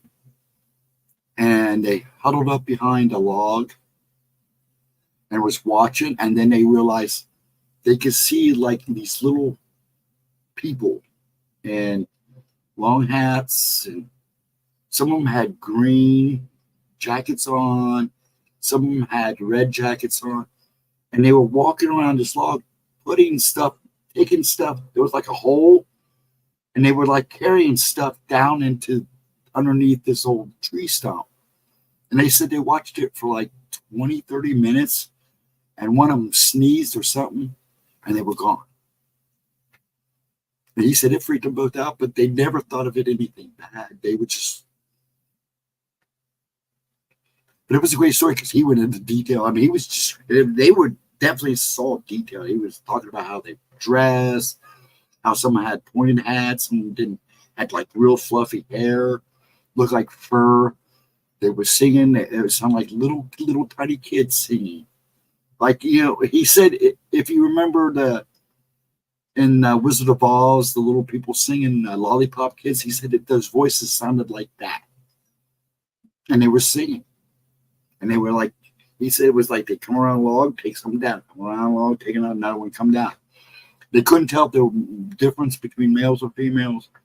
But he described how they were dressed pretty well. His sister said that the every time they come around the one side of the lawn, that's where they would twinkle. And that is because that's the only thing I can think of was that's the side the sun was on. Firefly is a messenger from heaven. I've heard that before. Sherry, I must be tired. I was going to ask. Respect the pock. I can never say that. Pocky Waji, showing any slight rise in their rye, which is never a good thing. Yeah. Well, see, that's what I was always told, and Gemma confirmed that in some of the things she said. My relatives always said, but especially the great grandparents, people, aunt and uncles, says, you don't want to trust them. They do good things, but they can turn around and do just as bad things. So you don't want to put a whole lot of faith in them. Sometimes they do things good to draw you into the bad things. That's what one grandparent said. So absolutely, Bonser. That's true. That's right. Respect the forest, yeah. I used to love that movie, Ferngully. I was a movie I made sure my kids saw because they kind of felt that way. Now, the ones after that one's so good. You should look into the oral traditions of the Indigenous tribe because they have such. Oh, I know they do. I have. Especially when it comes to Bigfoot and some of the other creatures that are out there, skinwalkers and all that. Yeah, I've done my share of research for that. But a lot of the research, I don't know if you knew this, but Monster Radio, a lot of research that I did in the past, I did for people for Telegram. A lot of that was about what I call forbidden history, ancient history, stuff like that. I'm sure you've heard me talk about it. History they don't want us to know about. They're trying to erase, and they're doing it again now. They are trying to literally erase history again. But yeah, I've heard stories. I have Native American friends. Like I said, I have a park ranger that gets us into the Indian mounds after dark down in Chillicothe, the Hopewell and the Andina mounds. You want something interesting? Go hang around a bunch of mounds at night, at late night, especially around the full moon. It's an interesting night. You hear and see things that will definitely make you question your sanity and reality.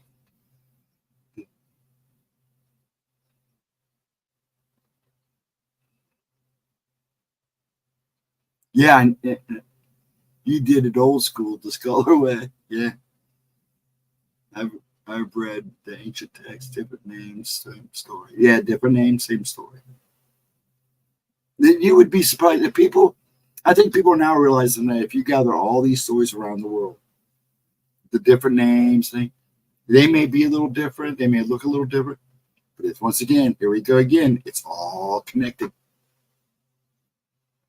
The snake mound, it's really cool. You ever come this way? I know I'll take you. It's not far from me. It's on not even like an hour drive. The It's pretty cool. You know, a lot of people don't think that's an egg in its mouth. A lot of people say it's a fruit that actually the snake is pointing toward Eden. But it's all theory. Nobody's been able to prove that because we kind of know where Eden's at.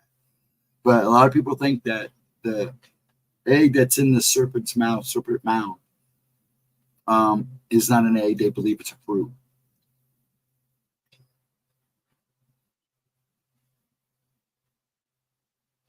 Oh yeah, they're constantly trying to hide. It's because they had technology that we can't replicate. They did away with, and we can't replicate it. And I'm gonna tell you, from all the research I've done over all the years, these people before us, they were way more advanced than we can even imagine. Even though their science was very different than our science today, believe me, that science was way more advanced than what we're dealing with today. Though we're getting there, but at the way things are going in this world right now, I wonder if we'll get all the way there. Because just like in those societies, they got so advanced, they end up doing themselves in. Sometimes it's good to be advanced, but how good is it to be too advanced? That's my personal opinion. I have nothing wrong with tech. I love technology, just the next guy. But sometimes you're not paying attention, unless like this AR thing. You're not paying attention to what to do. People are trying to warn them. They might be going down a path that you may not want to go down. I think people can benefit from paying attention to the names and tribes. Oh yeah.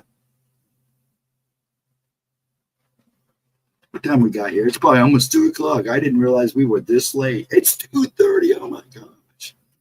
I'm gonna have to call it a night. I got things to do. We went from we were 10, 11, 12. 1, 2. We went 4 hours tonight, folks. Thank you. I hate to cut such a good conversation off. If you want to continue this conversation after Gemma's replay, please show up if you can stay up that late. I mean, we are now, so, but I got to call it a night.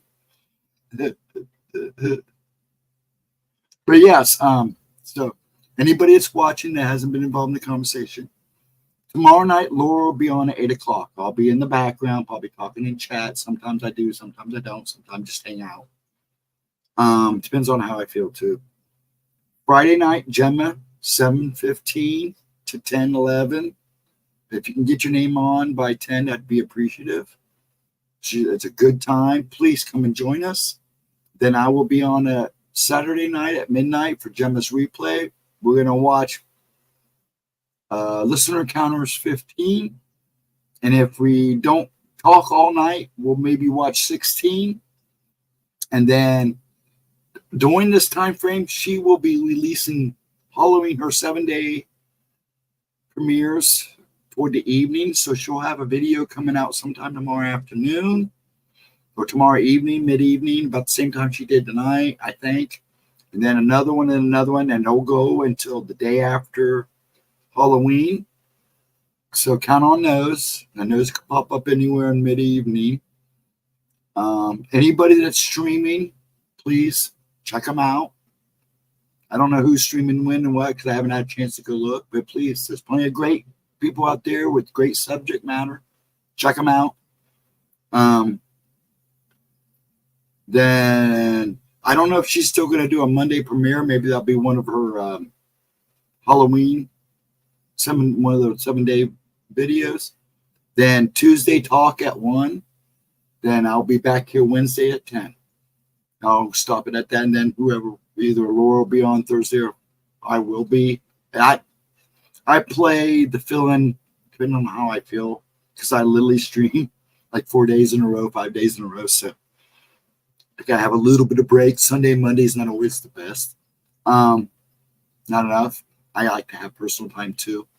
Plus all this. So I will hope to see everybody in Laura's stream tomorrow night at 8. Please share and like. Hit that thumbs up.